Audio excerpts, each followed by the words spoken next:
ಸತ್ ಎಲ್ಲರಿಗೆ ನಮಸ್ಕಾರ. ಭಾರತೀಯ ಸಂಸ್ಕೃತಿಯ ಮೂಲತತ್ವಗಳೆನ್ನುವ ಉಪನ್ಯಾಸ ಮಾಲಿಕೆಯ 4ನೇ ಕಂತಿನ 5ನೇ ದಿವಸಕ್ಕೆ ನಾವು ಬಂದಿದ್ದೀವಿ.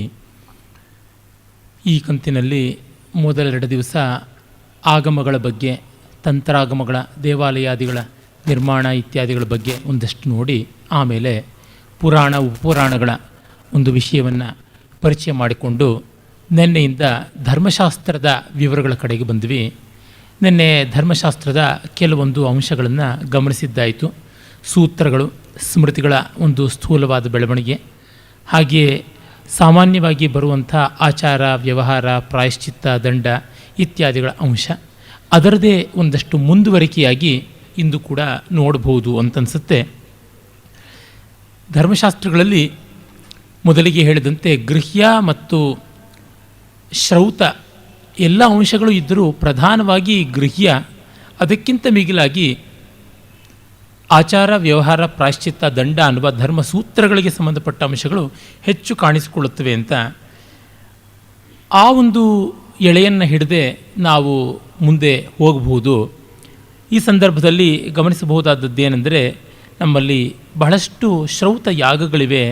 ಆ ಶ್ರೌತ ಯಾಗಗಳ ಕೆಲವೊಂದು ವಿವರಗಳನ್ನು ಸಣ್ಣ ಪುಟ್ಟ ಅಂಶವಾದರೂ ಕೊಡಬೇಕು. ಯಾಕೆಂದರೆ ಅದು ಇಲ್ಲದೆ ಸಮಗ್ರತೆ ಬರೋದಿಲ್ಲ. ಶ್ರೌತ ಸೂತ್ರಗಳ ಒಂದಷ್ಟು ಉಲ್ಲೇಖ ಮಾಡದೇ ಇದ್ದರೆ ಧರ್ಮಶಾಸ್ತ್ರದ ಅಧ್ಯಯನ ಪೂರ್ತಿಯಾಗೋಲ್ಲ ಅನ್ನುವಂತೆ ಮಹಾಮಹೋಪಾಧ್ಯಾಯ ಪಿ ವಿ ಕಾಣಿಯವರು ತಮ್ಮ ಹಿಸ್ಟ್ರಿ ಆಫ್ ಧರ್ಮಶಾಸ್ತ್ರದ 2ನೇ ಆವೃತ್ತಿಯಲ್ಲಿ ಸೇರಿಸಿಕೊಟ್ಟರು ಕೂಡ. ಯಾಕೆಂದರೆ ಅದಕ್ಕೆ ಮುನ್ನ ಅವರು ಅದನ್ನು ಒಳಗೊಂಡುವಂತೆ ಮಾಡಿರಲಿಲ್ಲ. ನೇರವಾಗಿ ಧರ್ಮಶಾಸ್ತ್ರಗಳಲ್ಲಿ ಬರುವಂಥದ್ದಲ್ಲ. ಆದರೂ ಅದೊಂದು ಶಾಸ್ತ್ರ ಪೂರ್ತಿಗಾಗಿ ಮಾಡಬೇಕು. ಮತ್ತು ಆ ಎಲ್ಲ ವಿವರಗಳು ಧರ್ಮಶಾಸ್ತ್ರಕ್ಕೆ ಹೇಗೆ ಹೊಂದಿಕೊಂಡು ಬಂದಿದೆ ಅನ್ನುವುದನ್ನು ನಾವು ಗಮನಿಸಬೇಕು. ಹೀಗಾಗಿ ಮೊದಲಿಗೆ ಶ್ರೌತ ಯಾಗಗಳ ಕೆಲವೊಂದು ಚಿತ್ರಣವನ್ನು ನೋಡಿ ಅನಂತರ ನಾವು ಮುಂದೆ ಹೋಗಬಹುದು ಅಂತನಿಸುತ್ತೆ. ಶ್ರೌತಯಾಗ ಅಂದರೆ ಶ್ರುತ್ಯುಕ್ತವಾದ ಯಾಗ. ವೇದಗಳಲ್ಲಿ ವಿಶೇಷತಃ ಬಂದಂತಹ ಸಂಹಿತಾ ಬ್ರಾಹ್ಮಣಗಳಲ್ಲಿ ಇರುವ ಯಾವ ಯಾಗಗಳ ಒಂದು ಉಲ್ಲೇಖ ಉಂಟು, ಅವುಗಳ ಮಾಡುವಿಕೆಯ ವಿಸ್ತೃತವಾದ ಆಚರಣೆಯ ವಿಶ್ಲೇಷಣೆಯನ್ನು, ವರ್ಣನೆಯನ್ನು, ವಿನಿಯೋಗವನ್ನು ಎಲ್ಲವನ್ನು ನಾವು ಶ್ರೌತ ಸೂತ್ರ, ಶುಲ್ಬ ಸೂತ್ರಗಳಲ್ಲಿ ನೋಡ್ತೀವಿ. ಅದರ ಒಂದು ಅಂಗವೂ ಕೂಡ ನಮಗೆ ಇಲ್ಲಿ ಕಾಣಸಿಗುವಂಥದ್ದೇ ಆಗಿದೆ. ಇಲ್ಲಿ ನಮಗೆ ಒಟ್ಟು 21 ಯಾಗಗಳನ್ನು ನಾವು ಪ್ರಕೃತಿ ಯಾಗಗಳು ಅಂತ ಕರಿತೀವಿ. ಅದರೊಳಗೆ 7 7 7 ಅಂತ 7 3 21 7 ಪಾಕಯಜ್ಞಗಳು, 7 ಹವಿರ್ಯಜ್ಞಗಳು ಮತ್ತು 7 ಸೋಮಯಜ್ಞಗಳು ಅಥವಾ ಪಾಕ ಸಂಸ್ಥೆ, ಹವಿಸ್ ಸಂಸ್ಥೆ ಮತ್ತು ಸೋಮ ಸಂಸ್ಥೆ ಅಂತ ಕರಿತೀವಿ. ಆ ಪಾಕಯಜ್ಞಗಳಲ್ಲಿ ಮೊದಲಿಗೆ ಬರುವಂಥದ್ದು ಔಪಾಸನ. ಔಪಾಸನ ಅಂತಂದರೆ ಉಪಾಸನ ಯಾವುದು ಆರಾಧನೆ ಅಂತಾಗಿದೆ, ಭಗವದ್ಭಕ್ತಿ ಮತ್ತು ಈಶ್ವರ ಪ್ರಣಿಧಾನ ಅಂತ ಅದರ ತತ್ವವೇ. ಪ್ರತಿಯೊಬ್ಬ ಗೃಹಸ್ಥನೂ ಪ್ರತಿನಿತ್ಯವೂ ಮಾಡಬೇಕಾದದ್ದು, 2 ಹೊತ್ತು ಮಾಡಬೇಕಾದದ್ದು ಔಪಾಸನ ಅಂತ. ಸಾಮಾನ್ಯವಾಗಿ ಹೇಗೆ ಸಂಧ್ಯಾವಂದನೆ, ಸೂರ್ಯಾಭಿವಂದನೆ ಅಂತಾಗಿದೆ, ಅದರ ಬಳಿಕ ಮಾಡುವಂಥದ್ದು ಔಪಾಸನ. ಅಂದರೆ ಸೂರ್ಯನನ್ನು ಸಾಕ್ಷಾತ್ತಾಗಿ ಕಂಡು ಸಲ್ಲಿಸುವಂಥ ಗೌರವ ಅದು ಸಂಧ್ಯಾವಂದನೆ. ಆದರೆ ಅಗ್ನಿಯಲ್ಲಿ ಆ ಗೌರವವನ್ನು ಸಲ್ಲಿಸುವಂಥದ್ದು ಔಪಾಸನ ಅಂತ. ನಮಗೆ ಆಕಾಶದಲ್ಲಿ ಸೂರ್ಯ, ಭೂಮಿಯ ಮೇಲೆ ಅಗ್ನಿ, ಇವೆರಡೂ ಶಕ್ತಿಯ ಮಹಾಸ್ರೋತಸ್ಸುಗಳು, ಮಹಾಕೇಂದ್ರಗಳು. ಆ ದೃಷ್ಟಿಯಿಂದ ಔಪಾಸನವನ್ನು ಮಾಡಬೇಕು. ಅದನ್ನು ವಿವಾಹದ ದಿವಸವೇ ಗೃಹಸ್ಥನಿಗೆ ಕಲಿಸಿಕೊಡುವುದಾಗುತ್ತದೆ. ಮತ್ತು ಅವನು ಅದನ್ನು ಆಪತ್ಕಾಲದಲ್ಲಿ ಸಮಿತ್ತಿನಲ್ಲಿ ಅಥವಾ ದರ್ಭೆಯಲ್ಲಿ ಆರೋಪಣ ಮಾಡಿಕೊಳ್ತಾನೆ. ಪ್ರವಾಸ ಇತ್ಯಾದಿಗಳ ಕಾಲದಲ್ಲಿ ಸ್ವಾತ್ಮಾರೋಪಣ ಅಂತ ತನ್ನಲ್ಲೇ ಆರೋಪಣ ಮಾಡಿಕೊಂಡು ಮತ್ತೆ ತಿರ್ಗಾ ಪುನರಾಧಾನ ಅಂತ ಮಾಡಿಕೊಳ್ತಾನೆ. ಅಂದರೆ ಯಾವುದೋ ಒಂದು ತೊಡಕಿದ್ದಾಗ ಅದನ್ನು ಬಿಡಬೋದೇ ಹೊರತು ಸಾಮಾನ್ಯವಾಗಿ ನಡೆಸಿಕೊಂಡು ಹೋಗಬೇಕು. ಇವುಗಳಿಂದ ಏನಾಗುತ್ತದೆ? ಈಶ್ವರ ಶ್ರದ್ಧೆ, ಭಗವದ್ಭಕ್ತಿಯಿಂದ ಅಕೌಂಟಬಿಲಿಟಿ ಅಂತೀವಲ್ಲ, ಬಾಧ್ಯತೆ ಬರುತ್ತೆ. ಆ ದೃಷ್ಟಿಯಿಂದಲೇ ಯಾಜ್ಞವಲ್ಕ್ಯ, ಮನು ಮೊದಲಾದಂಥ ಧರ್ಮಶಾಸ್ತ್ರಕಾರರು ಉಪಪಾತಕಗಳನ್ನು ವಿವರಿಸುವಾಗ ನಾಸ್ತಿಕ್ಯವನ್ನು ಒಂದು ಉಪಪಾತಕ ಅಂತ ಹೇಳಿದ್ದಾರೆ. ನಾಸ್ತಿಕ್ಯ ಅಂದರೆ ಅಸ್ತಿತ್ವ ಬುದ್ಧಿ ಇಲ್ಲದೇ ಇರೋದು, ಈಶ್ವರ ಇದ್ದಾನೆ, ಪರಮಾತ್ಮ ಇದ್ದಾನೆ ಅನ್ನುವ ಬುದ್ಧಿಯನ್ನು ವಿರೋಧಿಸುವಂಥದ್ದು, ಅದನ್ನು ನಿರಾಕರಿಸುವಂಥದ್ದು ನಾಸ್ತಿಕ್ಯ. ನಾಸ್ತಿಕ್ಯ ತನ್ನಂತೆ ತಾನೇ ಆ ವ್ಯಕ್ತಿಗೆ ಹಾನಿಯನ್ನು ಉಂಟು ಮಾಡುತ್ತದೆ, ಇನ್ನು ಸಮಾಜಕ್ಕಂತೂ ಯಥೇಷ್ಟವಾಗಿ ಮಾಡುತ್ತದೆ. ಯಾಕೆಂದರೆ ಎಲ್ಲ ತಪ್ಪುಗಳಿಗೂ ಎಲ್ಲರೂ ವಾಚ್ ಡಾಗ್ಸ್ ಆಗಿರೋದಕ್ಕೆ ಸಾಧ್ಯ ಇಲ್ಲ. ಪ್ರತಿಯೊಂದು ಚಲನವಲ್ಲವನ್ನು ಪ್ರತಿಯೊಬ್ಬರೂ ನೋಡಿ ಮಾಡೋಕ್ಕೆ ಸಾಧ್ಯ ಇಲ್ಲ. ಅದರಿಂದಲೇ ನಮ್ಮ ಕಾನೂನಿನ ಪರಿಧಿ ಒಳಗೆ ಬರುವಂಥ ಅಪರಾಧ ಯಾವುದು ಅಂತಂತೀವಿ ಅಂದರೆ ಸಾಕ್ಷ್ಯಗಳ ಮೂಲಕ, ಕಾನೂನಿನ ಗ್ರಂಥಗಳ ಮೂಲಕ, ವಕೀಲರು, ಕೋರ್ಟು, ಕಚೇರಿಗಳ ಮೂಲಕ ತೀರ್ಮಾನವಾಗಿದ್ದು ಅಪರಾಧ ಅಂತ. ಹಾಗೆ ಅದಕ್ಕೆ ಸಿಗದೇ ಇದ್ದಿದ್ದು ಅಪರಾಧವಲ್ಲ ಅಂತ. ಹೀಗಾಗಿ ಕೋರ್ಟು ಕಚೇರಿಗಳ ಆಚೆಗಿರುವಂಥ ಅಪರಾಧಗಳ ಸಂಖ್ಯೆ ಬೃಹತ್ತರವಾದದ್ದು, ಮಹತ್ತರವಾದದ್ದು. ಮಹಾಮಹೋಪಾಧ್ಯಾಯ ಭಾರತ ರತ್ನ ಪಿ ವಿ ಕಾಣಿಯವರು ತಮ್ಮ ಹಿಸ್ಟ್ರಿ ಆಫ್ ಧರ್ಮಶಾಸ್ತ್ರದ ಕಡೆಯ ಸಂಪುಟದಲ್ಲಿ ಒಂದು ಕಡೆ ಅವರು ಹೇಳ್ತಾರೆ, ನ್ಯೂ ಟ್ರೆಂಡ್ಸ್ ಅನ್ನುವಂಥ ಒಂದು ಅಧ್ಯಾಯದಲ್ಲಿ ಅವರು ನಮ್ಮ ಸಂವಿಧಾನದಲ್ಲಿ ಆಗಿರುವಂತಹ ಅನರ್ಥಗಳು ಏನು ಅಂತ ಒಂದು ಪಟ್ಟಿ ಮಾಡಿ ತೋರಿಸ್ತಾರೆ. ಅದನ್ನು ನೋಡಿದ್ರೆ ನಮಗೆ ಗೊತ್ತಾಗುತ್ತೆ ಎಷ್ಟು ಚೆನ್ನಾಗಿ ಅವರು ಹೇಳಿದ್ದಾರೆ. ಕಾಣಿಯವರು ಬರೀ ಧರ್ಮಶಾಸ್ತ್ರ ಸಂಸ್ಕೃತವನ್ನು ಓದಿಕೊಂಡಂಥ ವಿದ್ವಾಂಸರಲ್ಲ, ಅವರು ದೊಡ್ಡ ವಕೀಲರೂ ಆಗಿದ್ದರು. ಅದರ ಹಿಂದಿ ಅನುವಾದದ ಒಂದೆರಡು ಮಾತುಗಳನ್ನು ಹೇಳಿದ್ರೆ ಸಾಕು, ನಿಮಗೆ ಗೊತ್ತಾಗುತ್ತೆ ಅವರು ಎಷ್ಟು ಕೂಲಂಕಷವಾಗಿ ಇವುಗಳನ್ನೆಲ್ಲವನ್ನು ಅಧ್ಯಯನ ಮಾಡಿದರು, ಇವುಗಳ ಅವಿವೇಕ ಎಂಥದ್ದು ಅನ್ನೋದನ್ನು ಕಂಡಿದ್ದರು ಅಂತ ತಿಳಿಯುತ್ತದೆ. ಅವರು ನೋಡಿ ಹೇಳ್ತಾರೆ, ರಾಜನೀತಿಕ್ ದಲೋಂ ವ್ಯಾವಸಾಯಿಕ್ ನಿಗಮೋ ಧರ್ಮೋ ಏವಂ राज्य के संबंध के विषय में कोई स्पष्ट बात नहीं कही गई है. ನಮ್ಮ ಸಂವಿಧಾನದಲ್ಲಿ ಇಲ್ಲಿ ರಾಜನೀತಿಕವಾದಂಥ ಗುಂಪುಗಳ ಬಗ್ಗೆ, ಅಂದರೆ ಬೇರೆ ಬೇರೆ ಪಾರ್ಟಿಗಳ ಬಗ್ಗೆ, ವ್ಯಾವಸಾಯಿಕವಾದ ನಿಗಮಗಳು ಅಂದರೆ ಬೋರ್ಡ್ಸು ಇತ್ಯಾದಿಗಳ ಬಗ್ಗೆ, ಧರ್ಮೋ ಏವಂ ರಾಜ್ಯ ಕಾ ಸಂಬಂಧ, ಬೇರೆ ಬೇರೆ ಮತಗಳಿಗೂ ಮತ್ತು ರಾಜ್ಯಕ್ಕೂ ಇರುವಂಥ ಸಂಬಂಧದ ಬಗ್ಗೆ ಏನೂ ಸ್ಪಷ್ಟವಾಗಿ ಹೇಳಿಲ್ಲ. ಹಮಾರಿ ಪರಂಪರಾವಂಕೆ ಹಮಾರಿ ಪರಂಪರಾವಂಸೆ ಹಮಾರೆ ಸಂವಿಧಾನಕ ಕೋಯಿ ಸಂಬಂಧ ನಹಿ ಹೈ ಅಂತ ಬರೆದಿದ್ದರು. ಇದು ವ್ಯಾಸವಾಕ್ಯದಂತೆ. ನಮ್ಮ ಭಾರತೀಯ ಪರಂಪರೆಗೂ ನಮ್ಮ ಸಂವಿಧಾನಕ್ಕೂ ಯಾವ ಸಂಬಂಧವನ್ನು ಅಲ್ಲಿ ಕಲ್ಪಿಸಲಾಗಿಲ್ಲ ಅಂತ. ನಾನು ಕಾನ್ಸ್ಟಿಟ್ಯೂಷನ್ನಿನ ಯಾವ ಒಂದು ಒರಿಜಿನಲ್ ಡ್ರಾಫ್ಟ್ ಅಂತ ಹೇಳಿದ್ದಾರೆ ಅದರ ಫೋಟೋ ಕಾಪೀಸನ್ನು ಕೂಡ ನೋಡಿದ್ದೀನಿ, ಸಂವಿಧಾನವನ್ನು ಪೂರ್ತಿಯಾಗಿ ಓದಿದ್ದೀನಿ. ಬಹಳ ನಿಜ ಅಂತ ಅನಿಸುತ್ತೆ. ಈ ವಿಷಯವನ್ನು ನಾನು ನಮ್ಮ ಸರ್ವೋಚ್ಚ ನ್ಯಾಯಾಲಯದ ಮುಖ್ಯ ನ್ಯಾಯಾಧೀಶರಾಗಿದ್ದ ನಮ್ಮ ಗುಂಡಪ್ಪನವರಿಗೆ ಪರಮಾತ್ಮೀಯರಾದ ಶಿಷ್ಯರೂ ಆಗಿದ್ದಂಥ ಎಸ್ ವೆಂಕಟರಾಮಯ್ಯನವ್ರ ಹತ್ರ ಹೇಳಿದ್ದೆ. ಜಸ್ಟಿಸ್ ವೆಂಕಟರಾಮಯ್ಯನವರು ಬದುಕಿದ್ದಾಗ ಅವ್ರನ್ನ ಹಲವಾರು ಬಾರಿ ನೋಡಿ ಮಾತಾಡುವ ಅವಕಾಶ ಇತ್ತು. ಯಾಕೆ ನಮ್ಮ ಸ್ಮೃತಿಗಳನ್ನು, ಧರ್ಮಶಾಸ್ತ್ರಗಳನ್ನು, ನಿಬಂಧ ಗ್ರಂಥಗಳನ್ನು ಇತ್ಯಾದಿಗಳನ್ನೆಲ್ಲ ದೊಡ್ಡ ಪ್ರಮಾಣವಾಗಿ ತೆಗೆದುಕೊಳ್ಳಲಿಲ್ಲ ಅಂತ ಅವರು ಕಾಣೆಯವರು ಆ ಮಾತನ್ನೇ ಹೇಳಿದ್ದಾರೆ. ಹೀಗಾಗಿ ಆ ಒಂದು ಇಡೀ ಪ್ಯಾರಾಗ್ರಾಫ್ನಲ್ಲಿ ಬಹಳ ಕಠೋರವಾದಂಥ ಆಕ್ಷೇಪಗಳನ್ನು ಮಾಡ್ತಾರೆ. ಸಂವಿಧಾನದಲ್ಲಿ ಏನೇನೆಲ್ಲ ತೊಂದರೆಗಳು ಬಂದಿವೆ ಅನ್ನುವಂಥ ಮಾತುಗಳನ್ನು ಕೂಡ ಅವರು ಹೇಳ್ತಾರೆ. ಅದೇ ರೀತಿಯಾಗಿ ಟೂ ಮೆನಿ ಅಮೆಂಡ್ಮೆಂಟ್ಸ್ ಅನ್ನುವಂಥ ಒಂದು ಆಕ್ಷೇಪವನ್ನು ಮಾಡ್ತಾರೆ. लगभग 2.5 वर्षों तक संविधान के निर्माण में विषय के संविधान के निर्माण के विषय में विचार विनिमय होता रहा, तब भी 1.5 वर्षों के भीतर ही मौलिक अधिकारों का विषय में परिवर्तन कर पड़ा. ಎಷ್ಟು ವರ್ಷಗಳು ಇವರು ಯೋಚನೆ ಮಾಡಿದ್ರು, ಏನು ಮಾಡಿದ್ರು ಕೂಡ, ಎಷ್ಟು ಡ್ರಾಫ್ಟ್ ಅಂತ ಮಾಡೋಕ್ಕೆ ಹೋದರೂ ಮತ್ತೆ ಅಮೆಂಡ್ಮೆಂಟ್ಗಳ ಮೇಲೆ ಅಮೆಂಡ್ಮೆಂಟ್ ಆಗ್ತಾ ಇದೆ. ಇದು ಎಂಥ ವಿವೇಕ ಅಂತಲೂ ಹೇಳ್ತಾರೆ. ನಮ್ಮ ಧರ್ಮಶಾಸ್ತ್ರಗಳು ಎಷ್ಟು ದೃಢಮೂಲವಾಗಿ ಬೆಳಕೊಂಡು ಬಂದಿದೆ ಅನ್ನೋದನ್ನು ಕಾಣಬೇಕಿತ್ತು. ಪ್ರಪಂಚದಲ್ಲಿ ಎಲ್ಲಿಯೂ ಸಿಗದೇ ಇರತಕ್ಕಂಥದ್ದು. ಹೀಗೆ ನೋಡಿದಾಗ ಈಶ್ವರ ಪ್ರಣಿಧಾನ ಅನ್ನುವುದನ್ನು ಯಾತಕ್ಕೆ ಹೇಳ್ತೀವಿ ಅಂದರೆ, ಒಂದು ಸೆಲ್ಫ್ ಅಕೌಂಟಬಿಲಿಟಿ ಇಲ್ಲದೇ ಇರುವ ಮನುಷ್ಯನಿಗೂ ದೈವಭೀತಿಯಿಂದ ಅಕೌಂಟಬಿಲಿಟಿ ಬರುತ್ತದೆ, ಜವಾಬ್ದಾರಿ ಬರುತ್ತದೆ. ಮತ್ತು ಜ್ಞಾತಾಜ್ಞಾತವಾದ ದೃಷ್ಟಾದೃಷ್ಟವಾದ ತಪ್ಪುಗಳು ಯಾವುದಾಗುತ್ತವೆ ಅವುಗಳ ಬಗೆಗೆ ತನ್ನೊಳಗೆ ಅಳುಕು ಬೆಳೆದು ಅದನ್ನು ತಿದ್ದುಕೊಳ್ಬೇಕು ಅನ್ನುವ ಬುದ್ಧಿ ಉಂಟಾಗುತ್ತದೆ. ಇವತ್ತು ನಾಸ್ತಿಕ್ಯವನ್ನು ಒಂದು ಮಹಾ ಲಕ್ಷಣವಾಗಿ, ಒಂದು ಮಹಾ ಗುಣವಾಗಿ ಹೇಳ್ತಾ ಇದ್ದಾರೆ. ಆದರೆ ನಾಸ್ತಿಕರೆಲ್ಲರೂ ಕೂಡ ಆತ್ಮಸಾಕ್ಷಿಕವಾಗಿ ಪ್ರಾಮಾಣಿಕರಾಗಿದ್ದಾರಾ ಇಲ್ಲವಲ್ಲ, ಅದು ಬಂದಿರುವುದು ಸಮಸ್ಯೆ. ಅದಕ್ಕೆ ಅವರು ಆಕ್ಷೇಪ ಎತ್ತಿದ್ದಾರೆ, ಆಸ್ತಿಕರ ತಾನೇ ಎಲ್ಲ ಆಗಿದ್ದಾರೆ ಅಂತ. ಆದರೆ ಒಬ್ಬ ನಾಸ್ತಿಕ ಅನಾಚಾರಿ ಆದರೆ ಆಗುವ ಪ್ರಮಾಣದ ಅನಾಹುತ ಒಬ್ಬ ಆಸ್ತಿಕ ಆದರೆ ಆಗೋದಿಲ್ಲ. ಯಾಕೆಂದರೆ ಆಸ್ತಿಕನಿಗೆ ಎಲ್ಲಿಯೋ ಒಂದು ಕಡೆ ಕೊರೀತಾ ಇರ್ತದೆ, ಎಲ್ಲಿಯೋ ಒಂದು ಕಡೆ ತೊಂದರೆ ಆಗುತ್ತದೆ ಅಂತ. ಹಿಂದೊಮ್ಮೆ ನನ್ನ ಸ್ನೇಹಿತರು ಭೈರಪ್ಪನವರ ಮಂದ್ರ ಕಾದಂಬರಿಯ ಬಗ್ಗೆ ಚರ್ಚೆ ಮಾಡ್ತಾ ಹೇಳಿದರು, ಇಲ್ಲಿ ಮೋಹನ್ ಲಾಲ್ ತುಂಬ ಹದಗೆಟ್ಟಿದ್ದಾನಲ್ಲ ಅಂದರೆ, ಒಬ್ಬ ಕಲಾವಿದ ಎಷ್ಟು ಹದಗೆಟ್ಟರು ಕಲಾವಿದನಲ್ಲದೇ ಇರೋವನು ಹದಗೆಡೋದಕ್ಕಿಂತ ಆಳಕ್ಕೆ ಕೆಳಕ್ಕೆ ಅವನು ಬೀಳೋದಿಲ್ಲ ಅಂತ. ಯಾಕೆಂದರೆ ಆ ಕಲೆಯ ಒಂದು ನಿರ್ಮಾಣ ಕಾಲದ ಉನ್ನತೀಕರಣ ಅವನ ಹೃದಯದಲ್ಲಿರುತ್ತೆ. ಹಾಡುವಷ್ಟೊತ್ತಾದರೂ ಅವನು ಗಂಧರ್ವಾಂಶ ಸಂಭೂತನೇ ಆಗಿರ್ತಾನೆ, ನೃತ್ಯ ಮಾಡುವಷ್ಟು ಹೊತ್ತಾದರೂ ಆಕೆ ಆ ಒಂದು ಅಪ್ಸರೋಗಣದ ದೇವಸ್ಪರ್ಶವನ್ನು ಉಳ್ಳವಳಾಗಿರ್ತಾಳೆ. ಒಬ್ಬ ವ್ಯಕ್ತಿ ಕಾವ್ಯವನ್ನು ಯಾವುದನ್ನು ವ್ಯಾಸಂಗ ಮಾಡ್ತಾ ಇರೋವ್ರಿಗಾದರೂ ಕೂಡ ಆ ರಸಬ್ರಹ್ಮದಲ್ಲಿ ಅವನು ಮಗ್ನನಾಗಿರ್ತಾನೆ. ಆ ಸಂಸ್ಕಾರ ಅವನನ್ನು ಮತ್ತು ಹೆಚ್ಚಿನ ಪ್ರಪಾತದಕ್ಕೆ ಹೋಗದಂತೆ ಮಾಡುತ್ತದೆ. ಅದು ತುಂಬ ಗಮನಿಸಬೇಕಾದದ್ದು ಅಂತ. ಈಗ ನೋಡಿದಾಗ ನಮಗೆ ಗೊತ್ತಾಗುತ್ತೆ ಈ ಆಚರಣೆಗಳನ್ನು ಯಾಕೆ ಹೇಳ್ತಾ ಬಂದಿದ್ದಾರೆ ಧರ್ಮಶಾಸ್ತ್ರದಲ್ಲಿ ಅಂದರೆ ಈ ದೈವಶ್ರದ್ಧೆಯ ಮೂಲಕ ವಿಶ್ವದಲ್ಲಿ ಗೌರವ ಕೂಡ ಬರುತ್ತದೆ ಅಂಥದ್ದು ಒಂದು ಔಪಾಸನ. ಮತ್ತು ವೈಶ್ವದೇವ ಅಂದರೆ ಅದು ಊಟಕ್ಕೆ ಮುನ್ನ ಬಲಿಹರಣ ರೂಪದಿಂದ ಮಾಡಬೇಕಾದಂಥದ್ದು. ಅಂದರೆ ಸಮಸ್ತ ಜೀವರಾಶಿಗಳಿಗೂ ಕೂಡ ಈ ಅನ್ನ ಸೌಭಾಗ್ಯ ಇರಬೇಕು, ತೃಪ್ತಿ ಆಗಬೇಕು ಅನ್ನುವ ದೃಷ್ಟಿ. ಅಂದರೆ ಆಹಾರ ಸ್ವೀಕಾರ ಅನ್ನೋದು ಒಂದು ಭೋಗ ಅಲ್ಲ, ಅದು ಒಂದು ಯಜ್ಞ ಅನ್ನುವ ದೃಷ್ಟಿ. ಇಡೀ ಜೀವನವನ್ನೇ ಹಾಗೆ ನೋಡಿದ್ದಾರೆ. ಹಾಗಿರುವಾಗ ಒಂದು ಊಟ ಮಾಡೋದನ್ನು ಯಜ್ಞ ಅಂತ ನೋಡೋದೊಂದು ಆಶ್ಚರ್ಯವಲ್ಲ.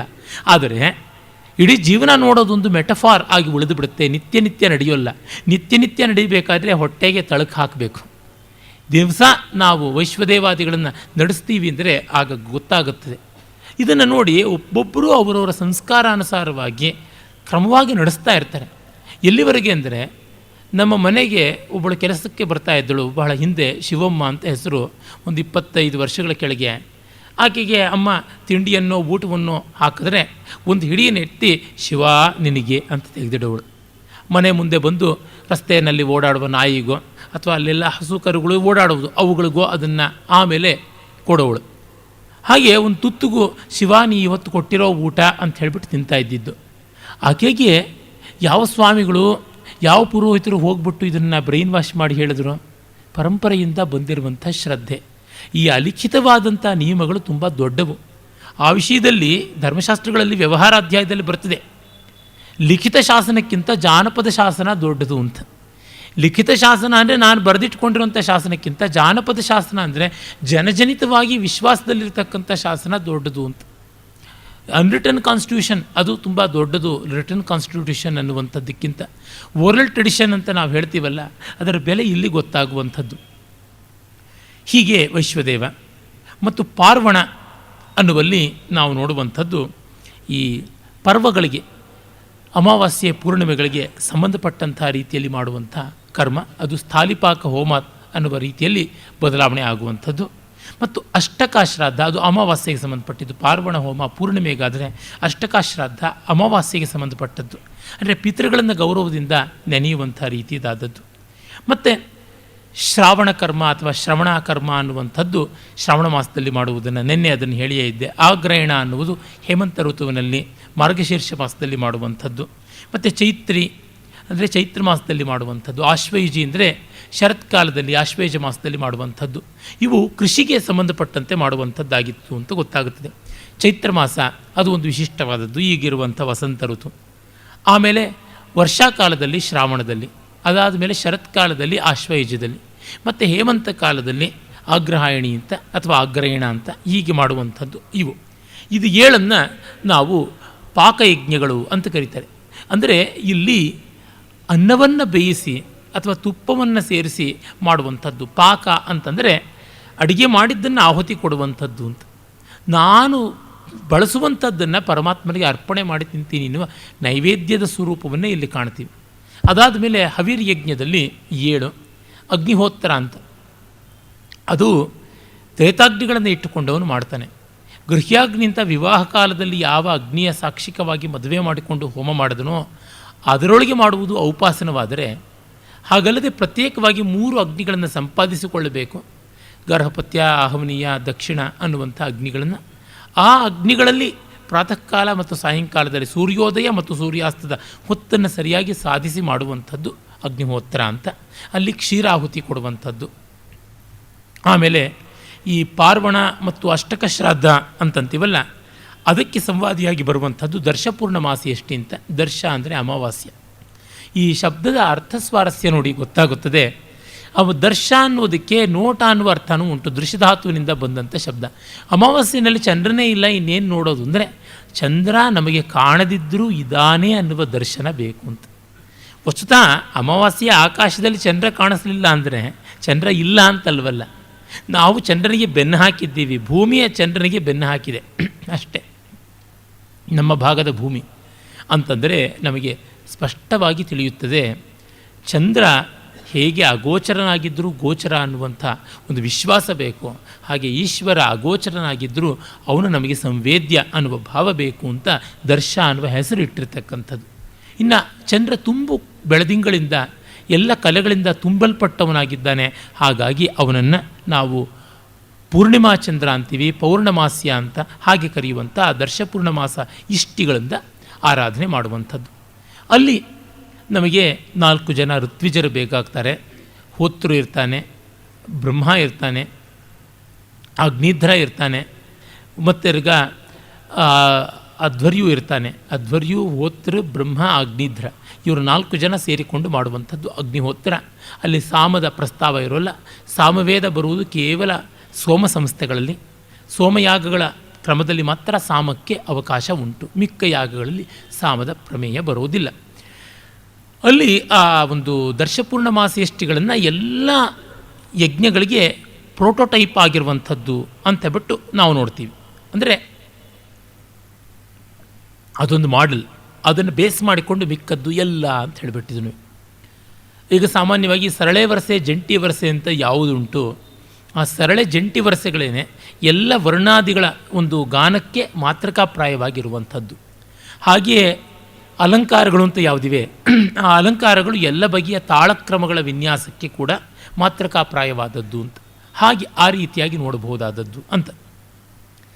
ಮತ್ತು ಆಗ್ರಯಣ ಅಂತ ಇಲ್ಲಿ ಪಾಕ ಸಂಸ್ಥೆಗಳಲ್ಲಿ ಬರುವಂತೆಯೇ ಆಗ್ರಯಣ, ಆದರೆ ಅದು ತ್ರೇತಾಗ್ನಿಯಲ್ಲಿ ಆಗುತ್ತದೆ. ಪಿಂಡ ಪಿತೃಯಜ್ಞ ಅಷ್ಟಕ ಶ್ರಾದ್ದದಂತೆಯೇ, ಆದರೆ ಅದು ತ್ರೇತಾಗ್ನಿಗಳ ಪುರಸ್ಸರವಾಗಿ ಆಗುತ್ತದೆ. ಚಾತುರ್ಮಾಸ್ಯ ಅನ್ನುವಂಥದ್ದು ಕೂಡ ಈ ಚಾತುರ್ಮಾಸ್ಯ ಅನ್ನುವ ಯಾವ ಅವಧಿ ಬರುತ್ತದೆ, ಶ್ರಾವಣದಿಂದ ಮೊದಲುಗೊಂಡು ಕಾರ್ತಿಕದವರೆಗೆ, ಅಂದರೆ ವರ್ಷಾಕಾಲದಿಂದ ಮೊದಲುಗೊಂಡು ಶರತ್ಕಾಲದವರೆಗೆ, ಆ ಸಂದರ್ಭದಲ್ಲಿ ಮಾಡುವಂಥದ್ದು. ನಿರೂಢ ಪಶುಬಂಧ ಅನ್ನುವಂಥದ್ದು ಪಾಶುಕವಾದಂಥ ಯಾಗ, ಅಂದರೆ ಪಶುವನ್ನು ಆಹುತಿ ಕೊಟ್ಟು ಮಾಡುವಂಥದ್ದು. ಸೌತ್ರಾಮಣಿ ಕೂಡ ಇದೇ ರೀತಿಯಾಗಿ ಒಂದು ಯಾಗ. ಸುತ್ರಾಮ ಅಂದರೆ ಇಂದ್ರನನ್ನು ಪ್ರೀಣನ ಮಾಡುವುದಕ್ಕೆ, ಒಲಿಸುವುದಕ್ಕಾಗಿ ಮಾಡುವಂಥ ಒಂದು ಯಾಗ ಅಂತ ಗೊತ್ತಾಗುತ್ತದೆ. ಮತ್ತು ಈ ಸೌತ್ರಾಮಣಿ ಯಾಗವನ್ನು ಕ್ಷತ್ರಪರವಾಗಿ ಮಾಡಿದಾಗ ಅಲ್ಲಿ ಸೇನಾ ಸಂಚಯಕ್ಕಾಗಿ ಮಾಡುವಂಥದ್ದು ಅಂತ. ಅಂದರೆ ನೋಡಿ, ಇಲ್ಲಿ ನಾವು ಗಮನಿಸಬೇಕಾದ್ದು ಈ ಯಾಗಗಳಲ್ಲಿ ಎಲ್ಲ ಜಾತಿಗಳಿಗೆ, ಎಲ್ಲ ವರ್ಣಗಳಿಗೆ ಬೇಕಾಗುವ ಅನುಕೂಲತೆ ಇರುವಂಥ. ಕೆಲವನ್ನು ಬ್ರಾಹ್ಮರೂಪದಲ್ಲಿ ಮಾಡ್ತೀವಿ, ಅದಕ್ಕೆ ಕ್ಷಾತ್ರವಾದ ಆಯಾಮ ಉಂಟು, ವೈಶ್ಯ ಶೂದ್ರಾತ್ಮಕವಾದ ಆಯಾಮ ಕೂಡ ಉಂಟು, ಕೃಷಿ ಗೋರಕ್ಷಾ ವಾಣಿಜ್ಯ ರೂಪವಾಗಿ ಎಲ್ಲ ಉಂಟು. ಈಗ ನಿರೂಢ ಪಶುಬಂಧ ಅನ್ನುವಂಥದ್ದನ್ನು ಗೋವಿನ ಸಂರಕ್ಷಣೆಯ ರೂಪವಾಗಿ ಕೂಡ ಮಾಡುವಂಥ ಅವಕಾಶ ಉಂಟು. ಹಾಗಾಗಿ ಪಶುಪಾಲ್ಯಕ್ಕೆ ಬರುವುದು. ನೆನ್ನೆ ದಿವಸ ಆ ಮಾತನ್ನು ನಾನು ಹೇಳಿದ್ದೆ. ಮತ್ತು ಈಗ ನಮಗೆ ಗೊತ್ತಿರುವಂತೆ ಎಷ್ಟೋ ಜನ ನಮ್ಮಲ್ಲಿ ಒಕ್ಕಲಿಗರು ಅಂತಿರುವವರು ಮಾಂಸಾಹಾರಿಗಳು. ಆದರೆ ಆ ಮಾಂಸಾಹಾರವನ್ನು ಒಂದು ಭಗವದರ್ಪಣ ರೂಪವಾಗಿ ಮಾಡುವುದು ಅನ್ನುವಂಥ ದೃಷ್ಟಿಯಿಂದ ನಿರೂಢ ಪಶುಬಂಧದಲ್ಲಿ ಅಜ ಮೇಕೆಯನ್ನು ಆಹುತಿ ಕೊಡುವಂಥದ್ದು ಅಂತ ಉಂಟು. ಈ ರೀತಿಯಾಗಿ ಮಾಡ್ತಾರೆ. ಹಾಗೆ ಗೋವಿನ ಸಮೃದ್ಧಿಗಾಗಿ ಮಿಕ್ಕ ಎಲ್ಲ ಯಾವುದನ್ನು ಡೊಮೆಸ್ಟಿಕೇಟೆಡ್ ಕ್ಯಾಟಲ್ ಅಂತ ಕರಿತೀವಿ, ಅವುಗಳ ಸಮೃದ್ಧಿಗಾಗಿ ಕೂಡ ಆ ಯಾಗ ವಿವಕ್ಷಿತವಾಗಿದೆ ಅಂತ ಗೊತ್ತಾಗುತ್ತದೆ. ಇನ್ನು ಇದಕ್ಕೆ ಕ್ಷತ್ರಿಯವಾದಂಥ ಆಯಾಮ ಬಂದಾಗ ಸೌತ್ರಾಮಣಿಯಲ್ಲಿ ರಥಪಂದ್ಯ, ಕೆಲವೊಮ್ಮೆ ಮದ್ಯಪಾನ ಅದನ್ನು ಕೊಟ್ಟಿದ್ದಾರೆ. ಸೈನ್ಯ ಸಂಚಯಕ್ಕೆ ಬೇಕಾಗಿರುವಂಥದ್ದು ರಥಪಂದ್ಯ, ಆಟೋಟಗಳು, ಆ ರೀತಿಯಾದ ಚಟುವಟಿಕೆ ಎಲ್ಲ ಬೇಕು ಅಂತ ಗೊತ್ತಾಗುತ್ತದೆ. ಹಾಗೆ ಮಾಡಿದ್ದಾರೆ. ಮತ್ತು ಗೆಳೆಯರನ್ನು ಸಂಪಾದಿಸ್ಕೊಳ್ಳೋದಕ್ಕೆ ಒಂದು ದೊಡ್ಡ ರಾಜಕೀಯ ತಂತ್ರದಲ್ಲಿ ಮದ್ಯಪಾನಾದಿಗಳು ಬೇಕಾಗುತ್ತದೆ. ನನ್ನ ಸ್ನೇಹಿತರ ತಂದೆ ಹೇಳ್ತಾ ಇದ್ದರು, ಒಂದು ಸರ್ತಿ ನೀನು ನಮ್ಮ ಸೆಂಚುರಿ ಕ್ಲಬ್ಗೆ ಬಂದು ನೋಡು, over a goblin of wine or over a peg of beer ಎಷ್ಟೆಲ್ಲ ನಡೆಯುತ್ತೆ, over a mug of beer or over a peg of brandy ಎಷ್ಟು ಲಕ್ಷಗಟ್ಟಲೆ ಕೋಟಿಗಟ್ಟಲೆ ವ್ಯವಹಾರ ನಡೆಯುತ್ತೆ ಅಂತ ನೋಡುವ ಅಂತ. ನಾನು ನೋಡೋಕ್ಕಾಗಲಿಲ್ಲ, ಅರೆ ಅವರು ಹೇಳೋದ್ರಿಂದಲೇ ಸಾಕಷ್ಟು ವಿವರಗಳು ತಿಳಿಯಿತು. ಇರುತ್ತದೆ ಆ ರೀತಿಯಾದದ್ದಕ್ಕೂ ಅವಕಾಶ ಆಗಬೇಕು ಅಂತ. ಯಾತಕ್ಕೆಂದರೆ ಮತ ಅನ್ನೋದು ಮಡಿ ಕಟ್ಕೊಂಡು ಒಂದು ಮೂಲೆಯಲ್ಲಿ ಕೂತರೆ ಎಲ್ಲ ಜನಕ್ಕೂ ಪ್ರಯೋಜನಕ್ಕಾಗೋದಿಲ್ಲ. ಈ ರಿಯಾಲಿಟೀಸನ್ನು ಗಮನಿಸಿ ಅದರೊಳಗೆ ಉದಾತ್ತೀಕರಣ ಮಾಡುತ್ತದಲ್ಲ ಸನಾತನ ಧರ್ಮದ ಸ್ವಾರಸ್ಯವನ್ನು ನಾನು ಮತ್ತೆ ಮತ್ತೆ ಈ ದೃಷ್ಟಿಯಿಂದ ಅವಧಾರಣೆ ಮಾಡಿ ಹೇಳ್ತಾ ಇದ್ದೀನಿ, ಒತ್ತಿ ಹೇಳ್ತಾ ಇದ್ದೀನಿ. ಏನೆಂದರೆ ಆದರ್ಶಗಳು ಅಂತ ಹೇಳಿ ಆಕಾಶದಲ್ಲಿ ಕೈಯಾಡಿಸ್ತಾ ಕೂತ್ಕೊಂಡು ಬಿಡೋದಿಲ್ಲ. ಹಾಗೆಂತ ಬರ್ಬರ ವಾಸ್ತವ ಅಂತ ಅಂಡರ್ ಟೇಬಲ್ ಡೀಲಿಂಗ್ಸ್ ಅಂತ ಆ ರೀತಿಯಾದಂಥ ಯಾವ ಕೆಲಸವೂ ಮಾಡೋದಿಲ್ಲ. ಇವೆರಡಕ್ಕೂ ಸಮನ್ವಯವನ್ನು ಕಲ್ಪಿಸುತ್ತದೆ. ವಾಸ್ತವದ ಸೋರಿಕೆ ಜಾರಿಕೆಗಳನ್ನು, ಆದರ್ಶದ ಹಾರಿಕೆ ತೋರಿಕೆಗಳನ್ನು ಎರಡನ್ನೂ ಬೆಸೆದು ನೆಲದ ಮೇಲೆ ನಡೆಯೋದಕ್ಕೆ ಯಾವುದು ಬೇಕಿದೆ ಆ ಥರದ್ದು ಮಾಡೋದಕ್ಕೆ ಹೋಗುತ್ತದೆ. ಇನ್ನು ಸೋಮ ಸಂಸ್ಥೆಗಳಲ್ಲಿ ನಾವು ಅಗ್ನಿಷ್ಟೋಮ ಅನ್ನುವಂಥದ್ದನ್ನು ನೋಡ್ತೀವಿ. ಅದು ವಿಶೇಷವಾಗಿ 3 ದಿವಸಗಳ ಕಾಲ ನಡೆಯುವಂಥ ಒಂದು ಯಜ್ಞ ಅಂತ. ಅದರ ವಿಸ್ತೃತವಾದ ರೂಪವೇ ಅತ್ಯಗ್ನಿಷ್ಟೋಮ. ಇಲ್ಲೆಲ್ಲ ನಾವು 4 ವಿಧವಾದ ಋತ್ವಿಗ್ ವರ್ಗವನ್ನು ಕೂಡ ನಾವು ನೋಡ್ತೀವಿ. ಅಲ್ಲಿ ಸಾಕಷ್ಟು ಜನ ಋತ್ವಿಜರು ಬರ್ತಾರೆ. ಮುಖ್ಯವಾಗಿ ಹೋತೃ, ಉದ್ಗಾತ್ರ, ಅಧ್ವರ್ಯು, ಆಮೇಲೆ ಬ್ರಹ್ಮ ಅನ್ನುವಂಥ ಯಾವ ಗಣ ಉಂಟು ಅವರೆಲ್ಲರೂ ಬರ್ತಾರೆ. ಹೋತೃವರ್ಗದಲ್ಲಿ ಹೋತೃ ಇರ್ತಾನೆ, ಮೈತ್ರಾವರುಣಿ ಅಂತ ಇರ್ತಾನೆ, ಅಚ್ಛಾವಾಕ ಅಂತ ಇರ್ತಾನೆ, ಗ್ರಾವಸ್ತುತ್ ಅಂತ ಹೇಳಿಬಿಟ್ಟಿರ್ತಾನೆ. ಈ ಗ್ರಾವಸ್ತುತ್ ಸೋಮವನ್ನು ಹಿಂಡುವ ಕೆಲಸಕ್ಕೆ ವಿವಕ್ಷಿತವಾಗಿರುವಂಥ ಕಲ್ಲುಗಳು ಯಾವುದಿವೆ ಅದನ್ನು ಗ್ರಾವ ಅಂತ ಕರೀತಾರೆ. ಅದಕ್ಕೆ ಸಂಬಂಧಪಟ್ಟಂಥ ಕೆಲವು ವಿಶೇಷವಾದ ಮಂತ್ರಗಳನ್ನು ಹೇಳಬೇಕು, ಅದು ಅವನದು. ಅಚ್ಛಾವಾಕ ದೇವತೆಗಳನ್ನು ಸೊಗಸಾಗಿ ಪ್ರಶಂಸೆ ಮಾಡುವ ಮಂತ್ರಗಳನ್ನು ಎತ್ತು ಕೊಡ್ತಕ್ಕಂಥವನು. ಮೈತ್ರಾವರುಣ ಯಜ್ಞಗಳಲ್ಲಿ ತುಂಬ ಮುಖ್ಯವಾಗಿ ಇಂದ್ರನಾದ ಬಳಿಕ ಸ್ತುತಿಗೆ ಪಾತ್ರ ಆಗತಕ್ಕಂಥ ವರುಣ ಮತ್ತು ಮಿತ್ರ ಅವರುಗಳಿಗೆ ಸಂಬಂಧಪಟ್ಟ ವಿಶಿಷ್ಟವಾದ ಮಂತ್ರಗಳನ್ನು ಗಾನ ಮಾಡುವಂಥ ಕೆಲಸಕ್ಕೆ ಇರುವವನು ಮತ್ತು ಯುಗಳ ದೇವತೆಗಳನ್ನೆಲ್ಲ ಆರಾಧನೆ ಮಾಡುವಂಥವನಾಗಿರ್ತಾನೆ ಅಂತ ಗೊತ್ತಾಗುತ್ತದೆ. ಮತ್ತು ಉದ್ಗಾತ್ರ ವರ್ಗ ಸಾಮವೇದಕ್ಕೆ ಸೇರಿದ್ದು, ಹೋತೃವರ್ಗ ಋಗ್ವೇದಕ್ಕೆ ಸೇರಿದ್ದಾದರೆ ಉದ್ಗಾತ್ರ ವರ್ಗ ಸಾಮಕ್ಕೆ. ಅಲ್ಲಿ ಉದ್ಗಾತ ಅಂತ ಅವನು ಬರ್ತಾನೆ. ಋಕ್ಕಾಗಿ ಯಾವುದನ್ನು ಹೋತ್ರ ಹೇಳ್ತಾನೆ ಅದನ್ನು ಸಾಮವಾಗಿ ಗಾನ ಮಾಡಿ ವಿಸ್ತಾರ ಮಾಡ್ತಾನೆ. ಪ್ರಸ್ತೋತ ಅನ್ನುವಂಥವನು ಅದನ್ನು ವಿಸ್ತರಿಸಿ ಕೊಡ್ತಾನೆ ಸಾಮವನ್ನು, ಮತ್ತು ಮುಂದಿನ ಗಾನ ಪ್ರಭೇದಗಳು ಯಾವುದಿವೆ, ವಿಕೃತಿ ಗಾನಗಳು ಯಾವುದಿವೆ ಅವನ್ನು ಹೇಳ್ತಾನೆ. ಪ್ರತಿಹರ್ತ ಅನ್ನುವಂಥವನು ಇದೇ ರೀತಿಯಲ್ಲಿ ಬೇಕಾಗಿರುವಂಥ ಸಾಮಗಳನ್ನು ತಂದು ಪೋಣಿಸಿಕೊಡ್ತಾನೆ. ಮತ್ತು ಸುಬ್ರಹ್ಮಣ್ಯ ಅಂತಕ್ಕಂಥವನು ಆರಣ್ಯಕ, ಗ್ರಾಮಗೇಯ ಇತ್ಯಾದಿಗಳು ಯಾವುದುಂಟು ಸಾಮ ಪ್ರಭೇದದಲ್ಲಿ ಅವುಗಳನ್ನು ಹಾಡುವ ವಿಶೇಷವಾದ ಕಾರ್ಯಕ್ಕೆ ನಿಯುಕ್ತನಾಗಿರ್ತಾನೆ. ಮತ್ತು ಕೆಲವೊಮ್ಮೆ ಅವನಿಗೆ ಒಂದು ನರ್ತನ ಅಂಗ ಕೂಡ ಬಾಧ್ಯವಾಗಿರುತ್ತದೆ. ಉದಾಹರಣೆಗೆ ಅವನು ಉಯ್ಯಾಲೆ ಮೇಲೆ ನಿಂತು ಕುಣಿತ ಹಾಡಬೇಕು ಅನ್ನುವಂಥದ್ದೆಲ್ಲ ಉಂಟು, ಅದನ್ನೆಲ್ಲ ಮಾಡುವಂಥವನಾಗ್ತಾನೆ. ಇನ್ನು ಅಧ್ವರ್ಯು ವರ್ಗದಲ್ಲಿ ಬಂದರೆ ಮೊದಲಿಗೆ ಅಧ್ವರ್ಯು ಇರ್ತಾನೆ. ಅವನು ಇಡೀ ಯಜ್ಞದ ಮ್ಯಾನೇಜ್ಮೆಂಟ್ ನೋಡ್ತಕ್ಕಂಥವನು. ಇಡೀ ಯಜ್ಞ ಸಂಸ್ಥೆ ಒಂದು ಯಾವುದೋ ಒಂದು ಉದ್ಯಮದಂತೆ, ಆಫೀಸ್ನಂತೆ ಇದ್ದರೆ ಯಾರನ್ನು ಮ್ಯಾನೇಜರ್ ಅಂತ ಕರೀತಾರೆ, ಅವನು ನಿರ್ವಾಹಕ ಅನ್ನುವಂಥವನು. ಅಥವಾ ಒಂದು ಸಂಸ್ಥೆ ಅಂತಂದರೆ ಕಾರ್ಯದರ್ಶಿ ಅಂತೀವಲ್ಲ, ಆ ರೀತಿಯಾದಂಥ ಕೆಲಸದಲ್ಲಿರ್ತಾನೆ. ಮತ್ತು ಪ್ರತಿಪ್ರಸ್ಥಾತ ಅಂದರೆ ಪ್ರತಿಯೊಂದು ಕರ್ಮಕ್ಕೂ ಅವನಿಗೆ ಸಹಕಾರಿಯಾಗಿ ಅವನ ಜೊತೆಗೆ ಎದ್ದು ಓಡಾಡಿ ಮಾಡ್ತಕ್ಕಂಥವನು. ನೇಷ್ಟ ಅನ್ನುವಂಥವನು ಪರಿಕರಗಳನ್ನು, ಸಾಮಗ್ರಿಗಳನ್ನು ತಂದು ಕೊಡ್ತಕ್ಕಂಥವನು. ಉನ್ನೇತ ಆಹುತಿಗಳನ್ನು, ಪಾಕ ಮಾಡಿದ್ದನ್ನು ಕೆಲವನ್ನೆಲ್ಲ ಬೇರೆ ಬೇರೆ ಅಗ್ನಿಗಳಲ್ಲಿ ಬೇಯಿಸಿ ಪುರೋಡಾಶ ಇತ್ಯಾದಿಗಳನ್ನು ಮಾಡಬೇಕಾಗುತ್ತದೆ. ಮತ್ತು ಇನ್ನು ಕೆಲವೊಮ್ಮೆ ನಮ್ಮ ಸೋಮಯಾಗಗಳಲ್ಲಿ ನೋಡುವಂಥ ಪ್ರವರ್ಗ್ಯ ಇತ್ಯಾದಿಗಳಲ್ಲಿ ಆ ಪ್ರವರ್ಗ್ಯ ಸಾಮಗ್ರಿಯನ್ನು ಅಗ್ನಿಯಲ್ಲಿಟ್ಟು ಕಾಯಿಸುವಂಥದ್ದೆಲ್ಲ ಮಾಡಬೇಕಾಗುತ್ತದೆ. ಆಗ ಉನ್ನೇತ ಎತ್ತಿ ಕೊಡುವಂಥ ಕೆಲಸ ಮಾಡ್ತಾನೆ. ಹೀಗೆ ಆ್ಯಕ್ಟಿವಿಟಿ ಓರಿಯೆಂಟೆಡ್ ಆಗಿರುತ್ತೆ. ಅವರಿಗೂ ಆಯಾ ಮಂತ್ರಭಾಗಗಳು ಕೂಡ ನಿಯುಕ್ತವಾಗಿರುತ್ತದೆ. ಇನ್ನು ಬ್ರಹ್ಮಗಣದಲ್ಲಿ ಬ್ರಹ್ಮ ಅವನು ದಕ್ಷಿಣಾಗ್ನಿಯ ಹತ್ತಿರ ಪತ್ನಿಶಾಲಾದ ಹತ್ತಿರದಲ್ಲಿ ಏನೇ ಇದ್ದು ಎಲ್ಲ ಕರ್ಮಗಳ ಆಗು ಹೋಗುಗಳನ್ನು ನೋಡ್ತಾ ಕೂತ್ಕೊಳ್ತಾನೆ. ಎಲ್ಲಿಯೂ ಏರುಪೇರಾಗದಂತೆ ಮೈಯೆಲ್ಲ ಕಣ್ಣಾಗಿ ಗಮನಿಸ್ತಾ ಇರ್ತಾನೆ. ಅವನ ಅನುಮತಿ ಇಲ್ಲದೆ ಯಾವುದೂ ನಡೆಯುವಂತೆ ಇಲ್ಲ. ಇನ್ನು ಬ್ರಾಹ್ಮಣಾಚ್ಛಂಸಿ ಅಂತಂದರೆ ಬ್ರಹ್ಮನ ಅಭಿಪ್ರಾಯಗಳು ಏನಿವೆ ಅದನ್ನು ಗೊತ್ತು ಮಾಡಿಕೊಡ್ತಕ್ಕಂಥವನಾಗಿರ್ತಾನೆ. ಆಗ್ನೇದ್ರ ಬ್ರಹ್ಮನಿಂದ ನಿಯುಕ್ತನಾಗಿ ಅಗ್ನಿದ್ರಿಯ ಅನ್ನುವಂಥ ಒಂದು ಅಗ್ನಿಯ ವೇದಿಕೆಯ ಹತ್ತಿರ ಅವನು ನಿಂತುಕೊಂಡು ಸ್ಫ್ಯಾ ಅನ್ನುವ ಒಂದು ಆಯುಧವನ್ನು ಮರದ ಅಂದರೆ ಮತ್ತಿ ಮರದಲ್ಲಿ ಮಾಡಿದಂಥ ಖಡ್ಗದಂಥ ಒಂದು ಆಯುಧ ಇಟ್ಕೊಂಡು ಅವನು ಹೈಕಮಾಂಡಿಂದ ನಿಯುಕ್ತನಾದಂಥ ಲೋಕಲ್ ಕಮಾಂಡ್ ಅನ್ನುವಂತೆ ಆಗಿಂದ ಆಗಿ ಆರ್ಡರ್ಸ್ ಕೊಡ್ತಾ ಇರ್ತಾನೆ. ಯಾಕೆಂದರೆ ಬ್ರಹ್ಮ ಒಂದು ಕಡೆ ಕಮಾಂಡ್ಸು ಕೊಡೋಕ್ಕಾಗೋಲ್ಲ, ತನ್ನ ಒಂದು ರೆಸ್ಪಾನ್ಸಿಬಿಲಿಟಿಯನ್ನು ಇವನಿಗೆ ಹ್ಯಾಂಡ್ ಓವರ್ ಮಾಡಿಟ್ಟಿರ್ತಾನೆ. ಹೀಗಾಗಿ ಇವನು ಆ್ಯಕ್ಟಿಂಗ್ ಅಂತ ಹೇಳ್ಬೋದಲ್ಲ, ಆ ರೀತಿಯಾದಂಥ ಕೆಲಸ ನಡೆಸ್ತಾ ಇರ್ತಾನೆ. ಮತ್ತು ಪೋತ ಅಂತಿರ್ತಾನೆ. ಇಡೀ ಒಂದು ಯಜ್ಞವನ್ನು ಒಂದು ನೌಕೆ ಅಂತಾದರೆ ಆ ನೌಕೆಯನ್ನು ಹುಟ್ಟಾಕಿ ನಡೆಸುವಂಥ ರೀತಿಯಲ್ಲಿ ಎಲ್ಲ ಕಡೆ ಓಡಾಡಿಕೊಂಡು ಎಲ್ಲಿ ತಪ್ಪು ಎಲ್ಲಿ ಸರಿ ಅಂತ ಹೇಳ್ಬಿಟ್ಟು ಅವನು ಎಲ್ಲ ಟೂರಿಸ್ಟ್ ಥರ ಟ್ರಾವೆಲ್ ಮಾಡ್ತಾ, ಯಾರು ಈ ಸೇಲ್ಸ್ ಎಕ್ಸಿಕ್ಯೂಟಿವ್ಸ್ ಎಲ್ಲ ಕಡೆ ಓಡಾಡ್ತಾರಲ್ಲ ಆ ರೀತಿ ಜಂಗಮ ಬ್ರಹ್ಮನಂತೆ ಇರ್ತಾನೆ, ಬ್ರಹ್ಮ ಸ್ಥಾವರನಾಗಿರ್ತಾನೆ. ಹೀಗೆ ಆ ಒಂದು ಯಜ್ಞತಂತ್ರದ ವ್ಯವಸ್ಥೆ ಸಾಮಾನ್ಯವಾಗಿ ನಡೆಯುತ್ತದೆ. ಒಂದು ಯಾಗಶಾಲೆಯನ್ನು ನೋಡಬೇಕು. ನಿಜ ಹೇಳಬೇಕು ಅಂದರೆ ಶ್ರೌತಯಾಗವನ್ನು ಚೆನ್ನಾಗಿ ಗಮನ ಇಟ್ಟು ನೋಡದೇ ಇದ್ದರೆ ಭಾರತೀಯ ಸಂಸ್ಕೃತಿಯ ಸ್ವಾರಸ್ಯ ಅರ್ಥವಾಗೋದಿಲ್ಲ. ಅತ್ಯಂತ ಪ್ರಾಚೀನವಾದ ಆ್ಯಕ್ಟಿವಿಟಿ ಯಾವುದಿದೆ ನಮ್ಮ ದೇಶದಲ್ಲಿ ಅಲ್ಲ, ಇಡೀ ಜಗತ್ತಿನಲ್ಲಿಯೇ ಶ್ರೌತಯಾಗ. ಸುಮಾರು 7000 ವರ್ಷಗಳ ಕೆಳಗೆ ಹೇಗೆ ನಡೀತಾ ಇತ್ತು ಇಂದೂ ಹಾಗೆ ನಡೆಯುತ್ತದೆ. ಈ ಥರ ಪ್ರಪಂಚದಲ್ಲಿ ಎಲ್ಲಾದರೂ ಇದೆಯಾ?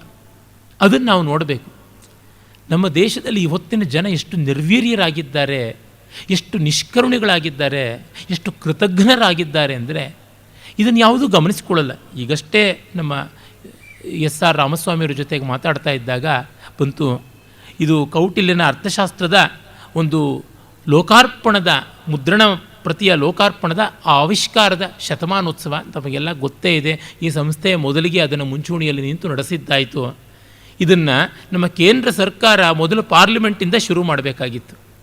ಇಡೀ ರಾಜ್ಯತಂತ್ರ ವ್ಯವಸ್ಥೆ ಜಗತ್ತಿಗೆ ಅತ್ಯಂತ ಪ್ರಾಚೀನವಾಗಿ ತೋರ್ಪಡಿಸಿಕೊಟ್ಟ ಅತ್ಯದ್ಭುತವಾದ ಮಹಾಗ್ರಂಥ ನಿರ್ಮಾತೃ ಕೌಟಿಲ್ಯ. ಅವನ ಗ್ರಂಥ ನಮಗೆ ಕೇವಲ ಇದೆ ಅನ್ನುವುದು ಶಬ್ದ ಮಾತ್ರ ಗೋಚರವಾಗಿತ್ತು. ಅದು ಚಕ್ಷುರ್ಗೋಚರವಾದದ್ದು, ಕಣ್ಣಿಗೆ ಬಿದ್ದದ್ದು, ಬುದ್ಧಿಗೋಚರವಾದದ್ದು ಈಗ 100 ವರ್ಷದ ಕೆಳಗೆ ರುದ್ರಪಟ್ಟಣ ಶ್ಯಾಮಶಾಸ್ತ್ರಿಗಳ ಒಂದು ಪ್ರಯತ್ನದಿಂದ, ಹಾಗೆಯೇ ಟಿ ಗಣಪತಿ ಶಾಸ್ತ್ರಿಗಳ ಒಂದು ಪ್ರಯತ್ನದಿಂದ. ಆದರೆ ಅದನ್ನು ಈ ನಮ್ಮ ಸೆಕ್ಯುಲರ್ ಸರ್ಕಾರಗಳು ಒಂದಿಷ್ಟೂ ಕೈಕೊಂಡಿಲ್ಲ, ಯಾರಿಗೂ ಗೊತ್ತಿಲ್ಲ. ಹೋಗಲಿ, ದೊಡ್ಡ ದೊಡ್ಡ ಸಂಸ್ಕೃತ ವಿಶ್ವವಿದ್ಯಾಲಯಗಳಿವೆ, ಒಂದು ಸಂಪೂರ್ಣಾನಂದವೇ ಅಥವಾ ಒಂದು ಲಾಲ್ ಬಹದ್ದೂರ್ ಶಾಸ್ತ್ರಿನೇ, ಜಗನ್ನಾಥ ವಿಶ್ವವಿದ್ಯಾಲಯವೇ, ಯಾವುದೊಂದು ಶಂಕರಾಚಾರ್ಯ ವಿಶ್ವವಿದ್ಯಾಲಯವೇ, ಯಾವುದು ಮಾಡದಂತೆ ಕಾಣೆ. ಹೋಗಲಿ, ನಮ್ಮ ವಿಶ್ವವಿದ್ಯಾಲಯಗಳಿವೆ, ಒಂದೊಂದು ದೇಶದ ರಾಜ್ಯದಲ್ಲೂ ಅಶ್ವತ್ಥ ಕಟ್ಟೆಗೆ ಅಮಾವಾಸ್ಯೆ ಸೋಮವಾರಕ್ಕೆ ಹಾಕೋದಕ್ಕೆ ಬೇಕಾದಷ್ಟಿವೆ, 108. ಆದರೆ ಒಂದು ವಿಶ್ವವಿದ್ಯಾಲಯದ ಅರ್ಥಶಾಸ್ತ್ರ ವಿಭಾಗವಾಗಲಿ ಸಂಸ್ಕೃತ ವಿಭಾಗವಾಗಲಿ ಅದನ್ನು ಯುಕ್ತ ರೀತಿಯಲ್ಲಿ ಮಾಡಿದ್ದರ ಮಾಹಿತಿ ಪತ್ರಿಕೆಗಳ ಮೂಲಕ ಎಂದು ನಮಗೆ ಗೊತ್ತಾಗಿಲ್ಲ. ಸಾಮಾನ್ಯ ಜನಸಮುದಾಯದಲ್ಲಿ ಬೇಕಾದಷ್ಟು ಉತ್ಸಾಹ ಇದೆ, ಆದರೆ ಸಂಸ್ಥೆಗಳಲ್ಲಿ ಇಲ್ಲ. ಇದು ಒಂದು ದೇಶದ ಅವನತಿಯ ಲಕ್ಷಣ, ಒಂದು ಸಂಸ್ಕೃತಿಯ ಅಪಥಗಾಮಿತ್ವದ ಕುಪಥಗಾಮಿತ್ವದ ಲಕ್ಷಣ ಅಂತ ಅನಿಸುತ್ತೆ. ಯಜ್ಞ ಸಂಸ್ಥೆ ಅಂತಹ ದೊಡ್ಡದು, ಇದನ್ನು ಎಷ್ಟು ದೊಡ್ಡ ರೀತಿಯಲ್ಲಿ ಹೈಲೈಟ್ ಮಾಡಬೇಕಾಗಿದೆ, ಅದನ್ನು ಮಾಡಿಲ್ವಲ್ಲ ಅಂತ ಅನಿಸುತ್ತೆ. ಇಲ್ಲಿ ನೋಡಿ, ಪ್ರತಿಯೊಂದು ಅಂಶವೂ ಧರ್ಮಶಾಸ್ತ್ರದ್ದಿರಬಹುದು, ರಾಜನೀತಿ ಇದ್ದಿರಬಹುದು, ಎಲ್ಲ ಕೂಡ ಕಾಣಿಸುವಂಥದ್ದಾಗುತ್ತದೆ. ಅದರ ಸೊಗಸನ್ನು ನಾವು ನೋಡ್ಬೋದು. ಸುಮ್ಮನೆ ಕೆಲವೊಂದು ವಿವರಗಳನ್ನು ಕೊಡ್ತೀನಿ. ಅಜ್ಞಾಧಾನ ಮಾಡಬೇಕು ಅಂತಂದರೆ ಅದಕ್ಕೆ ವಸಂತೆ ಪರ್ವಣಿ ಬ್ರಾಹ್ಮಣ ಆದಧೀತ, ಬ್ರಾಹ್ಮಣ ಅಗ್ನಿಯನ್ನು ಆಧಾನ ಮಾಡಬೇಕು. ವಸಂತೆ ಬ್ರಾಹ್ಮಣೋಗ್ನಿಯನ್ನು ಆದಧೀತ, ಗ್ರೀಷ್ಮೆ ರಾಜನ್ಯ, ಶರದಿ ವೈಶ್ಯ, ವರ್ಷಾಸು ರಥಕಾರ ಅಂತ ಹೇಳಿ ಎಲ್ಲ ವರ್ಣಗಳವರೆಗೂ ಹೇಳಿದ್ದಾರೆ. ಗ್ರೀಷ್ಮದಲ್ಲಿ ಕ್ಷತ್ರಿಯ, ಶರತ್ಕಾಲದಲ್ಲಿ ವೈಶ್ಯ, ಮತ್ತು ರಥಕಾರರು, ಕಾರುಕರು, ಶಿಲ್ಪಿಗಳು ಅಂತ ಯಾರು ಉಂಟು, ಆರ್ಟಿಸಾನ್ಸ್ ಅಂತ ಶೂದ್ರ ವರ್ಗಕ್ಕೆ ಸೇರುವಂಥದ್ದು ಅಂತ ಉಂಟು. ಅವ್ರನ್ನ ಮತ್ತೆ ನಾವು ವಿಶ್ವಕರ್ಮ ಬ್ರಾಹ್ಮಣರು ಅಂತಲೂ ರಥಕಾರರನ್ನು ಹೇಳ್ತೀವಿ. ಆದರೆ ಮೊದಲು ತ್ರಿವರ್ಣ ಮಾತ್ರ ಇದ್ದಿದ್ದು, ಚಾತುರ್ವರ್ಣಿ ಅಂತ ಇರಲಿಲ್ಲ. ಎಲ್ಲರೂ ವಿಷಃ ಸಾಮಾನ್ಯ ಜನ ಅನ್ನುವಂಥದ್ರೊಳಗೆ ಈ ವರ್ಷಾಕಾಲದಲ್ಲಿ ಕಾರುಕರು ಮತ್ತು ರಥಕಾರರು ಅವರು ಅಜ್ಞಾಧಾನ ಮಾಡಬೇಕು ಅನ್ನುವ ಮೂಲಕ ಪ್ರತಿಯೊಬ್ಬರಿಗೂ ಈ ಯಜ್ಞ ಸಂಸ್ಥೆ ಇತ್ತು ಅನ್ನುವಂಥದ್ದು ಗೊತ್ತಾಗುತ್ತದೆ. ಅದಕ್ಕೆ ನಕ್ಷತ್ರಗಳನ್ನು ಹೇಳ್ತಾರೆ. ಕೃತ್ತಿಕಾಸು, ರೋಹಿಣ್ಯ, ಮೃಗಶಿರಸಿ, ಫಲ್ಗುಣೀಷು, ವಿಶಾಖಯೋ, ಉತ್ತರಯೋ, ಪೃಷ್ಠಪದಯೋ ಅಂತೆಲ್ಲ ನಕ್ಷತ್ರಗಳನ್ನು ಕೊಟ್ಟಿದ್ದಾರೆ. ಆ ಒಂದು ಕೃತ್ತಿಕಾ ನಕ್ಷತ್ರದಲ್ಲಿ, ರೋಹಿಣಿ ನಕ್ಷತ್ರದಲ್ಲಿ, ವಿಶಾಖ ನಕ್ಷತ್ರದಲ್ಲಿ, ಉತ್ತರ ಭದ್ರ ನಕ್ಷತ್ರದಲ್ಲಿ, ಉತ್ತರ ಫಲ್ಗುಣಿ ನಕ್ಷತ್ರದಲ್ಲಿ, ಅಥವಾ ಪುಷ್ಯ ಮಾಸದಲ್ಲಿ, ಪುಷ್ಯ ನಕ್ಷತ್ರದಲ್ಲಿ, ಮೃಗಶಿರಾ ನಕ್ಷತ್ರದಲ್ಲಿ, ಫಲ್ಗುಣ ಅದೇ ಉತ್ತರ ಫಲ್ಗುಣಿ, ಪೂರ್ವ ಫಲ್ಗುಣಿ ನಕ್ಷತ್ರದಲ್ಲಿ, ಹೀಗೆಲ್ಲ ಅಂತ ಹೇಳ್ಬಿಟ್ಟಿದ್ನು. ಅಥವಾ ಉತ್ತರ ಭದ್ರ, ಪೂರ್ವ ಭದ್ರ ಅದರೊಳಗೆ. ಆಮೇಲೆ ಸೋಮೇನ ಯಕ್ಷಮಾಣೋ ನರ್ತುಂ ಪೃಚ್ಛೇನ್ನ ನಕ್ಷತ್ರಂ. ಸೋಮಯಾಗ ಮಾಡಬೇಕಾದ್ರೆ ಇವು ಯಾವುದೂ ಇಲ್ಲ. ಅಲ್ಲಿವರೆಗೂ ಗ್ರ್ಯಾಜುಯೇಟ್ ಆಗಿ ಬಂದ ಮೇಲೆ ಒಳ್ಳೆಯ ಕೆಲಸ ಮಾಡೋದಕ್ಕೆ ಮುಹೂರ್ತ ನೋಡಬೇಕಾಗಿಲ್ಲ ಅನ್ನುವಂಥ ದೃಷ್ಟಿಯಿಂದ ಮಾಡುವಂಥದ್ದು ಅಂತ ಹೇಳ್ಬಿಟ್ಟು ಬರುತ್ತೆ. ಆಮೇಲೆ ನಾವು ಜಾತಪುತ್ರ ಕೃಷ್ಣಕೇಶ ಅಗ್ನಿನಾದಧೀತ, ಗಂಡು ಮಗನೋ ಹೆಣ್ಣು ಮಗನೋ ಒಂದು ಮಗು ಹುಟ್ಟಿದ ತಕ್ಷಣ ತಲೆ ಕೂದಲು ಕಪ್ಪಗಾಗಿದ್ದಾಗಲೇ ಈ ಕೆಲಸಕ್ಕೆ ತೊಡಗಬೇಕು ಅಂತ. ಅಂದರೆ ಸಾಮಾಜಿಕವಾಗಿ ಲೋಕ ಪ್ರಯೋಜನಕಾರಿಯಾಗುವಂಥ ಕೆಲಸಕ್ಕೆ ಪೋಸ್ಟ್ಪೋನ್ ಮಾಡಬಾರ್ದು, ಬೇಗ ಮಾಡಬೇಕು ಅಂತ ಹೇಳ್ಬಿಟ್ಟಿದ್ವಿ. ಮುಪ್ಪಾದ ಮೇಲೆ ಒಳ್ಳೆ ಕೆಲಸ ಮಾಡ್ತೀವಿ ಅಂತ ಹೋಗೋದು, ತಲೆ ಕೂದಲು ಬೆಳ್ಳಗಾದ ಮೇಲೆ 60 ವರ್ಷ ಆದಮೇಲೆ ಭಗವದ್ಗೀತೆ ಓದ್ತೀನಿ ಅಂತ ಪೋಸ್ಟ್ಪೋನ್ ಮಾಡ್ಕೊಳ್ಳೋದು, ಇವೆಲ್ಲ ಕೆಲಸಕ್ಕೆ ಬಾರದೇ ಇರತಕ್ಕಂಥದ್ದು. ಮತ್ತು ಅವನು ಕಾಮನಾರಹಿತನಾಗಿದ್ದವನು, ಭೋಗ ಲಂಪಟ್ಟಿ ಇಲ್ಲದೇ ಇರೋನು, ಲೋಕಹಿತಕ್ಕಾಗಿ ಮಾಡಬೇಕು ಅಂತ. ಹೀಗೆ ಅಜ್ಞಾಧಾನವನ್ನು ಮಾಡಿಕೊಳ್ಬೇಕು ಅಂತ ಹೋಮಪೂರ್ವವಾಗಿ, ಇಷ್ಟಿಪೂರ್ವವಾಗಿ, ಸೋಮಪೂರ್ವವಾಗಿ ಹೀಗೆಲ್ಲ ಮಾಡಿಕೊಳ್ಳಬೇಕು ಅಂತ ಬರುತ್ತೆ. ಮತ್ತು ಒಂದು ಅದಕ್ಕೆ ಬೇಕಾಗಿರುವ ಸಾಮಗ್ರಿಗಳನ್ನು ನೋಡಿ ಹೇಳ್ತಾರೆ. ನೀರು ವೇದಿಯನ್ನು ನಿರ್ಮಾಣ ಮಾಡೋಕ್ಕೆ ಬೇಕು, ಮತ್ತು ಕಾಡು ಹಂದಿ ಕೆತ್ತಿರ್ತಕ್ಕಂಥ ಮಣ್ಣು ಬೇಕು, ಹುತ್ತದ ಮಣ್ಣು ಬೇಕು, ಬಂಜರು ಭೂಮಿಯ ಮಣ್ಣು ಬೇಕು, ಮರಳು ಬೇಕು, ನದಿ ತೀರದ ಮರಳು, ನದಿ ತೀರದಲ್ಲಿ ಅಥವಾ ಸಮುದ್ರ ತೀರದಲ್ಲಿ ಸಿಗುವ ಸಣ್ಣ ಸಣ್ಣ ಕಲ್ಲು ಹರಳು ಬೇಕು ಅಂತ. ಅಂದರೆ ಪ್ರಾತಿನಿಧಿಕವಾಗಿ ಇಡೀ ಭೂಮಿಯ ಎಲ್ಲ ಪ್ರಕಾರದ ಮಣ್ಣನ್ನು, ಕಲ್ಲನ್ನು ಅಲ್ಲಿ ತೆಗೆದುಕೊಳ್ಬೇಕು. ಮತ್ತು ಎಲ್ಲ ಲೋಹಗಳ ಪ್ರತೀಕವಾಗಿ ಒಂದು ತುಣುಕು ಚಿನ್ನವನ್ನು ಸೇರಿಸಬೇಕು ಅಂತ ಬರುತ್ತೆ. ಮತ್ತು ಅರಳಿ, ಅತ್ತಿ, ಮುತ್ತುಗ, ಬನ್ನಿ ಈ ಥರದ್ದು, ಮತ್ತು ಬಿಲ್ವ, ಆಮೇಲೆ ಖದಿರ, ಈ ರೀತಿಯಾದ ಒಂದು ಮರಗಳನ್ನು ಕೂಡ ಬಳಕೆ ಮಾಡಿಕೊಳ್ಬೇಕು ಅಂತೆಲ್ಲ ಹೇಳಿಬಿಟ್ಟು ಮಾಡ್ತಾರೆ. ಹೀಗೆ ಒಂದು ಅಗ್ನಿ ಕುಂಡವನ್ನು ಮಾಡಿಕೊಳ್ಬೇಕು, ಆ ಒಂದು ಆರಣಿಗಳನ್ನು ಸಂಪಾದನೆ ಮಾಡಬೇಕು. ಪೂರ್ವ ದಿಕ್ಕಿನಲ್ಲಿ ಬೆಳೆದಂತಹ ಬನ್ನಿಯ ಮರದ ಮೇಲೆ, ಈಶಾನ್ಯ ದಿಕ್ಕಿನ ಕೊಂಬೆಯ ಮೇಲೆ ಬೆಳೆದಿರುವಂಥ ಅಶ್ವತ್ಥ ವೃಕ್ಷದ ಒಂದು ಕಾಂಡವನ್ನು ಕತ್ತರಿಸಿಕೊಂಡು ಬಂದು ಅದರಿಂದ ಉತ್ತರಾರಣಿ ಅಧರಾರಣಿಯನ್ನು ಮಾಡಿಕೊಂಡು ಮಾಡಬೇಕು. ಮತ್ತು ಯಜಮಾನನ ಮಧ್ಯಮಾಂಗುಲಿಯ ಮಧ್ಯಮ ಪರ್ವವನ್ನು ಅಳತೆಯಾಗಿಟ್ಟುಕೊಂಡು ಆ ಅಳತೆಗೆ ಎಲ್ಲ ಪಾತ್ರಗಳನ್ನು ಮಾಡಬೇಕು ಅಂತ. ಮಧ್ಯಮಾಂಗುಲಿ ಅಂತಂದರೆ ನಮಗೆ ಗೊತ್ತಿದೆ, ಈ 5 ಬೆರಳುಗಳಲ್ಲಿ ಬಲಗೈಯ ಮಧ್ಯದ ಬೆರಳು ಅಂತ. ಈ ಮಧ್ಯದ ಬೆರಳಿನಲ್ಲಿ ಮಧ್ಯಪರ್ವ ಅಂತಂದರೆ 3 ಪರ್ವಗಳಿರುತ್ತವೆ, 3 ಗಿಣ್ಣುಗಳಿರ್ತವೆ. ಅದರೊಳಗೆ ಮಧ್ಯಪರ್ವ, ಅದನ್ನು ಯಜಮಾನನ ಅಳತೆಯ ಒಂದು ಅಂಗುಲ ಅಂತ ಕರಿತೀವಿ. ಅಂದರೆ the things are made to order, mass production ಅಲ್ಲ. ಆ ಕೆಲಸಕ್ಕೆ ತಕ್ಕಂತೆ ಮಾಡಬೇಕು. ಅಂದರೆ ನನಗಾಗಿ ಡಿಸೈನ್ ಮಾಡಿದ್ದು ಅನ್ನುವಂಥದ್ದು.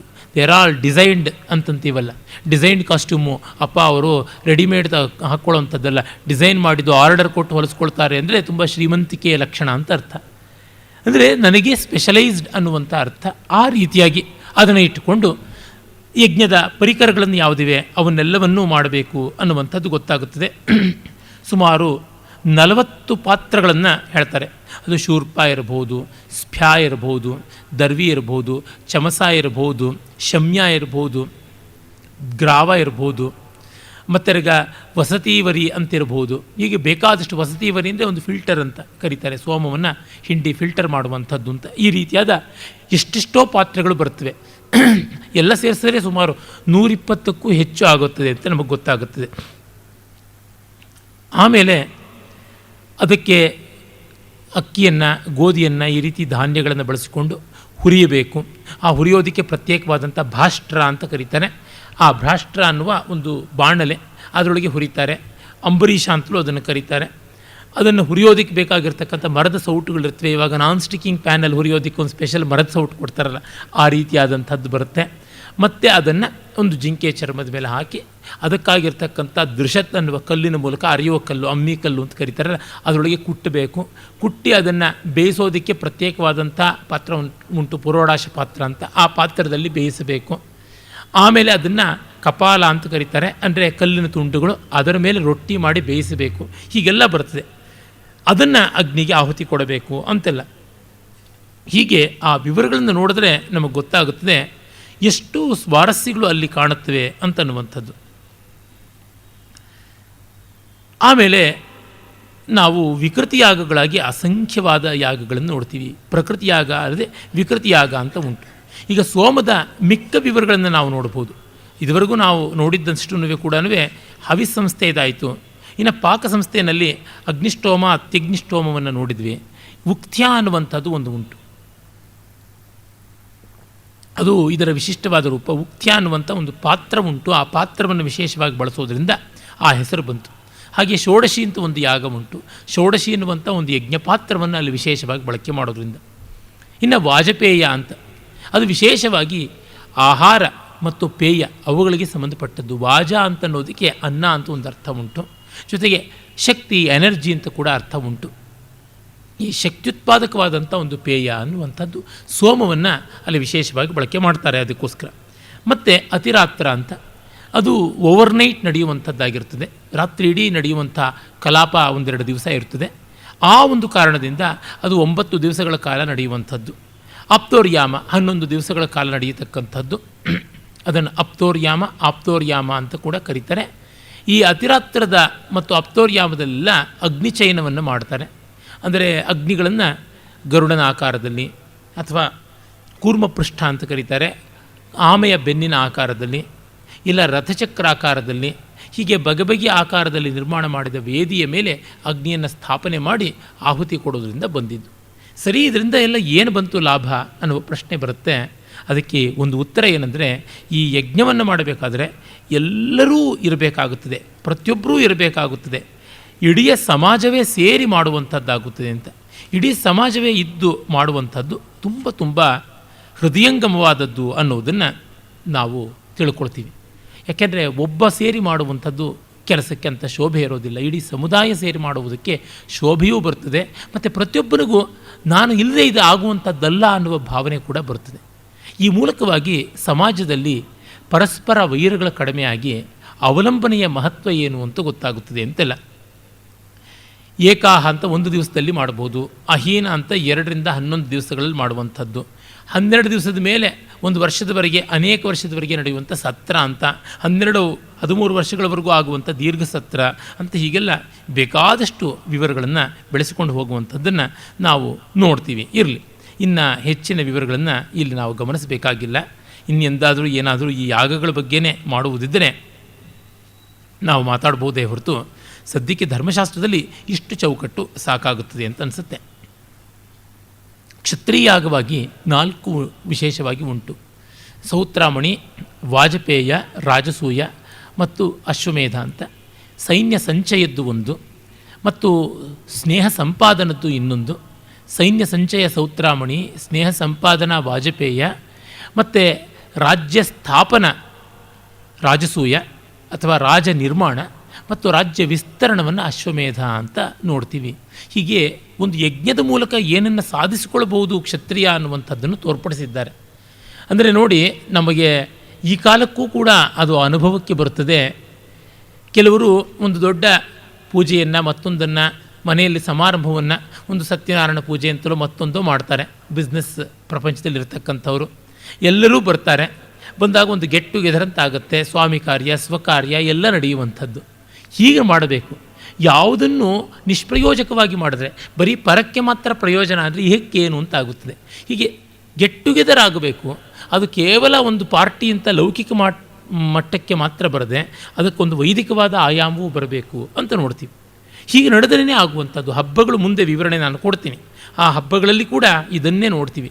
ಯಾವುದೊಂದನ್ನು ಐಸೋಲೇಟ್ ಮಾಡಬಾರದು ಅನ್ನುವಂಥದ್ದು.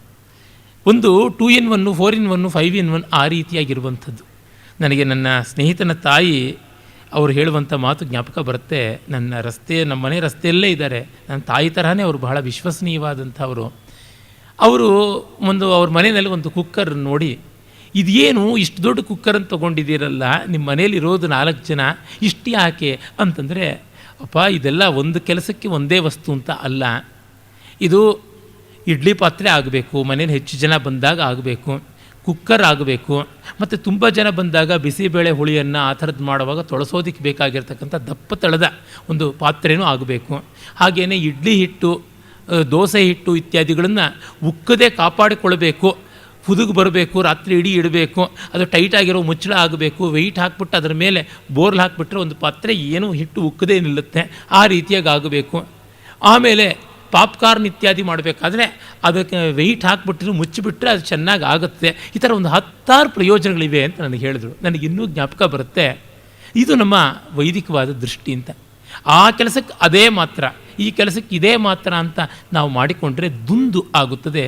ಒಂದಕ್ಕೆ 10 ಬೆಸ್ತು ಮಾಡುವಂಥದ್ದು ತುಂಬ ಮುಖ್ಯ ಅನ್ನುವಂಥದ್ದು ಹಳಬರಿಗೆ ಆ ದೃಷ್ಟಿಕೋನ ಇತ್ತು. ಈಗಿನವರಿಗೆ ಹಾಗಲ್ಲ. ಎಕ್ಸ್ಕ್ಲೂಸಿವ್ ಅಂತ ಮಾಡಿಬಿಟ್ಟು ಇವರು ಅದೇ ಥರ ಎಕ್ಸ್ಕ್ಲೂಸಿವ್ ಆಗಿಬಿಟ್ಟಿದ್ದಾರೆ. ಯಾರಿಗೂ ಇಲ್ಲ, ನಿಮಗೆ ಮಾತ್ರ ಪ್ರಯೋಜನ, ಇನ್ಯಾರಿಗೂ ಇಲ್ಲ ಅನ್ನುವಂತೆ ಆಗಿಬಿಟ್ಟಿದೆ. ಇನ್ನು ನೋಡಿ, ನಾವು ಧರ್ಮಶಾಸ್ತ್ರದ ವಿವರಗಳಿಗೇನೆ ಬಂದರೆ ಅಸಂಖ್ಯ ಪ್ರಕಾರದ ಸ್ಮೃತಿಗಳ, ಸೂತ್ರಗಳ, ನಿಬಂಧ ಗ್ರಂಥಗಳ ಸ್ವಾರಸ್ಯಗಳನ್ನು ನೋಡ್ಬೋದು. ಒಂದು ಸಾಮಾನ್ಯಕ್ಕಾಗಿ ಮನುಸ್ಮೃತಿಯ ಗ್ರಂಥದ ಸೂಕ್ಷ್ಮಗಳನ್ನು, ಕೆಲವೊಂದು ಸ್ಥೂಲ ವಿವರಗಳನ್ನು ಪರಿಚಯ ಮಾಡಿಕೊಂಡ್ರೆ ಧರ್ಮಶಾಸ್ತ್ರದ ಡೀಟೇಲ್ಸ್ ಎಷ್ಟು ಭವ್ಯವಾದದ್ದು, ಅಗಾಧವಾದದ್ದು ಅಂತ ಗೊತ್ತಾಗುತ್ತದೆ. ಮನುಸ್ಮೃತಿ ಹೊತ್ತು ನಮಗೆ ಸುಮಾರು 2680-690 ಶ್ಲೋಕ, ಹೆಚ್ಚು ಕಡಿಮೆ 2700 ಶ್ಲೋಕಗಳಷ್ಟು ಇವೆ ಅಂತಂದು ಹೇಳ್ಬೋದು. ಕೆಲವೊಂದು ಕಡೆ ಪ್ರಕ್ಷೇಪಗಳು ಅಂತಲೂ ಹೇಳ್ತಾರೆ. ಏನೇ ಇದ್ದರೂ ಕೂಡ ಒಂದು 2500 ಶ್ಲೋಕಗಳಿಗೆ ಕಡಿಮೆ ಇಲ್ಲದೆ ಇರುವಂಥ ಒಂದು ಮಹಾಗ್ರಂಥ 12 ಅಧ್ಯಾಯಗಳಲ್ಲಿ ವಿಸ್ತೃತವಾದದ್ದು. ಧರ್ಮಶಾಸ್ತ್ರದ ಸ್ಮೃತಿ ಗ್ರಂಥಗಳಲ್ಲಿಯೇ ಇದಕ್ಕಿಂತ ವಿಸ್ತೃತವಾದದ್ದು ಯಾವುದೂ ಇಲ್ಲ ಅಂತ ಗೊತ್ತಾಗುತ್ತದೆ. ಇಲ್ಲಿ ವಿಷಯಗಳು ಸ್ವಲ್ಪ ಅಧ್ಯಾಯದಿಂದ ಅಧ್ಯಾಯಕ್ಕೆ ಕಲಸಮೇಲೋಗರ ಆದಂತೆ ಕಾಣುತ್ತದೆ. ಅದೇ ಯಾಜ್ಞವಲ್ಕ್ಯ ಸ್ಮೃತಿಯಲ್ಲಿ 3 ಅಧ್ಯಾಯಗಳಲ್ಲಿ 3 ಕಾಂಡಗಳಾಗಿ ಅಚ್ಚುಕಟ್ಟಾಗಿ ವಿಭಕ್ತವಾಗಿರುವಂಥದ್ದು. ಹಾಗೆ ಪರಾಶರ ಸ್ಮೃತಿಯಲ್ಲೂ ಆಚಾರ, ಪ್ರಾಯಶ್ಚಿತ್ತ ಅನ್ನುವ 2 ವಿಭಾಗಗಳಲ್ಲಿ ತುಂಬ ಓರಣವಾಗಿ ಹಂಚಿಕೊಂಡಿರುವಂಥದ್ದನ್ನು ನೋಡ್ತೀವಿ. ಆದರೆ ಮನುಸ್ಮೃತಿಯ ಮೌಲ್ಯ ಇರುವುದು ಅದರ ವ್ಯಸ್ತತೆಯಿಂದಾಗಿ ಅಲ್ಲ, ಅದು ಇಟ್ಕೊಂಡಿರುವ ಹರಹಿನಿಂದಾಗಿ. ಮೊದಲನೇ ಅಧ್ಯಾಯದಲ್ಲಿ ದೇವತೆಗಳು ಋಷಿಗಳು ಎಲ್ಲರೂ ಮನುವಿನ ಬಳಿಗೆ ಹೋಗಿ ಧರ್ಮೋಪದೇಶ ಮಾಡಬೇಕು ಅಂತ ಕೇಳುವಂಥದ್ದು. ಮತ್ತು ಸೃಷ್ಟಿಕ್ರಮ, ಆಮೇಲೆ ಸೃಷ್ಟಿಯಾದ ಮೇಲೆ ಈ ಜಗತ್ತು ಹೇಗೆ ಬೆಳ್ಕೊಂಡು ಬಂತು, ಭಾರತ ದೇಶ ಯಾವ ರೀತಿ ಬಂತು, ಅಲ್ಲಿಯ ಮುಖ್ಯ ಭಾಗಗಳು ಎಂಥದ್ದು, ಮತ್ತು ಇಲ್ಲಿ ನೆಲೆಗೊಂಡ ಧರ್ಮದ ಬಗ್ಗೆ ಏನು, ಅಲ್ಲಿ ಉಂಟಾದಂಥ ಸಾಮಾನ್ಯ ವಿಶೇಷ ಧರ್ಮಗಳ ಪ್ರಕಾರ ಮತ್ತು ವರ್ಣಾಶ್ರಮಗಳ ವ್ಯವಸ್ಥೆ, ಇವೆಲ್ಲವನ್ನೂ ನಾವು ನೋಡ್ತೀವಿ. ಮತ್ತು ಧರ್ಮದ ನೆಲೆ, ಅದರ ಪ್ರಮಾಣಗಳು, ಇವೆಲ್ಲ ಕೂಡ ಅದನ್ನು ನಾವು ನೋಡ್ತೀವಿ. ನೆನ್ನೆ ಅವನ್ನೆಲ್ಲ ನಾವು ಗಮನಿಸಿಯೇ ಇದ್ವಿ. ಮತ್ತು ಪ್ರತ್ಯೇಕ ವರ್ಣಗಳಿಗೆ, ಆಶ್ರಮಗಳಿಗೆ ಸಂಸ್ಕಾರಗಳು, ಧರ್ಮಗಳು, ಬಾಧ್ಯತೆಗಳು ಹೇಳ್ತೀವಿ. ನಮ್ಮ ಧರ್ಮಶಾಸ್ತ್ರಗಳ ಒಂದು ವಿಶೇಷ ಏನಂದರೆ ಬಾಧ್ಯತೆಗಳಿಗೆ ತುಂಬ ದೊಡ್ಡ ಅವಧಾರಣೆ ಕೊಟ್ಟದ್ದು. ಇನ್ಫ್ಯಾಕ್ಟ್ ನೆಹರು ಒಂದು ಕಡೆ ತಮ್ಮ ಭಾಷಣದಲ್ಲಿ ಹೇಳ್ತಾರೆ, ನಮ್ಮ ದುರ್ದೈವ ಆಧುನಿಕ ಸಂವಿಧಾನಗಳು ಹಕ್ಕುಗಳನ್ನೇ ಹೇಳ್ತಾ ಇವೆ ಮತ್ತು ತಮ್ಮ ತಮ್ಮ ರೈಟ್ಸ್ ಅಂತ ಅದನ್ನೇ ಕೋಲಾಹಲಿಸ್ತಾ ಇವೆ. ಆದರೆ ಪ್ರಾಚೀನದಲ್ಲಿ ಹಾಗಿರಲಿಲ್ಲ. ನಾನು ಪಡ್ಕೊಳ್ಬೇಕಾದ್ದೇನು, ನನಗೆ ಬೇಕಾದ್ದೇನು, ನನಗಿಷ್ಟು ಅಧಿಕಾರ ಉಂಟು, ನನಗಿಷ್ಟು ಶೇರ್ ಉಂಟು, means my share and my right ಅನ್ನುವಂಥದ್ದಾಗಿದೆ. ಆದರೆ ಪ್ರಾಚೀನರಲ್ಲಿ my service and my duty ಅಂತ, ನನ್ನ ಸೇವೆ ಮತ್ತು ನನ್ನ ಕರ್ತವ್ಯ, ಅಂದರೆ ನಾನು ಉಪಕಾರ ಏನು ಮಾಡ್ತೀನಿ ಅದು ಇತ್ತು ಅಂತ. ಆ ಮಹಾನುಭಾವರು ಅಷ್ಟು ಹೇಳಿದ್ರು, ಆದರೆ ಏನೂ ಮಾಡಲಿಲ್ಲ. ಅದರಿಂದಲೇ ಬಂದಂಥದ್ದು ಸರ್ವಾನರ್ಥ. ಯಾರು ಬರ್ಕೊಟ್ಟಿದ್ರೋ ಈ ಥರ ಭಾಷಣಗಳು, ಅದಕ್ಕಾಗಿ ಅದು ಬಂತು ಅಂತ ನನಗನ್ಸುತ್ತೆ. ಇರಲಿ. ಆಮೇಲೆ ವಿದ್ಯಾರ್ಥಿ, ಗುರು, ಅಂದರೆ ಬ್ರಹ್ಮಚಾರಿ ಮತ್ತು ಗುರು, ವೇದಾಭ್ಯಾಸದ ಕ್ರಮ, ಜ್ಞಾನಾರ್ಜನೆಯ ರೀತಿ ಅವುಗಳು. ಅದಾದಮೇಲೆ ಗೃಹಸ್ಥಾಶ್ರಮಕ್ಕೆ ಪ್ರವೇಶ ಮಾಡಬೇಕಾದ ಸ್ನಾತಕನ ಲಕ್ಷಣ, ಸ್ನಾತಕನಿಗಿರ್ತಕ್ಕಂಥ ಗೌರವ, ಮನ್ನಣೆ ಮತ್ತು ಅವನು ವರ್ತಿಸಬೇಕಾದಂಥ ರೀತಿ, ಇವುಗಳೆಲ್ಲದರ ವಿವರಣೆ ಕೂಡ ನಾವು ನೋಡ್ತೀವಿ. ಸ್ನಾತಕ ಅಂತಂದರೆ ಒಬ್ಬ ಚೆನ್ನಾದ ರೀತಿಯಲ್ಲಿ ಬ್ರಿಲಿಯಂಟ್ ಗ್ರ್ಯಾಜುಯೇಟ್ ಅಂತ ಕರೀಬೋದು. ಒಳ್ಳೆಯ ರೀತಿಯಲ್ಲಿ ಅವನು ವ್ಯಾಸಂಗದ ಬಳಿಕ ಹೊರಹೊಮ್ಮಿದಂಥವನು ಅಂತ. ಅವನು ಮಾತು, ರೀತಿ, ನಡೆ, ನುಡಿ ಎಲ್ಲವೂ ಒಪ್ಪವಾಗಿರಬೇಕು ಅಂತ ಗೊತ್ತಾಗುತ್ತದೆ. ಬಹಳ ಚೆನ್ನಾದಂಥ ಅಂಶಗಳನ್ನೇ ಅಲ್ಲಿ ನಾವು ನೋಡ್ತೀವಿ. ಅವನು ಬತ್ತು ಹೋಗಿರೋದನ ಅಂತ ಅನ್ನಬಾರ್ದು. ಮಹಾಧೇನು ಅಂತ ಕರೀಬೇಕು, ಸೌರಭೇಯಿ ಅಂತ ಕರೀಬೇಕು ಅಂತ ಉಂಟು. ಅವನು ತಲೆಬುರುಡೆ ಕಪಾಲ ಅಂತ ಕರಿಬಾರ್ದು, ಭಗಾಲ ಅಂತ ಕರೀಬೇಕು. ಹೀಗೆ ಯೂಫಮಿಸಮ್, ಶಿಷ್ಟಾಚಾರವನ್ನು ಬಳಕೆ ಮಾಡಬೇಕು. ನಾವು ನೋಡಿ ಮಕ್ಕಳು ಹೇಗಂದರೆ ಹಾಗೆ ಮಾತಾಡ್ತಾರೆ, ದೊಡ್ಡವರು ಆ ಥರ ಮಾತಾಡುವಂತೆ ಇಲ್ಲ ಅಂತ ಆಧುನಿಕವಾಗಿ ಎಟಿಕೇಟ್ ಬೇಕಾದಷ್ಟು ಇಟ್ಕೊಂಡಿದ್ದೀವಿ. ಅಂಥದ್ದೆಲ್ಲ ಅಲ್ಲಿ ಕಾಣುವಂಥದ್ದಾಗಿದೆ. ಮತ್ತು ಅವನು ವೇಷಭೂಷಣಗಳು ಯಾವ ಥರ ಇರಬೇಕು ಅನ್ನೋದೆಲ್ಲ ವರ್ಣನೆ ಬರುತ್ತೆ. ಹಿಂದೊಮ್ಮೆ ಇಲ್ಲಿಯೇ ಅದನ್ನು ಹೇಳಿದ್ರಿಂದ ವಿಸ್ತರಿಸ್ತಾ ಇಲ್ಲ. ಮತ್ತು ವಿವಾಹ ಕ್ರಮ, 8 ಬಗೆಯ ವಿವಾಹಗಳು, ಆ ವಿವಾಹಗಳನ್ನು ಯಾರು ಹೇಗೆ ಬಳಸಿಕೊಳ್ಳಬಹುದು ಅಂತ, ಇವೇ ಅಂತ ಹೇಳಿಬಿಟ್ಟು ಯಾರು ಎಂಥ ಮದುವೆನೂ ಮಾಡಿಕೊಳ್ಳುವಂಥದ್ದಲ್ಲ. ಶಾಸ್ತ್ರಪೂರ್ತಿಗಾಗಿ ಹೇಳ್ತೀವಿ. ಶಾಸ್ತ್ರಪೂರ್ತಿಗಾಗಿ ಹೇಳಿದ್ರಿಂದ ಶಾಸ್ತ್ರದ ಸಮ್ಮತಿ ಇದೆ ಅಂತ ನಾವು ವಿಶೃಂಖಲವಾಗಿ ನಡೆಯಬಾರದು ಅಂತ ಇದನ್ನು ಗಮನಿಸಿಕೊಳ್ಳಬೇಕು. ನಮ್ಮಲ್ಲಿ ಪ್ರಶಸ್ತ ಅಂತ ಹೇಳಿರೋದು ಬ್ರಾಹ್ಮ ವಿವಾಹವೇ, ಅಂದರೆ ಎಲ್ಲರ ಒಪ್ಪಿಗೆಯಿಂದ ನಡೆಯುವ ವಿವಾಹ ಅನ್ನುವಂಥದ್ದು. ಮತ್ತು ಗೃಹಸ್ಥನ ಕರ್ಮ, ಗೃಹಸ್ಥನ ಧರ್ಮ, ನೆನ್ನೆ ಅದನ್ನೆಲ್ಲ ಸಾಕಷ್ಟು ನೋಡಿದ್ವಿ. ಗೃಹಿಣಿಯ ಧರ್ಮ, ನಗೃಹಂ ಗೃಹಮಿತ್ಯಾಹು ಗೃಹಿಣಿ ಗೃಹಮುಚ್ಯತೆ ಅನ್ನುವ ಮಾತೇ ಮನು ಹೇಳ್ತಾನೆ. ಮನೇನ ಮನೆ ಅಂತ ಕರೆಯೋದಿಲ್ಲ, ಗೃಹಿಣಿ ಇದ್ದಾಗ ಮಾತ್ರ ಮನೆ ಅಂತ. ಜಾಮಯೋ ಎತ್ತ ಶೋಚಂತೆ, ಜಾಮಯ ಅಂತಂದರೆ ಇನ್ಲಾಸ್, ಹೆಣ್ಣು ಮಕ್ಕಳು ಯಾರು ಬಂದಿದ್ದಾರೆ, ಡಾಟರ್ಸ್ ಇನ್ಲಾ ಅಂತ ಆಗಿಬಿಟ್ಟು ಅವರುಗಳು ಎಲ್ಲಿ ದುಃಖ ಪಡ್ತಾರೆ ಅಲ್ಲಿ ಸರ್ವ ಕಾರ್ಯಗಳು ನಾಶವಾಗುತ್ತವೆ ಅನ್ನುವಂಥ ಎಲ್ಲ ಮಾತುಗಳು ಬರ್ತವೆ. ಆ ಬಳಿಕ ಗೃಹಸ್ಥನ ಕರ್ಮಾದಿಗಳೆಲ್ಲ ಬರ್ತವೆ. ಪಂಚಮಹಾಯಾಗಗಳ ವಿವರಣೆಯನ್ನು ಕೂಡ ನಾವಲ್ಲಿಯೇ ನೋಡ್ತೀವಿ. ಮತ್ತು ಅವನ ಒಂದು ಕೌಟುಂಬಿಕ ವ್ಯವಸ್ಥೆ ಸಮಾಜಕ್ಕೆ ಹೇಗೆ ರಕ್ಷಣೀಯವಾಗಬೇಕು ಅನ್ನುವ ವಿವರ ಕೂಡ ಬರ್ತದೆ. ಅದಾದ ಬಳಿಕ ಆಹಾರ, ಭಕ್ಷ್ಯಾಭಕ್ಷ್ಯ ಪ್ರಕರಣ ಇತ್ಯಾದಿಗಳನ್ನು ನೋಡ್ತೀವಿ. ಮತ್ತು ಅಂತ್ಯೇಷ್ಟಿ, ಅಂತ್ಯಕ್ರಿಯೆ, ಶ್ರಾದ್ದದ ರೀತಿ ನೀತಿ ಯಾವುದು, ಅವುಗಳೆಲ್ಲದರ ವಿವರಣೆ ಬರ್ತದೆ. ಇಲ್ಲಿವರೆಗೆ ಅಂದರೆ ಅಗ್ನಿಮುಖಾಲದಿದ್ದರೆ ಕೈಯಲ್ಲಿ ಆದರೂ ಹೋಮ ಮಾಡುವಂಥ ಪಾಣಿ ಹೋಮದ ವಿಧಾನದವರೆಗೆ. ಯಾಕೆಂದರೆ ವಿಧುರನಾದವನಿಗೆ ಅಗ್ನಿ ಇಲ್ಲ. ವಿಧುರ ಹೇಗೆ ಮಾಡಬೇಕು ಶ್ರಾದ್ದಾದಿಗಳನ್ನು ಅಂತಂದರೆ, ಅವನು ಶ್ರಾದ್ದಕ್ಕೆ ಬಂದಿರುವ ಅಂತಹ ನಿಮಂತ್ರಣ ಬ್ರಾಹ್ಮಣರು ಯಾರಿದ್ದಾರೆ ಅವರ ಅಂಗೈಯಲ್ಲಿಯೇ ಆಹುತಿ ಕೊಡಬಹುದು. ಯಾಕೆಂದರೆ ಶ್ರೋತ್ರಿಯ ಬ್ರಾಹ್ಮಣನ ದಕ್ಷಿಣ ಹಸ್ತದಲ್ಲಿ ಅಗ್ನಿ ಸದಾ ಇರುತ್ತದೆ ಅಂತ, ಬಲಗೈಯಲ್ಲಿ ಅಗ್ನಿ ಇರುತ್ತದೆ, ಅಲ್ಲಿಯೇ ಹೋಮ ಮಾಡಬಹುದು ಅಂತ.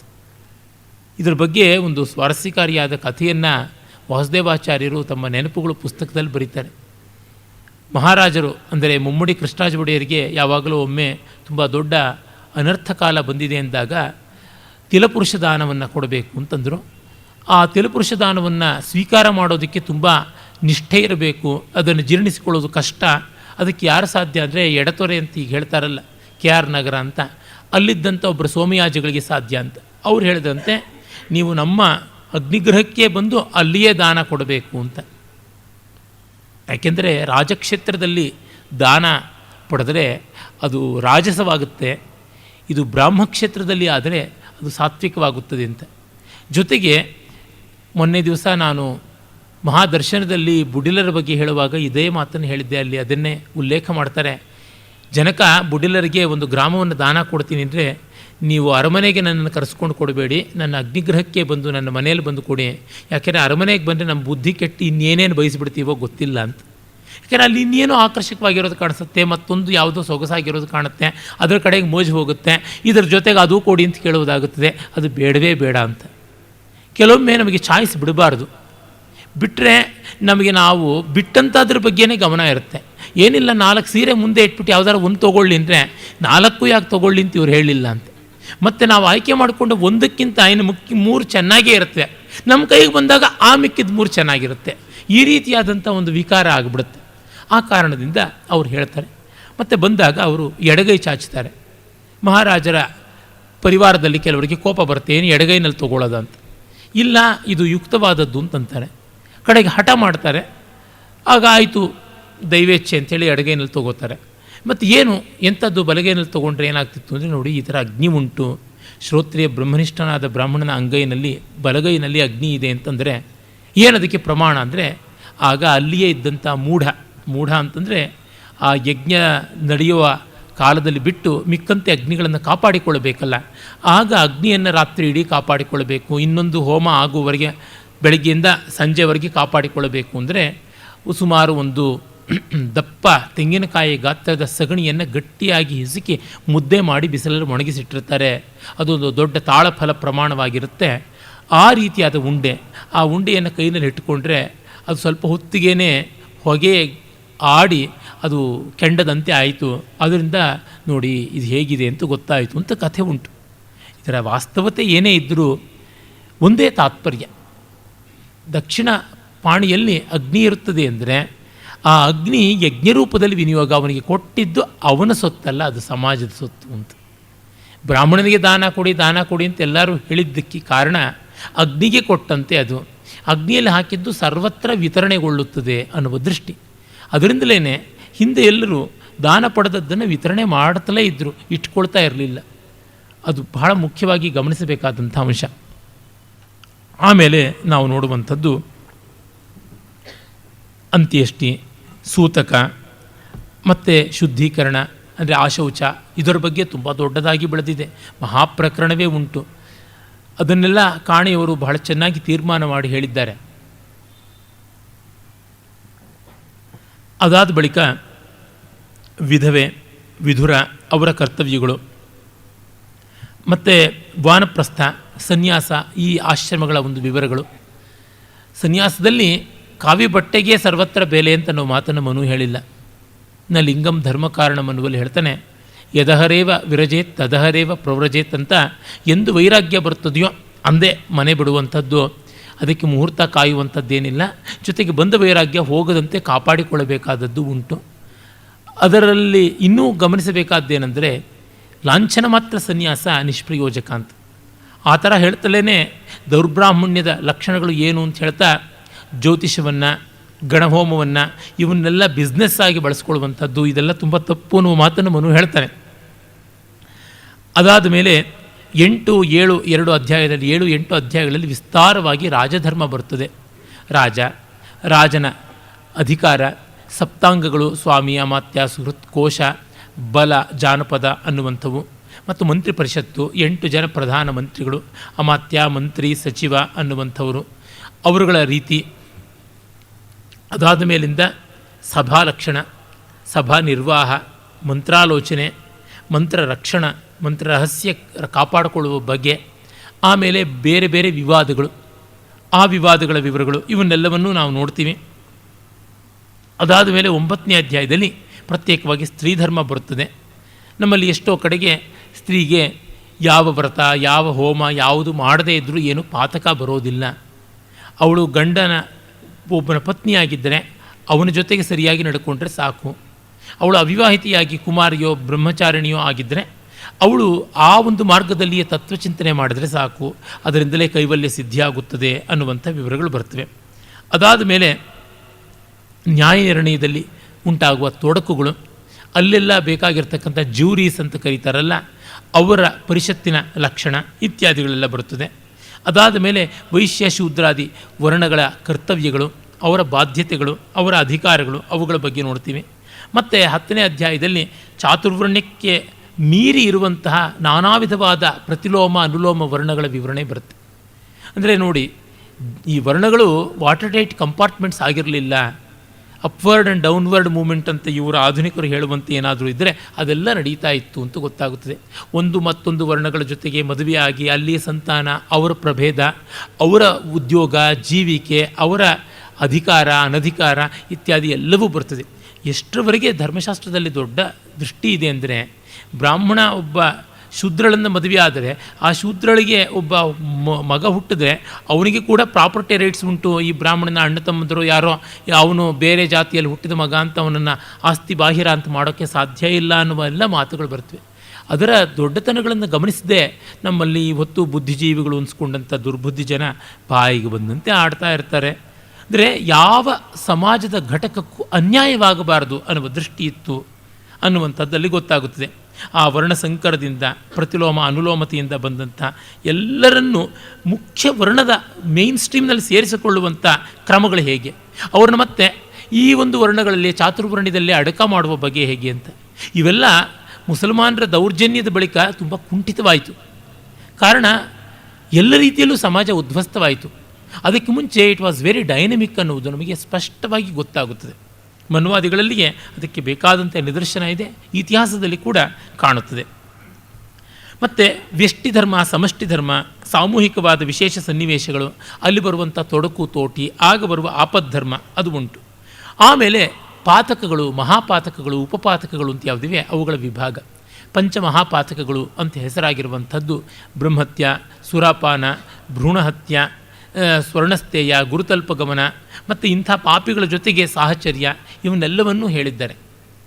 ಹತ್ಯ ಅನ್ನುವಲ್ಲಿ ಬ್ರಹ್ಮತ್ಯ, ಶಿಶುಹತ್ಯ, ಸ್ತ್ರೀಹತ್ಯ, ಭ್ರೂಣಹತ್ಯ ಇವುಗಳನ್ನೆಲ್ಲ ಹೇಳ್ತಾರೆ. ಗುರುತಲ್ಪಗಮನ ಅಂತಂದರೆ ತಾಯಿ, ಮಗಳು, ಸೋದರಿ ಇತ್ಯಾದಿಗಳ ಸಂಬಂಧವನ್ನು ಹೇಳ್ತಾರೆ. ಅವೆಲ್ಲ ಮಹಾಪಾತಕಗಳು ಅಂತ.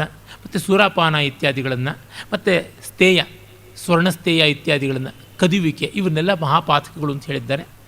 ಅದರಲ್ಲಿ ವಿಶೇಷವಾಗಿ ಬ್ರಾಹ್ಮಣನಿಗೆ ಅತಿ ಹೆಚ್ಚಿನ ದಂಡನೆಯನ್ನೇ ಹೇಳಿದ್ದಾರೆ. ಯಾರು ಹೆಚ್ಚು ತಿಳಿದವರೋ, ಯಾರಿಗೆ ಹೆಚ್ಚು ಸಮಾಜದಲ್ಲಿ ಗೌರವ ಉಂಟೋ ಅವರು ತಪ್ಪು ಮಾಡಿದರೆ ತುಂಬ ದೊಡ್ಡ ಪನಿಷ್ಮೆಂಟ್ ಅಂತ ಹೇಳ್ತಾ ಬರ್ತಾರೆ. ಮತ್ತು ಅದನ್ನೆಲ್ಲ ಯಾವ ರೀತಿಯಾಗಿ ಪ್ರಾಯಶ್ಚಿತ್ತ ರೂಪವಾಗಿ ನಿವಾರಣೆ ಮಾಡಿಕೊಳ್ಬೇಕಾದದ್ದು. ಹೆಚ್ಚಿನ ಈ ಪಂಚಮಹಾಪಾತಕಗಳಿಗೆ ದೇಹಾಂತ ಪ್ರಾಯಶ್ಚಿತ್ತ, ಸಾವೇ ಪ್ರಾಯಶ್ಚಿತ್ತ ಅಂತಂದಿದ್ದಾನೆ. ರಾಜ ಅವ್ರನ್ನ ಬಂದು ಕಡಿಯಬೇಕಾಗಿಲ್ಲ, ಕೊಲ್ಲಬೇಕಾಗಿಲ್ಲ, ಅವರೇ ಸಾಯಬೇಕಾದದ್ದು ಧರ್ಮ ಪರಿಷತ್ತಿನ ತೀರ್ಮಾನ ಅಂಥದ್ದು ಅನ್ನೋದು ಬರ್ತದೆ. ಮತ್ತು ಉಪಪಾತಕಗಳು ಅಂತ ಅನೇಕ ಉಂಟು, ಮುಂದೆ ನೋಡೋಣ ಅವುಗಳನ್ನು, ಅವುಗಳ ವಿಭಾಗಗಳು, ಅದನ್ನೆಲ್ಲವನ್ನು ಕೂಡ ನಾವು ನೋಡ್ತೀವಿ. ಮತ್ತು ಪ್ರಾಯಶ್ಚಿತ್ತಗಳು, ಎಲ್ಲದಕ್ಕೂ ಪ್ರಾಯಶ್ಚಿತ್ತ ಉಂಟು.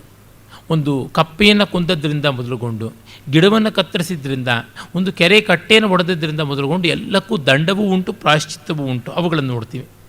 ಮತ್ತು ಕಡೆಗೆ ಕರ್ಮ ವಿಪಾಕ 12ನೇ ಅಧ್ಯಾಯದಲ್ಲಿ ಬರ್ತೀವಿ. ಅಂದರೆ ಸತ್ಕರ್ಮ ಮಾಡಿದವನಿಗೆ ಸ್ವರ್ಗದಲ್ಲಿ ಯಾವ ಸ್ಥಾನ, ದುಷ್ಕರ್ಮ ಮಾಡಿದವನಿಗೆ ನರಕದಲ್ಲಿ ಯಾವ ಶಿಕ್ಷೆ ಅಂತನ್ನುವಂಥದ್ದು. ಯಾರು ದಂಡ ಪ್ರಾಯಶ್ಚಿತ್ತಗಳಿಗೆ ಒಳಗಾಗೋದಿಲ್ವೋ ಅವರಿಗೆ ಇವೆಲ್ಲ ಅಂತ.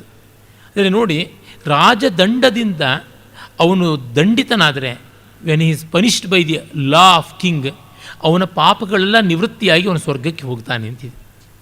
ಅಂದರೆ ಒಬ್ಬ ಅಪರಾಧಿಗೆ ತಾನು ಅಪರಾಧವನ್ನು ಒಪ್ಪಿಕೊಂಡ್ರೆ ಇರುವ ಅನುಕೂಲತೆ ಏನು ಅಂತ ಕೂಡ ತೋರ್ಪಡಿಸುವುದಾಗಿದೆ. ನಿನಗೆ ಇಲ್ಲಿ ಕಷ್ಟ ಆಗ್ಬೋದಯ್ಯ, ಬೇರೊಂದು ಕಡೆ ಉಂಟು ಒಳ್ಳೆಯದು ಅಂತ. ಹಾಗಾಗಿ ಯು ಕನ್ಫೆಸ್, ಒಂದು ಸ್ವಲ್ಪ ಅಲ್ಪ ಎಷ್ಟೋ ದಂಡನೆ ಇರುತ್ತೆ ಯುಕ್ತವಾಗಿ, ಅದನ್ನು ಮಾಡಿಕೊಳ್ಳಲಿ ಅಂತ. ಇದು ಆಸ್ತಿಕ್ಯದಿಂದ ಆಗುವಂಥ ಪ್ರಯೋಜನಗಳಿಂಥದ್ದು. ಹಾಗೆ ಪ್ರಾಯಶ್ಚಿತ್ತವನ್ನು ತಾನು ಮಾಡಿಕೊಂಡ್ರೆ ನೇರವಾಗಿ ಬ್ರಹ್ಮಲೋಕೇ ಮಹೀಯತೆ, ಬ್ರಹ್ಮಲೋಕಕ್ಕೆ ಹೋಗ್ತಾನೆ ಪ್ರಾಯಶ್ಚಿತ್ತ ಮಾಡಿಕೊಂಡ್ರೆ ಅಂತ. ಈ ಮೂಲಕವಾಗಿ ತಪ್ಪನ್ನು ಹಿಂಜರಿಕೆಯಲ್ಲದೆ ಒಪ್ಪಿಕೊಳ್ಳುವುದು, ಒಪ್ಪಿಕೊಂಡ ಮೇಲೆ ಅದಕ್ಕೆ ಯುಕ್ತವಾದಂತಹ ದಂಡನೆ ಪ್ರಾಯಶ್ಚಿತ್ತಗಳನ್ನು ಮಾಡಿಕೊಳ್ಳುವುದು ಗೊತ್ತಾಗುತ್ತದೆ. ಪ್ರಾಯಶ್ಚಿತ್ತ ಅನ್ನುವಲ್ಲಿ ಪ್ರಾಯಸ್ ಅಂತಂದರೆ ತಪಸ್ ಅಂತ ಅರ್ಥ, ಚಿತ್ತ ಅನ್ನೋದಕ್ಕೆ ನಿರ್ಧಾರ ಅಂತ ಅರ್ಥ. ತುಂಬ ನಾವು ಈ ಶಬ್ದವನ್ನು ಬಳಸ್ತೀವಿ, ಅದರ ಅರ್ಥ ಪದಶಃ ಏನು ಅಂತ ಗೊತ್ತಿರೋಲ್ಲ. ಪ್ರಾಯಶ್ಚಿತ್ತ ಅಂದರೆ ತಪೋ ನಿರ್ಧಾರ. ತಪಸ್ಸಿನ ಮೂಲಕ ನಾನು ಒಂದು ನಿರ್ಧಾರಕ್ಕೆ ಬಂದಿದ್ದೀನಿ, ಈ ತಪ್ಪಿಗೆ ನಾನು ನನ್ನನ್ನೇ ಶಿಕ್ಷೆ ಮಾಡಿಕೊಳ್ಳುವುದು, ನನ್ನನ್ನೇ ನಾನು ತಿದ್ದಿಕೊಳ್ಳುವುದು ಅಂತ. ಅಂದರೆ ಸೆಲ್ಫ್ ಅಕೌಂಟಬಿಲಿಟಿ ಅನ್ನುವುದು ಇದು ನಮ್ಮ ದೇಶದಲ್ಲಿ ಧರ್ಮಶಾಸ್ತ್ರಗಳಲ್ಲಿ ಇದ್ದಷ್ಟು ವಿಸ್ತೃತವಾಗಿ ಇನ್ನೆಲ್ಲಿಯೂ ಬಂದಿಲ್ಲ. ಯಾಕೆ ಸೆಲ್ಫ್ ಅಕೌಂಟಬಿಲಿಟಿ ಅನ್ನೋದು ನಮ್ಮ ದೇಶದಲ್ಲಿ ಹೆಚ್ಚಿತ್ತು ಅಂತ ಗೊತ್ತಾಗುತ್ತದೆ. ಆ ಮಟ್ಟಕ್ಕೆ ಸಂಸ್ಕೃತಿಯನ್ನು ಬೆಳೆಸಿದ್ರು ಅಂತ ಕೂಡ ಗೊತ್ತಾಗುತ್ತದೆ. ನೋಡಿ, ಬೇರೆ ಮತಗಳಲ್ಲಿ, ಬೇರೆ ದೇಶಗಳಲ್ಲಿ ಈ ಮಟ್ಟಕ್ಕೆ ಪ್ರಾಯಶ್ಚಿತ್ತಾದಿಗಳನ್ನು ಹೇಳಿಲ್ಲ. ಒಂದೋ ಎರಡೋ ಬರುತ್ತವೆ ಹೊರತು ನೂರಾರು ಬರುವುದಿಲ್ಲ. ಅದಕ್ಕಾಗಿ ಬೇರೆ ಬೇರೆ ಗ್ರಂಥಗಳೇ ಮಾಡಿದ್ದಾರೆ. ಆ ಥರ ಪ್ರಾಯಶ್ಚಿತ್ತದ ಬಗ್ಗೆ ಧರ್ಮಶಾಸ್ತ್ರ ಇತಿಹಾಸದಲ್ಲಿ ಹೇಳ್ತಾರೆ 100ಕ್ಕೂ ಹೆಚ್ಚು ಸಂಸ್ಕೃತ ಗ್ರಂಥಗಳಿವೆ ಅಂತ. ಒಂದು ಅಧಿಕರಣದ ಬಗ್ಗೆ 100ಕ್ಕೂ ಹೆಚ್ಚು ಸಂಸ್ಕೃತ ಗ್ರಂಥಗಳು, ಮೂಲ ಗ್ರಂಥಗಳಿದ್ದವು ಅಂದರೆ ಇನ್ನು ಎಷ್ಟು ಈ ಬಗ್ಗೆ ಸಂವೇದನೆ ಇರಬೇಕು ಅಂತ ನಾವು ಊಹೆ ಮಾಡಿಕೊಳ್ಳಬಹುದು.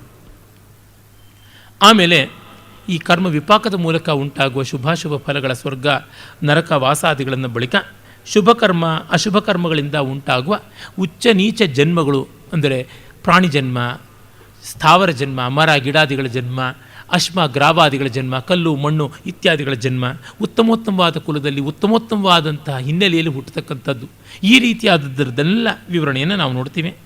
ಆಮೇಲೆ ಆತ್ಮತತ್ವ ವಿವೇಕದ ಅಧ್ಯಾತ್ಮ ಸ್ವರೂಪಗಳನ್ನು ನಿರ್ವಚನೆ ಮಾಡ್ತಾರೆ. ಅದು ವಿಶೇಷವಾಗಿ ದರ್ಶನಶಾಸ್ತ್ರಕ್ಕೆ ಸಂಬಂಧಪಟ್ಟಂಥದ್ದು, ಕೇವಲ ವೇದಾಂತವನ್ನು ನಾವಲ್ಲಿ ಕಾಣ್ತೀವಿ.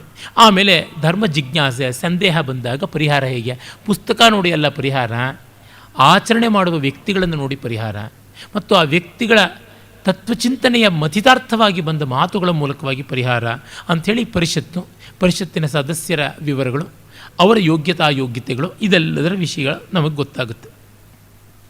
ಹೀಗೆ ಒಂದು ಮನುಸ್ಮೃತಿಯನ್ನು ಪ್ಲೇನಾಗಿ ನೋಡಿದ್ರೆ ನಮಗೆ ತಿಳಿಯುತ್ತೆ ಅದರ ಸ್ವಾರಸ್ಯಗಳು ಎಷ್ಟು ಅಂತ. ಮತ್ತು ನೋಡಿ, ಮನುಸ್ಮೃತಿಯಲ್ಲಿ ಕೆಲವೊಂದು ಅಲ್ಲಿ ಇಲ್ಲಿ ಕಾಣಬರುವಂಥ ಉಲ್ಲೇಖಗಳನ್ನು ನೋಡಿದ್ರೆ ಗೊತ್ತಾಗುತ್ತೆ. ಹೆಣ್ಣೊಬ್ಬಳು ವಿಧವೆಯಾದ ಮೇಲೆ ಕೂಡ ಅವಳು ಚಿಕ್ಕ ವಯಸ್ಸಿನವಳಾಗಿದ್ದರೆ ಅವಳಿಗೆ ಮದುವೆ ಮಾಡಬಹುದು ಅನ್ನುವಂಥ ಮಾತನ್ನು ಹೇಳ್ತಾನೆ.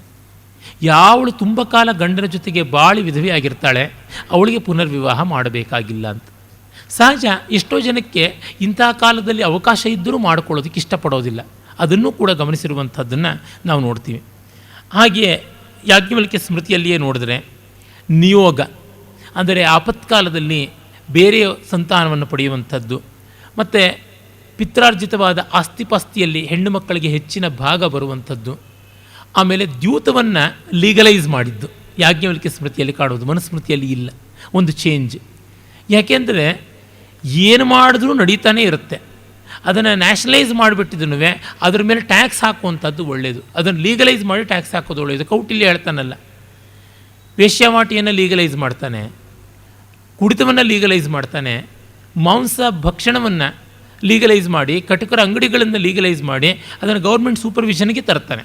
ಹಾಗೆಯೇ ದ್ಯೂತವನ್ನು ಕೂಡ ತನ್ಮೂಲಕವಾಗಿ ಕಿತವ ಧರ್ಮಾಸನ ಇತ್ಯಾದಿಗಳು, ದ್ಯೂತಕರರಿಗೆ ಒಂದು ಸ್ಪೆಷಲ್ ಕೋರ್ಟ್ಸ್ ಎಲ್ಲ ಬರುತ್ತೆ.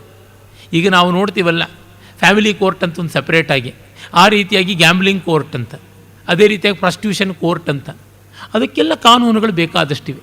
ಅಂದರೆ ಪಾಶ್ಚಾತ್ಯರ, ವಿಶೇಷತಃ ಅಮೇರಿಕದ ಮುಂದುವರಿಕೆ ಎನ್ನುವರು ನಮ್ಮ ಪೂರ್ವಜರು ಅದು ಎಷ್ಟು ದೂರದೃಷ್ಟಿಯಿಂದ ಯೋಚನೆ ಮಾಡಿದ್ರು ಅಂತನ್ನೋದನ್ನು ಗಮನಿಸಿಕೊಂಡು ನೋಡ್ಬೋದು. ಆಮೇಲೆ ನ್ಯಾಯಾಲಯದ ತೀರ್ಪಿಗೆ ಆಧಾರ ಯಾವ್ಯಾವ ರೀತಿ ಇರಬೇಕು, ಮತ್ತು ಸಾಕ್ಷ್ಯ ಪ್ರಕರಣ, ಆಮೇಲಿಂದ ನಿಕ್ಷೇಪ ಪ್ರಕರಣ, ಒತ್ತೆ ಇಡತಕ್ಕಂಥದ್ದು, ಮತ್ತು ಋಣ ಪ್ರಕರಣ, ಸಾಲ, ಇವುಗಳ ಬಗ್ಗೆ ಎಲ್ಲ ಮನುವಿಗಿಂತ ಹೆಚ್ಚು ವೈಜ್ಞಾನಿಕವಾಗಿ ಆಲೋಚನೆ ಮಾಡ್ತಾನೆ. ಮನು 4 ವಿಧವಾದಂಥ ಬಡ್ಡಿಯನ್ನು ಹೇಳ್ತಾನೆ, ಅದನ್ನು ಇನ್ನಷ್ಟು ವಿಸ್ತರಿಸಿ ಹೇಳ್ತಾನೆ. ಹಾಗೆ ನೋಡಿ, ಪರಾಶರ ಸ್ಮೃತಿಯಲ್ಲಿ ಆಪದ್ಧರ್ಮವಾಗಿ ಎಷ್ಟೋ ಜನ ಯಾವ್ಯಾವ ಬೇರೆ ಬೇರೆ ಕೆಲಸ ಮಾಡ್ಬೋದು ಅನ್ನೋದನ್ನು ತುಂಬ ಉದಾರವಾಗಿ ನಿರೂಪಣೆ ಮಾಡಿದ್ದಾಗಿದೆ. ಮನುಸ್ಮೃತಿಯಲ್ಲಿ ಬ್ರಾಹ್ಮಣ ಯಾವ ಕಾರಣಕ್ಕೂ ಕೃಷಿಗೆ ಕೈ ಹಾಕಬಾರದು ಅಂತಾರೆ.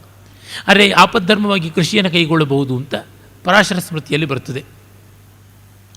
ಅಂದರೆ ಒಂದೊಂದು ಸ್ಮೃತಿಯು ಹೊಸದ ರೀತಿಯಲ್ಲಿ ಧರ್ಮದ ಬೇರೆ ಬೇರೆ ವಿವರಗಳನ್ನು ನಿರೂಪಣೆ ಮಾಡಿ ಇಟ್ಸ್ ಎ ಡೈನಮಿಕ್ ಪ್ರೋಸೆಸ್ ಅಂತ ತೋರಿಸಿದೆ. ಈ ಇಸ್ಲಾಂನಲ್ಲಿ ಶರಿಯತ್ತೆಲ್ಲ ಒಮ್ಮೆ ಬಂದಿದ್ದು ಮತ್ತೆ ಎಂದೂ ಬದಲಾಗಲಿಲ್ವಲ್ಲ, ಆ ರೀತಿಯಾದ ಆಗ್ರಹ ಇಲ್ಲ ಅಂತನ್ನುವುದು ಗೊತ್ತಾಗುತ್ತದೆ. ಹಾಗೆಯೇ ನಾರದ ಸ್ಮೃತಿ, ಅದನ್ನು ನಾರದೀಯ ಮನುಸ್ಮೃತಿ ಅಂತ ಕೂಡ ಕರೀತಾರೆ. ಅಲ್ಲಿ 3 ರೀತಿಯಾದ ಸ್ತ್ರೀಯ ಪುನರ್ವಿವಾಹ ಉಂಟು ಅಂತ ಹೇಳುವಂಥದ್ದು. ಮತ್ತು ಈ ಒಂದು ನಪುಂಸಕರು ಅವರ ಹಕ್ಕುಗಳು ಎಂಥದ್ದು, ಅವರಲ್ಲಿ ಬಗೆ ಎಂಥದ್ದು, ಅವರ ಸ್ಥಾನಮಾನಗಳು ಹೇಗೆ, ಅವರು ಸಮಾಜಕ್ಕೆ ಹೇಗೆ ಹಿತವಾಗಿ ಬಾಳುವಂಥದ್ದು, ಈ ವಿವರಗಳನ್ನು ಕೂಡ ಚರ್ಚೆ ಮಾಡುತ್ತೆ. ಈ ಹೊತ್ತು ಈಗಾಗಲೇ ಹೇಳ್ತಾ ಇದ್ದೀವಿ ದಿ ಥರ್ಡ್ ಜೆಂಡರ್ ಪ್ರಾಬ್ಲಮ್ ಅಂತ.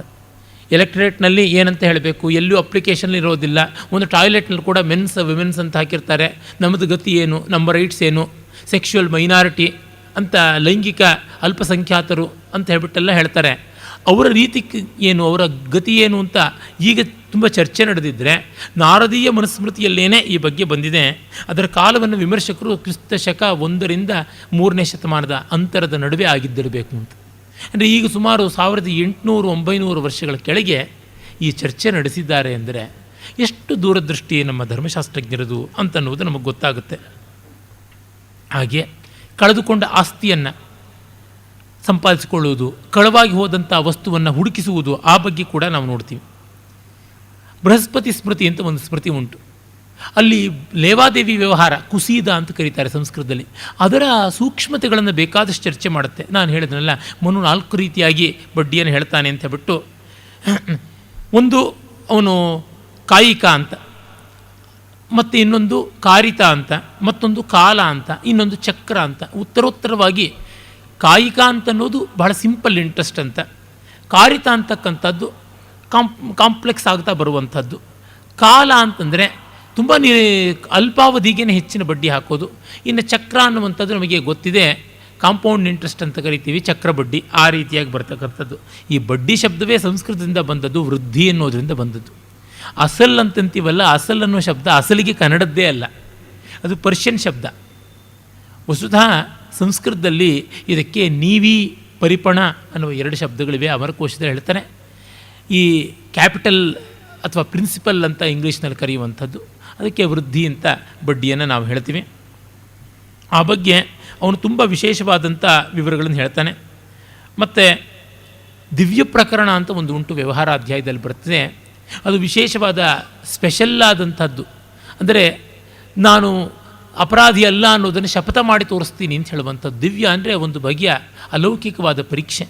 ಅಗ್ನಿದಿವ್ಯ, ಜಲದಿವ್ಯ, ಮಾಷದಿವ್ಯ, ತುಲಾದಿವ್ಯ, ಘಟದಿವ್ಯ ಅಂತೆಲ್ಲ ಬಗೆ ಬಗೆ ಉಂಟು.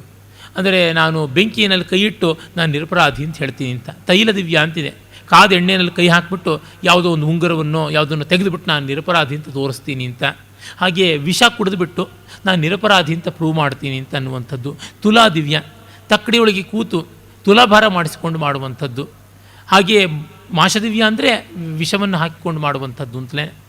ಘಟದಿವ್ಯ ಅಂದರೆ ಒಂದು ಮಡಕೆ ಒಳಗೆ ಘಟಸರ್ಪ ಅಂತ ಅದಕ್ಕೆ ಕರೆಯೋದು, ವಿಷಭರಿತವಾದ ಸರ್ಪವನ್ನು ಇಟ್ಟು ಅದರೊಳಗೆ ಕೈ ಹಾಕಿ ನಾನು ಅದನ್ನು ಹೊರಕ್ಕೆ ಎತ್ತೀನಿ ಅನ್ನುವಂಥದ್ದು. ಇಲ್ಲೆಲ್ಲ ನಾವು ನೋಡಬೇಕಾದದ್ದು, ಆ ನಿರ್ಭೀತನಾಗಿ ಆ ಒಬ್ಬ ವ್ಯಕ್ತಿ ಆರೋಪಿ ತನ್ನ ಒಂದು ಟ್ರಯಲ್ ಯಾವುದಿರುತ್ತೆ, ವಿಚಾರಣೆಯನ್ನು ಎದುರಿಸುವ ಬಗೆ, ತನ್ಮೂಲಕ ಅವನ ನಿರಪರಾಧಿತ್ವ ಸಾಬೀತಾಗುವಲ್ಲಿ ಕಾಣಿಸಿಕೊಳ್ಳುವಂಥ ಸೂಕ್ಷ್ಮ ಅಂತಲೇ ಹೊರತು ಅವ ಅಕ್ಷರಾರ್ಥದಲ್ಲಿ ನಡೀತಾ ಇತ್ತು ಅಂತ ಅಲ್ಲ. ಮತ್ತು ಕಾತ್ಯಾಯನ ಸ್ಮೃತಿಯಲ್ಲಿ ನಾವು ಸ್ತ್ರೀಧನದ ಅನೇಕ ರೂಪಗಳನ್ನು ನೋಡ್ತೀವಿ. ವಿಮೆನ್ಸ್ ಪ್ರಾಪರ್ಟಿ ರೈಟ್ಸ್ ಅಂತೀವಲ್ಲ, ತವರು ಮನೆಯಿಂದ ಕೊಟ್ಟಿದ್ದು, ಅರಶಿನ ಕುಂಕುಮಕ್ಕೆ ಅಂತ ಕೊಟ್ಟಿದ್ದು, ಗಂಡ ತೀರಿಕೊಂಡಾಗ ಇವಳಿಗೆ ಎಷ್ಟು ಅವನ ಆಸ್ತಿ ಬರಬೇಕಾದದ್ದು, ಈ ರೀತಿಯಾದದ್ದು. ಅನೇಕ ಧರ್ಮಶಾಸ್ತ್ರಕಾರರು ವಿಧವೆಗೆ ಎಲ್ಲ ಆಸ್ತಿಯನ್ನು ಹೆಚ್ಚಾಗಿ ಸೇರಬೇಕಾದದ್ದು, ಮಕ್ಕಳಿದ್ದರೆ ಮಕ್ಕಳಿಗೆ ಒಂದಷ್ಟು ಸೇರಬೇಕಾದದ್ದು ಅಂತ ಹೇಳ್ಬಿಟ್ಟು ಅಂತಾರೆ. ಮತ್ತು ಒಂದು ಕೋರ್ಟು ಕಚೇರಿ ವ್ಯವಹಾರದಲ್ಲಿ ಯಾರ್ಯಾರು ಹೇಗೆ ಹೇಗಿರ್ತಾರೆ. ಸೂಚಕ ಅಂತಂದರೆ ಪಬ್ಲಿಕ್ ಪ್ರಾಸಿಕ್ಯೂಟರ್ ಅಂತ, ಪ್ರಾಡ್ವಿವಾಕ ಅಂತಂದರೆ ಜೂರಿ ಅಂತ ಕರಿಬಹುದು, ಕೆಲವರು ಅವನ್ನ ವಕೀಲ ಅಂತ ಕೂಡ ಹೇಳ್ತಾರೆ. ಮತ್ತು ತಿರ್ಗಾ ಆರೋಪಿ, ಪ್ರತ್ಯಾರೋಪಿ, ವಾದಿ, ಪ್ರತಿವಾದಿ ಅನ್ನುವಂಥ ಅಂಶಗಳು ನಮಗೆ ಬರುತ್ತೆ. ಧರ್ಮಾಧಿಕರಣ ಅಂದರೆ ಕೋರ್ಟ್ ಅಂತಕ್ಕಂಥದ್ದು. ಅನುಶಿಷ್ಟ ಅಂತಂದರೆ ಆರ್ಡರ್ಸನ್ನು ಒಪ್ಪಿಕೊಳ್ತಕ್ಕಂಥವನು. ಲೇಖಕ ಅಂದರೆ ಅದನ್ನೆಲ್ಲ ಡ್ರಾಫ್ಟ್ ಮಾಡಿ ಬರ್ಕೊಳ್ಳುವಂಥವನು. ಗಣಕ ಯಾವುದೇ ಒಂದು ಕ್ಯಾಲ್ಕುಲೇಷನ್ಸ್ ಮಾಡಿ ಕೊಡ್ತಕ್ಕಂಥವನು. ಆಮೇಲಿಂದ ಆ ಒಂದು ಇದು ಅಧಿಕ್ಷೇಪ ಅಂದರೆ ಡಿಕ್ರಿ ಹಾಕೋದು, ಒಂದು ಕೇಸನ್ನು ಹಾಕ್ತಕ್ಕಂಥದ್ದಕ್ಕೆ ಅಧಿಕ್ಷೇಪ ಅಂತ. ಕಡೆಗೆ ತೀರ್ಮಾನ ಆಗಿ ಬರುವಂಥ ಜಡ್ಜ್ಮೆಂಟನ್ನು ಜಯಪತ್ರ ಅಂತ. ಹೀಗೆಲ್ಲ ಇರುವಂಥ ಪರಿಭಾಷೆಗಳ ವಿಸ್ತೃತವಾದ ವಿವರಗಳನ್ನು ನಾವು ನೋಡ್ತೀವಿ. ಅದು ಎಷ್ಟೆಷ್ಟು ಸೂಕ್ಷ್ಮ ಅಂತಂದರೆ, ಪಶ್ಚಾತ್ಕಾರ ಅಂತ ಒಂದು ಶಬ್ದ ಬರುತ್ತೆ ನೋಡಿ. ಅದು ತುಂಬ ಡೀಟೇಲ್ಡ್ ಆದಂಥ ಜಡ್ಜ್ಮೆಂಟು ಹಲವು ಸೆಷನ್ಸಲ್ಲಿ ನಡೆದಾಗ ಅದನ್ನು ಮಧ್ಯದಲ್ಲಿ ಇದುವರೆಗೆ ನಡೆದದ್ದು ಏನು ಅಂತ ತೀರ್ಮಾನ ಮಾಡಿ ಇಂಟ್ರೀಮ್ ಜಡ್ಜ್ಮೆಂಟ್ ಅಂತ ಕೊಡ್ತಾರಲ್ಲ, ಅದನ್ನು ಪಶ್ಚಾತ್ಕಾರ ಅಂತ ಕರೀತಕ್ಕಂಥದ್ದು ಅಂತ. ಹೀಗೆ ಆಂಗಿರಸ ಸ್ಮೃತಿಯಲ್ಲಿ ಕೂಡ ವಿಶೇಷವಾದಂಥ ಅಂಶಗಳು ಉಂಟು. ಋಷ್ಯಶೃಂಗ ಸ್ಮೃತಿ, ಕಾರ್ಷ್ಣಾಜಿನಿ ಸ್ಮೃತಿ, ದಕ್ಷ ಸ್ಮೃತಿ ಅಂತೆಲ್ಲ ಬರುತ್ತೆ. ಈ ದಕ್ಷ ಸ್ಮೃತಿಯಲ್ಲಿ ವೇದಾಂತದ ವಿಷಯಗಳು ತುಂಬ ಬರ್ತವೆ. ಆಶೌಚದ ಪ್ರಕರಣ ತುಂಬ ಬರುತ್ತದೆ, ಅದನ್ನು ನೋಡ್ಬೋದು. ಹಾಗೆಯೇ ಪಿತಾಮಹ ಸ್ಮೃತಿಯಲ್ಲಿ ಕರಸ್ಪಾಂಡೆನ್ಸಸ್ಸು, ಯಾವ ರೀತಿ ಪತ್ರಿಕೆಗಳು ಇದ್ದವು, ಲೆಟರ್ಸ್ ಹೇಗೆ ಮಾಡ್ತಾಯಿದ್ರು, ಅಫಿಷಿಯಲ್ ಲೆಟರ್ಸ್ ಡ್ರಾಫ್ಟ್ ಮಾಡ್ತಾಯಿದ್ರು. ಕೌಟಿಲ್ಯ ಕೂಡ ಹೇಳ್ತಾನೆ, ಲೇಖ್ಯ ಪ್ರಕರಣ ಅಂತ ಒಂದು ವ್ಯವಹಾರ ಅಧ್ಯಾಯದಲ್ಲಿ ಬರ್ತದೆ, ಅಲ್ಲಿ ಗೊತ್ತಾಗುತ್ತದೆ. ಕ್ರಯಪತ್ರ, ಸ್ಥಿತಿಪತ್ರ, ಸಂಧಿಪತ್ರ, ವಿಶುದ್ಧಿ ಪತ್ರ ಅಂತ 4 ರೀತಿಯಾಗಿ ಪತ್ರಗಳು ಅಂತ. ಪರ್ಚೇಸಸ್ ಆ್ಯಂಡ್ ಸೇಲ್ಸ್ ಅಂತ ಯಾವುದಿದೆ ಅದು ಕ್ರಯಪತ್ರ ಅಂತ. ಸ್ಥಿತಿಪತ್ರ ಅಂತಂದರೆ ಎಕ್ಸಿಸ್ಟೆನ್ಸ್ ಏನಿದೆ, ಆ ಎಕ್ಸಿಸ್ಟೆನ್ಷಿಯಲ್ ಆಗಿರುವಂಥ ರೀತಿ ಯಾವುದುಂಟು, ಸ್ಟೇಟಸ್ ಕೋ ಮೇಂಟೈನ್ ಮಾಡುವಂಥದ್ದು ಅದು. ಸಂಧಿಪತ್ರ ಅಂದರೆ ಅಗ್ರಿಮೆಂಟ್ ಅಂತ ಕರಿತೀವಲ್ಲ ಅದು, ಆ ರೀತಿಯದು. ವಿಶುದ್ಧಿ ಪತ್ರ ಅಂತಂದರೆ ಕ್ಲಿಯರೆನ್ಸ್ ಲೆಟರ್ಸ್ ಅಂತ. ಇವುಗಳನ್ನು ಹೇಗೆ ಬರಿತಾ ಇದ್ರು, ಅವುಗಳನ್ನು ಎಷ್ಟು ಕಾಪೀಸ್ ಮಾಡ್ತಾಯಿದ್ರು, ಅದಕ್ಕೆ ಎಷ್ಟು ಸಾಕ್ಷಿಗಳನ್ನೆಲ್ಲ ರುಜು ಹಾಕಿಸ್ತಾಯಿದ್ರು, ಮತ್ತು ಆ ಸಾಕ್ಷಿಗಳಿಗೆ ಯಾವ ಕ್ವಾಲಿಫಿಕೇಷನ್ ಇರಬೇಕು. ಒಂದು ಪತ್ರ ಇನ್ನೆಲ್ಲೋ ಮರೆಯಾಗಿತ್ತು ಅಂದರೆ ಅದಕ್ಕೆ ಡೂಪ್ಲಿಕೇಟ್ ಮಾಡಿಸ್ಕೊಡುವಂಥದ್ದು ಹೇಗೆ, ಎಲ್ಲ ವಿವರಗಳು ಉಂಟು. ಪಾರ್ಷಿಯಲ್ ಬರ್ನಿಂಗ್, ಒಂದು ಸ್ವಲ್ಪ ಬೆಂಕಿ ಬಿದ್ದಿದ್ರೆ, ಒಂದು ಸ್ವಲ್ಪ ಹರಿದಿದ್ದರೆ ಯಾವ ತರಹ, ಇಷ್ಟೆಲ್ಲ ವಿವರಗಳು ಮಾಡಿದ್ದಾರೆ ಅಂದರೆ ಏನು ಯೋಚನೆ ಮಾಡಿದ್ದಾರೆ, ಎಷ್ಟು ಗಮನಿಸ್ಕೊಂಡಿದ್ದಾರೆ ಕಂಡೀಷನ್ಸ್ ಅನ್ನುವಂಥದ್ದು ಗೊತ್ತಾಗುತ್ತದೆ. ಮತ್ತು ನೋಡಿ, ಒಂದು ಆ ಪೈತಾಮಹ ಸ್ಮೃತಿಯಲ್ಲಿ ಬರುವ ಕೆಲವೊಂದು ಅಂಶಗಳು. ಮೊದಲಿಗೆ ಯಾವುದೇ ವಿವಾದವನ್ನು ಆ ಹಳ್ಳಿಯ ಪಂಚಾಯತಿನಲ್ಲಿ ಸೆಟ್ಲ್ ಮಾಡಿಕೊಳ್ಬೇಕು ಅಂತ, ಲೋಕಲ್ ಕೋರ್ಟ್ಸ್ ಪಂಚಾಯತಿನಲ್ಲಿ ಮಾಡಿಕೊಳ್ಬೇಕು. ಆಮೇಲೆ ಗ್ರಾಮದಿಂದ ನಗರ, ಆಮೇಲೆ ಆ ನಗರಲ್ಲಿ ಅಮುಖ್ಯಾಧಿಕರಣ ಅಂತ ಮೈನರ್ ಕೋರ್ಟ್, ಮತ್ತು ಮುಖ್ಯಾಧಿಕರಣ ಅಲ್ಲಿ ರಾಜನೇ ಧರ್ಮಸ್ಥಾನದಲ್ಲಿ ಧರ್ಮಾಸನದಲ್ಲಿ ಕೂತಿರ್ತಾನೆ.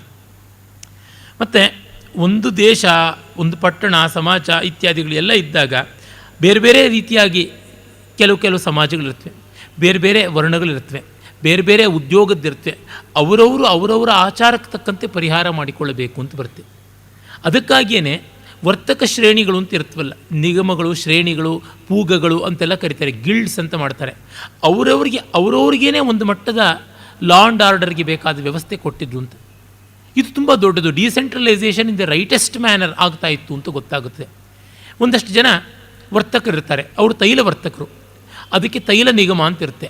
ಆ ತೈಲ ನಿಗಮದ ಒಂದಿಷ್ಟು ಕಾನೂನು ಇರುತ್ತೆ. ಆ ತೈಲ ನಿಗಮದ ಮುಖ್ಯ ವಣಿಕ್ ಅಂತ ಯಾವನಿರ್ತಾನೆ, ಆ ಒಬ್ಬ ವಣಿಕ್ ಯಾವನು ನಾಯಕ ವರ್ತಕ ಇದ್ದಾನಲ್ಲ, ಅವ್ರದ್ದೊಂದು ಬಿಸ್ನೆಸ್ನ ಒಂದು ಪಾಲಿಟಿ ಅಂತ ಇರುತ್ತೆ. ಆ ವಣಿಕ್ ಅವನು ಅದಕ್ಕೆ ತಿಳಿದಷ್ಟು ಒಂದು ಕಾನೂನನ್ನು ಅರ್ಥ ಮಾಡ್ಕೊಂಡಿರ್ತಾನೆ, ಅವನು ಜಡ್ಜ್ಮೆಂಟ್ ಕೊಡ್ತಾನೆ. ಆ ಜಡ್ಜ್ಮೆಂಟು ಸಮಾಧಾನ ಇಲ್ಲ ಅಂತ ಮೇಲೆ ಹೈಯರ್ ಕೋರ್ಟ್ಗೆ ಅಪೀಲ್ ಹೋದರೆ ಆಗ ರಾಜನಿಗೆ ಮತ್ತೊಬ್ಬರಿಗೆ ಸಾಮಾನ್ಯಾಧಿಕರಣ ಈ ಥರದಕ್ಕೆ ಬರುತ್ತೆ. ಹಾಗಲ್ಲದೆ ಇದ್ದರೆ ಅಲ್ಲೇ ಸೆಟ್ಲ್ ಆಗುತ್ತೆ. ಯಾಕೆಂದರೆ ಆ ಪ್ರಾಬ್ಲಮ್ಸು ಅಲ್ಲಿಯವರೆಗೆ ಗೊತ್ತಿರುತ್ತೆ, ಅಲ್ಲಿಯವರೇ ಸಭ್ಯರಾಗಿರ್ತಾರೆ, ಅಲ್ಲಿಯೇ ಸೂಚಕ ಮೊದಲಾದಂಥವ್ರು ಇರ್ತಾರೆ, ಅಲ್ಲಿಗಲ್ಲಿಗೆ ತೀರ್ಮಾನ ಆಗುತ್ತದೆ. ಈ ಥರದ ವ್ಯವಸ್ಥೆಯನ್ನು ನೋಡ್ಬೋದು. ಹಾಗೆ ಯಾವುದೋ ಒಂದು ಜಾತಿ ಅಂದರೆ ಕಸುಬಿನ ಮೇಲೆ ಬಂದಂಥದ್ದು, ಕುಂಬಾರರ ಕೇರಿಯೊಳಗೆ ಯಾವುದೋ ಒಂದು ಜಗಳ ಬಂದಿರುತ್ತೆ. ಆಗ ಅಲ್ಲಿಯೇ ಒಬ್ಬ ಪ್ರಮುಖನಾದಂಥ ಕುಂಭಕಾರ ಇರ್ತಾನೆ, ಅಧಿಕುಂಭಕಾರ ಅಂತ ಅವನು ಕರೀತಾರೆ, ನಾಯಕನಾದಂಥ ಕುಂಭಕಾರ ಅಂತ. ನಮ್ಮ ಪರಿಭಾಷೆಯಲ್ಲಿ ಗುರಿಕಾರರು ಅಂತ ಇರ್ತಾರಲ್ಲ, ಆಯಾ ಸಮುದಾಯದ ನಾಯಕರು, ಅವರು ಸೆಟ್ಲ್ ಮಾಡ್ತಾರೆ. ಇದು ಆ ರೀತಿಯಾದ ಬಳಿ ಕಟ್ಟಳೆ ಅದರಿಂದ ನಡೆಯುವಂಥದ್ದು ಅಂತ ಗೊತ್ತಾಗುತ್ತದೆ. ಆದರೆ ಎರಡೆರಡು ಬೇರೆ ಬೇರೆ ಗುಂಪುಗಳ ಮಧ್ಯೆ ಬಂದಾಗ ಸಾಮಾನ್ಯಾಧಿಕರಣಕ್ಕೆ ಬರಬೇಕು, ಆ ಮುಖ್ಯಾಧಿಕರಣಕ್ಕೆ ಹೋಗಬೇಕು, ಮತ್ತೆ ತಿರ್ಗಾ ನಾವು ಮುಖ್ಯಾಧಿಕರಣ ಅಂತ ರಾಜನ ಬಳಿಗೆ ಹೋಗಬೇಕು ಅಂತ. ಆಮೇಲೆ ನ್ಯಾಯಾಲಯದಲ್ಲಿ ಕೊಟ್ಟಂಥ ಜಡ್ಜ್ಮೆಂಟನ್ನು ಒಪ್ಪುವುದಕ್ಕೆ ಹೇಗೆ, ಅದಕ್ಕೆ ಪ್ರತಿಜ್ಞೆ ಮಾಡುವುದು ಹೇಗೆ, ಅದನ್ನೆಲ್ಲ ಉಂಟು. ಪ್ರತಿಜ್ಞಾ ಅಂತಂದರೆ ಫಸ್ಟ್ ಸ್ಟೇಟ್ಮೆಂಟ್ ಅಂತ ಕೊಡ್ತಾರಲ್ಲ, ಕೇಸ್ ಫೈಲ್ ಮಾಡುವಂಥದ್ದು. ಆ ರೀತಿಯಾಗಿ ಆ ಪ್ರತಿಜ್ಞೆಗೆ ಇವರು ಆಕ್ಷೇಪ ಅಂತ ಕೊಡ್ತಾರೆ, ಅಪೀಲ್ ಹೋಗ್ತಾರೆ. ಈ ರೀತಿಯಾಗಿರುವಂಥದ್ದನ್ನೆಲ್ಲ ನಾವು ನೋಡ್ತೀವಿ ಅಂತ.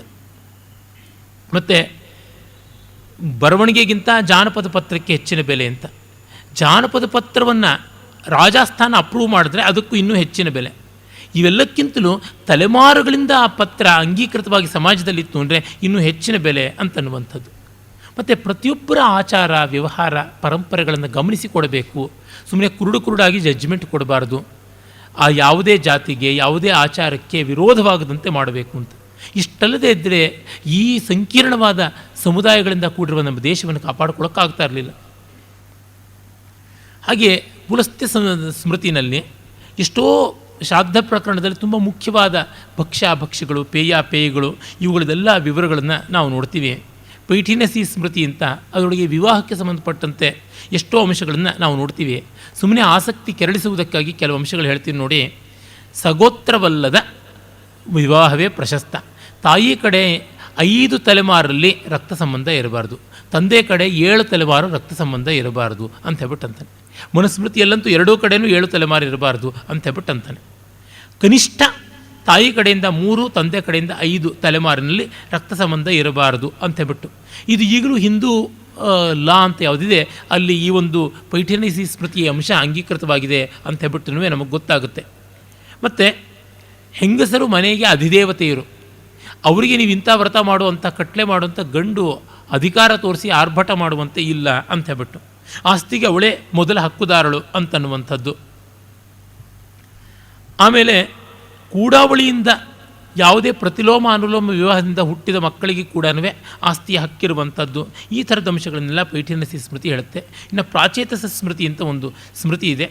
ಅಲ್ಲಿ ವಿಶೇಷವಾಗಿ ಈ ಆರ್ಟಿಸಾನ್ಸ್, ಕಾರುಕರು, ಶಿಲ್ಪಿಗಳು ಅಂತ ಹೇಳ್ತಾರಲ್ಲ, ಈ ವರ್ಕಿಂಗ್ ಕ್ಲಾಸ್ ಅಂತ ಯಾರನ್ನು ಕರೀತಾರೆ, ಪ್ರಧಾನವಾಗಿ ಶೂದ್ರ ಅಂತ ಸರ್ವಿಸ್ ಸೆಕ್ಟರ್ ಅಂತ ಕರೆಯುವಂಥದ್ದು, ಅವರ ಹಕ್ಕುಗಳ ಬಗ್ಗೆ, ಮತ್ತು ದಾಸದಾಸೀರ ಸಂರಕ್ಷಣೆಯ ಬಗ್ಗೆ, ಅವರ ಜೀವಿಕಾ ವಿಭಾಗಗಳ ಬಗ್ಗೆ, ಅವರ ಒಂದು ಭೃತಕ ಅಂದರೆ ಸಂಬಳ ಇತ್ಯಾದಿಗಳ ಬಗ್ಗೆ, ಮತ್ತು ಅವರನ್ನು ಎಷ್ಟು ತಿಂಗಳು ದುಡಿಸ್ಕೊಳ್ಬೋದು, ಆಮೇಲೆ ಎಷ್ಟು ಅವರಿಗೆ ಅಲವೆನ್ಸಸ್ ಕೊಡ್ಬೋದು, ಮತ್ತು ಅವರಿಗೆ ರಜಾ ಇತ್ಯಾದಿಗಳನ್ನು ಕೊಡ್ಬೋದು, ಅವರ ನಿವೃತ್ತಿ ಹೇಗೆ, ಈ ಎಲ್ಲ ಅಂಶಗಳು ಉಂಟು. ಅದನ್ನು ನಾವು ನೋಡ್ತೀವಿ.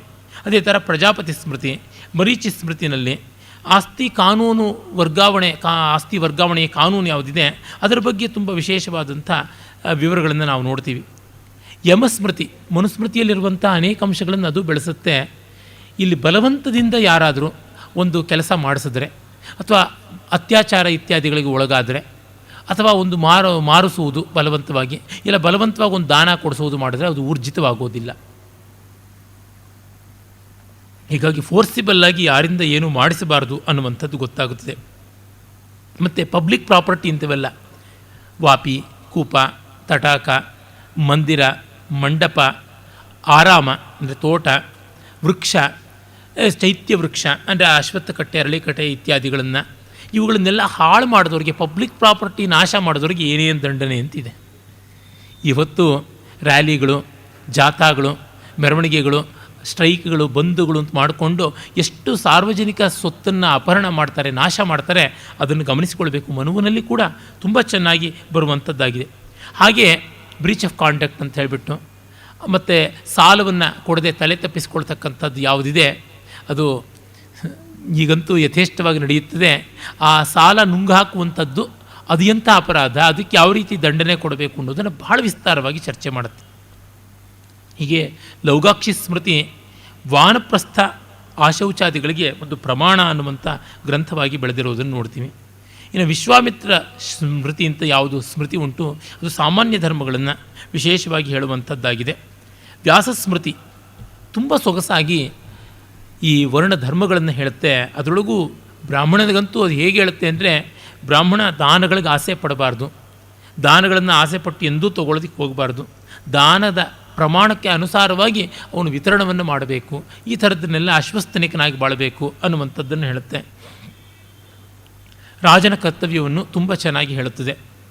ರಾಜನ ಪ್ರಜಾ ಪೀಡಕ ವೃತ್ತಿಯ ಅಪಾಯ ಎಂಥದ್ದು ಅನ್ನೋದನ್ನು ವಿಸ್ತರಿಸಿ ಹೇಳುತ್ತೆ. ಮತ್ತು ಸಂವರ್ತ ಸ್ಮೃತಿ ಅಂತ ಒಂದು ಸ್ಮೃತಿ ಉಂಟು. ಅಲ್ಲಿ ನೋಡಿ ಒಂದು ಪಟ್ಟಿಯನ್ನೇ ಅವನು ಮಾಡ್ಕೊಳ್ತಾನೆ. ರಾಜ ಯಾವ ತಕರಾರು ಬರದೇ ಇದ್ದರೂ ತಾನಾಗಿ ಮಾಡಲೇಬೇಕಾದಂಥ, ಆ್ಯಕ್ಷನ್ ತಗೊಳ್ಳೇಬೇಕಾದಂಥ ಕೆಲಸಗಳು ಯಾವುದು ಅಂತ. ಸಾಮಾನ್ಯ ಪ್ರಜಾಕ್ಷೇಮ ಅಂತ ಒಂದು ಉಂಟು, ಡೆವಲಪ್ಮೆಂಟಲ್ ಆ್ಯಕ್ಟಿವಿಟೀಸ್ ಅಂತ ಒಂದು ಉಂಟು, ಕರ ಸಂಗ್ರಹ ಮತ್ತು ಆ ಸಂಗ್ರಹಿತವಾದಂಥ ಕರವನ್ನು ಅಂದರೆ ಟ್ಯಾಕ್ಸನ್ನು ಪ್ರಜಾಹಿತಕ್ಕಾಗಿ ವಿನಿಯೋಗ ಮಾಡುವುದು. ಅದಲ್ಲದೆ ಯಾವ ಕಂಪ್ಲೇಂಟ್ಸ್ ಬರದೇ ಇದ್ದರೂ ಅವನು ಆ್ಯಕ್ಷನ್ ತೊಗೊಳ್ಬೇಕಾದಂಥ ಕೆಲವೊಂದು ಇಂಟ್ರಿಗ್ಯೂಯಿಂಗ್ ಪಾಯಿಂಟ್ಸ್ ಯಾವುದು ಅಂತ ಅನ್ನುವಾಗ ಏನಂದರೆ, ಕೋರ್ಟ್ನಲ್ಲಿ ತೀರ್ಪು ಆಗೋದಕ್ಕೆ ಮುಂಚೆನೇ ಒಬ್ಬನ ಅಪರಾಧಿ ಅಂತ ಡಿಕ್ಲೇರ್ ಮಾಡಿ ಲೋಕ ಬೈಯುವಂಥದ್ದಿದ್ರೆ ಅದ್ರ ಬಗ್ಗೆ ಆ್ಯಕ್ಷನ್ ತೊಗೋಬೇಕು ಅಂತ. ಇವತ್ತು ನೋಡಿ, ಮೋದಿಯನ್ನು ಯಾವ ಕೋರ್ಟು ಇನ್ನೂ ತೀರ್ಮಾನ ಮಾಡಿಲ್ಲ, ನರೇಂದ್ರ ಮೋದಿನ. ಆಗಲೇ ನಮ್ಮ NDTV ಇರ್ಬೋದು, ಮತ್ತೊಂದು ಟಿ ವಿ ಇರ್ಬೋದು, ಮಗದೊಂದು ಟಿ ವಿ ಇರ್ಬೋದು, ಹಿಂದೂ ಪತ್ರಿಕೆ ಇರ್ಬೋದು, ಅದು ಹಿಂದೂ ಅಂತ ಹೆಸರಿಗೆ ಮಾತ್ರ ಅದು ಚಂಡಾಲ ಪತ್ರಿಕೆ. ಈ ಥರದವ್ರುಗಳೆಲ್ಲ ಬಾಯಿಗೆ ಬಂದಂಗೆ ಆಕ್ಷೇಪ ಮಾಡ್ತಾರಲ್ಲ, ಅವರ ವಿರುದ್ಧವಾಗಿ ಆ್ಯಕ್ಷನ್ ತೊಗೊಳ್ಬೇಕು ಅಂತ ಹೇಳ್ತಾನೆ. ಅಂದರೆ ಒಬ್ಬ ಅಪರಾಧಿ ಅಂತ ಆಗೋದಕ್ಕೆ ಮುಂಚೆನೇ, ಉದಾಹರಣೆಗೆ ನೋಡಿ, ಗಾಂಧೀಜಿನ ಕೋರ್ಟ್ ಕ್ಲೀನ್ ಚಿಟ್ಟು ಗಾಂಧಿಯನ್ನು ಕೊಂದ ಮರ್ಡರ್ ಕೇಸ್ನಲ್ಲಿ ಸಂಘದ ಪಾತ್ರ ಇಲ್ಲ, RSSನ ಪಾತ್ರ ಇಲ್ಲ ಅಂತ ಹೇಳಿದೆ. ಆದರೆ ಈಗಲೂ ಕೂಡ ಗಾಂಧಿಯನ್ನು ಕೊಂದವರು ಅಂತ ಹೇಳಿದ್ದೆ. ನಮ್ಮ ಕಮ್ಯುನಿಸ್ಟ್ಗಳು ನಾಲಿಗೆನ ಮೊಳದುದ್ದ ಮಾಡಿಕೊಂಡು ಅವರು ಆರ್ಭಟ ಮಾಡ್ತಾರೆ. ಅಂಥದ್ದನ್ನೆಲ್ಲ ಕ್ರಿಮಿನಲ್ ಕೇಸ್ ಅಂತ ತೆಗೆದುಕೊಂಡು ಪ್ರಾಸಿಕ್ಯೂಟ್ ಮಾಡಬೇಕು ಅಂತ ಹೇಳ್ಬಿಟ್ಟಂತಾನೆ. ಅಂದರೆ ಸಂವರ್ತ ಯಾವ ರೀತಿಯಾಗಿ ಅದನ್ನು ಹೇಳ್ತಾನೆ ನೋಡಿ. ಮತ್ತು ರಾಜಮಾರ್ಗದ ಪ್ರತಿಬಂಧ, ರಸ್ತಾ ರೋಕು ಅಂತ ಮಾಡಿದ್ರೆ ತಕ್ಷಣ ಯಾರು ಕಂಪ್ಲೇಂಟ್ ಮಾಡದೇ ಇದ್ರೂ ಮಾಡಬೇಕು ಅಂತ. ಹಾಗೆ ಟ್ರಾಫಿಕ್ ಜಾಮ್ ಇತ್ಯಾದಿ ಆದಾಗಲೂ ಹಾಗೆಯೇ ರಾಜಮಾರ್ಗ ಪ್ರತಿಬಂಧವನ್ನು ತಕ್ಷಣವೇ ಆ್ಯಕ್ಷನ್ ತೊಗೊಳ್ಬೇಕು ಅಂತ. ಯಾಕೆಂದರೆ ರಸ್ತೆಗಳು ಒಂದು ದೇಶ ಅನ್ನುವ ದೇಹದ ರಕ್ತನಾಳಗಳು, ನರನಾಡಿಗಳಿದ್ದಂತೆ, ಅವುಗಳಿಗೆ ತೊಂದರೆ ಆಗಬಾರ್ದು ಅಂತ.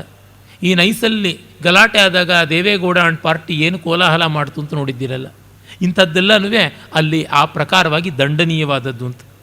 ಹಾಗೆ ನನಗೇನು, ನಾನು ಯಾರಿಂದಲೂ ಬಸರಾಗ್ತೀನಿ, ಇಟ್ಸ್ ಎ ಫ್ರೀ ಸೊಸೈಟಿ ಅಂತ ಹೇಳ್ಬಿಟ್ಟು ಈಗ ಎಷ್ಟೋ ಜನ ಆ ಥರದ್ದು ಕೆಲಸ ಮಾಡ್ತಾಯಿದ್ದಾರೆ. ಲಿವಿಂಗ್ ಟುಗೆದರು, ಸ್ಟೇಯಿಂಗ್ ಟುಗೆದರ್ ಎಲ್ಲ ಈ ಥರ ಬರ್ತಾ ಇದೆಯಲ್ಲ, ಆ ತರಹ ಅನೈತಿಕವಾಗಿ ಯಾವ ಹೆಣ್ಣು ಬಸಿರಾದರೂ ತತ್ಕ್ಷಣ ರಾಜ ಅದಕ್ಕೆ ವಿಚಾರಣೆ ಮಾಡಬೇಕು, ಏನು ಎತ್ತ ಕಾರಣ ಅಂತ ಅದಕ್ಕೊಂದು ಸಾಮಾಜಿಕವಾದ ಮರ್ಯಾದೆಯ ವ್ಯವಸ್ಥೆ ಕಲ್ಪನೆ ಮಾಡಬೇಕು. ಅವಳು ಹೆತ್ತೆ ಬಿಟ್ಟರೆ ಮಗುವನ್ನು ಕಾನೀನ ಸಂತಾನ ಅಂತ ಮಾಡಿ ಮತ್ತೊಂದು ಮದುಗು ಅವನು ಯಾವ ಕಾರಣಕ್ಕಾಗಿದ್ದಾನೋ ಅವನಿಗೆ ಮದುವೆ ಮಾಡಿಸೋದು, ಮತ್ತೊಂದು ಏನೋ ನೋಡಬೇಕು. ಹೀಗೆ ಯಾರನ್ನೂ ಕೂಡ ಉತ್ತರವಾದಿಗಳಲ್ಲ ಅನ್ನುವಂತೆ ಬಿಡಬಾರದು ಅಂತ ಹೇಳ್ಬಿಟ್ಟು ಮಾಡಿಸ್ತಾನೆ. ಮತ್ತು ಸಭಾಭವನಾದಿಗಳ ನಾಶ, ಮಂದಿರಗಳ ನಾಶ ಮಾಡಿದ್ರೆ ಅದಕ್ಕೆ ಏನು ಪನಿಷ್ಮೆಂಟು ಅಂತ. ಮರ ಕಡಿಯೋದು, ಒಬ್ಬ ಯಾವುದೋ ಒಂದು ಮರ ಕಡಿದ್ರೆ ಯಾರು ಕಂಪ್ಲೇಂಟ್ ಕೊಡಬೇಕಾಗಿಲ್ಲ, ನೇರವಾಗಿ ರಾಜ ಆ್ಯಕ್ಷನ್ ತೊಗೊಳ್ಬಹುದು ಅಂತ. ಕಾಡುಗಳಿಗೆ ಯಥೇಷ್ಟವಾದ ಸಮೃದ್ಧಿ ಇದ್ದ ಕಾಲದಲ್ಲಿ ಈ ಎಚ್ಚರ ಅಂತಂದರೆ ನೋಡಿ, ಈಗ ಬೆಂಗಳೂರಿನ ಬೇಸಿಗೆ ಧಗಾಯಮಾನವಾಗಿ ನರಕದ ಒಂದು ಶಾಖೆ ಅನ್ನುವಂತೆ ಇದೆ. ಸಾವಿರಾರು ಮರಗಳು ಬಿದ್ದಿವೆ ನಮ್ಮ ಅನುಕೂಲಕ್ಕೆ ಅಂತ ಹೇಳ್ತಾರೆ. ನಾವು ಅದು ಆ ರೀತಿ ಮಾಡಿಕೊಂಡಿದ್ದೀವಿ. ಸಾರ್ವಜನಿಕವಾದಂಥ ವ್ಯವಸ್ಥೆ ಇದ್ದರೂ ಪ್ರೈವೇಟ್ ವ್ಯವಸ್ಥೆ ಬೇಕು ಅಂತ ಹೇಳ್ಬಿಟ್ಟಿದ್ರೂ ಒಬ್ಬ 42 kg ಇರಲಾರ ತೂಕ ಅವನು ಇಟ್ಕೊಳ್ತಾನೆ ಇನೋವಾ ಅಂತ ಮಹಾ ರಾಕ್ಷಸನಾದಂಥ ವಾಹನ. ಈ ಥರದ್ದೆಲ್ಲ ಇದೆ. ತಾನು AC ಒಳಗೆ ತಂಪಾಗಿ ಕೂತ್ಕೊಳ್ಬೇಕು ಅಂತ AC ಬಿಸಿ ಎಲ್ಲನೂ ಲೋಕಕ್ಕಾಗುವಂಥದ್ದು. ಥಳಥಳ ಹೊಳೆಯುವಂಥ ಬಿಲ್ಡಿಂಗ್ ಇರಬೇಕು, ರಿಫ್ಲೆಕ್ಟರ್ಸ್ ಎಲ್ಲ ಹಾಕ್ಕೊಂಡು ಮಾಡ್ತಾ ಇರ್ತಾರೆ. ಅದರಿಂದ ಇಡೀ ಪರಿಸರಕ್ಕೇ ಬೆಂಕಿ ಆಗುವಂಥದ್ದು. ಇದೆಲ್ಲ ಅಮೇರಿಕನ್ ಮಾಡೆಲ್ ಆಫ್ ಲೈಫ್ ಅನ್ನುವಂಥದ್ದು ಬಂದಿದೆಯಲ್ಲ, ಆ ರೀತಿಯಾಗಿದ್ದನ್ನು ಅಲ್ಲಿಗೇ ಹೇಳ್ತಾನೆ. ಮತ್ತು ಬೆಳೆ ಹಾಳು ಮಾಡ್ತಕ್ಕಂಥದ್ದು, ಯಾವುದೋ ಒಂದು ಬೆಳೆನೇ ಇನ್ಯಾರೋ ಜಿದ್ದಿನ ಮೇಲೆ ಬೆಂಕಿ ಇಟ್ಬಿಡೋದು, ಕತ್ತರಿಸಾಕೋದು ಮಾಡಿದಾಗ ಕನ್ಯಾಪಹಾರ, ಲವ್ ಜಿಹಾದ್ ಇತ್ಯಾದಿಗಳು, ಅದಕ್ಕೆ ಕಂಪ್ಲೇಂಟ್ ಬರದೇ ಇದ್ದರೂ ಆ್ಯಕ್ಷನ್ ತೊಗೋಬೇಕು ಅಂತಾನೆ. ಮತ್ತು ಪಾಪಿಷ್ಟ್ರಾದ ಬ್ರಾಹ್ಮಣರ ಮೇಲೆ, ಅಂದರೆ ಬುದ್ಧಿಜೀವಿಗಳ ಮೇಲೆ ಅಂತ ಇಟ್ಕೊಳ್ಬೋದು. ಈ ಬುದ್ಧಿಜೀವಿಗಳನ್ನು ಹೆಸರಿಟ್ಟುಕೊಂಡು ಲೋಕಕ್ಕೆ ಶೋಭೆ ಮಾಡ್ತಾ ಇರ್ತಾರಲ್ಲ, ದಿವಸಕ್ಕೊಂದು ಅಭಿಪ್ರಾಯವನ್ನು ಜಾತಾನ ಮತ್ತು ದಿವಸಕ್ಕೊಂದು ಸೆಮಿನಾರ್ ಅಂತ ಮಾಡಿಕೊಳ್ಳೋದು, ಲೋಕವನ್ನೆಲ್ಲನೂ ಪ್ರತಾರಣ ಮೋಸ ಮಾಡುವುದು, ಅಂಥವ್ರ ಮೇಲೆ ಕಂಪ್ಲೇಂಟ್ ಬರದೇ ಇದ್ದರೂ ಆ್ಯಕ್ಷನ್ ತೊಗೊಳ್ಬೇಕು ಅಂತ. ಯಾವ ಬ್ರಾಹ್ಮಣನು ತನ್ನ ಒಂದು ಬ್ರಾಹ್ಮಣ್ಯದ ಲಕ್ಷಣಗಳಿಗೆ ಅನುಗುಣವಾಗಿಲ್ವೋ ಅವನ ಮೇಲೆ ರಾಜ ಆ್ಯಕ್ಷನ್ ತೊಗೊಂಡು ಅವನಿಗಿದ್ದ ಆಸ್ತಿ ಪಾಸ್ತಿಯನ್ನೆಲ್ಲ ಮುಟ್ಟುಗೋಲು ಹಾಕಿಕೊಂಡು ಅವನನ್ನು ಸರ್ವಕರ್ಮ ಭ್ರಷ್ಟ ಅಂಥೇಳಿ ಎದೆ ಮೇಲೆ ಹಣೆ ಮೇಲೆ ಬಿಸಿ ಮುದ್ರೆಯನ್ನು ಒತ್ತಿ ಇವನಿಗೆ ಯಾರು ಎಂದು ಗೌರವ ಕೊಡಬೇಡಿ ಅಂತ ದೇಶ ಬಹಿಷ್ಕಾರ ವಿಧಿಸಬೇಕು ಅಂತಿದೆ ಶಿಕ್ಷೆ.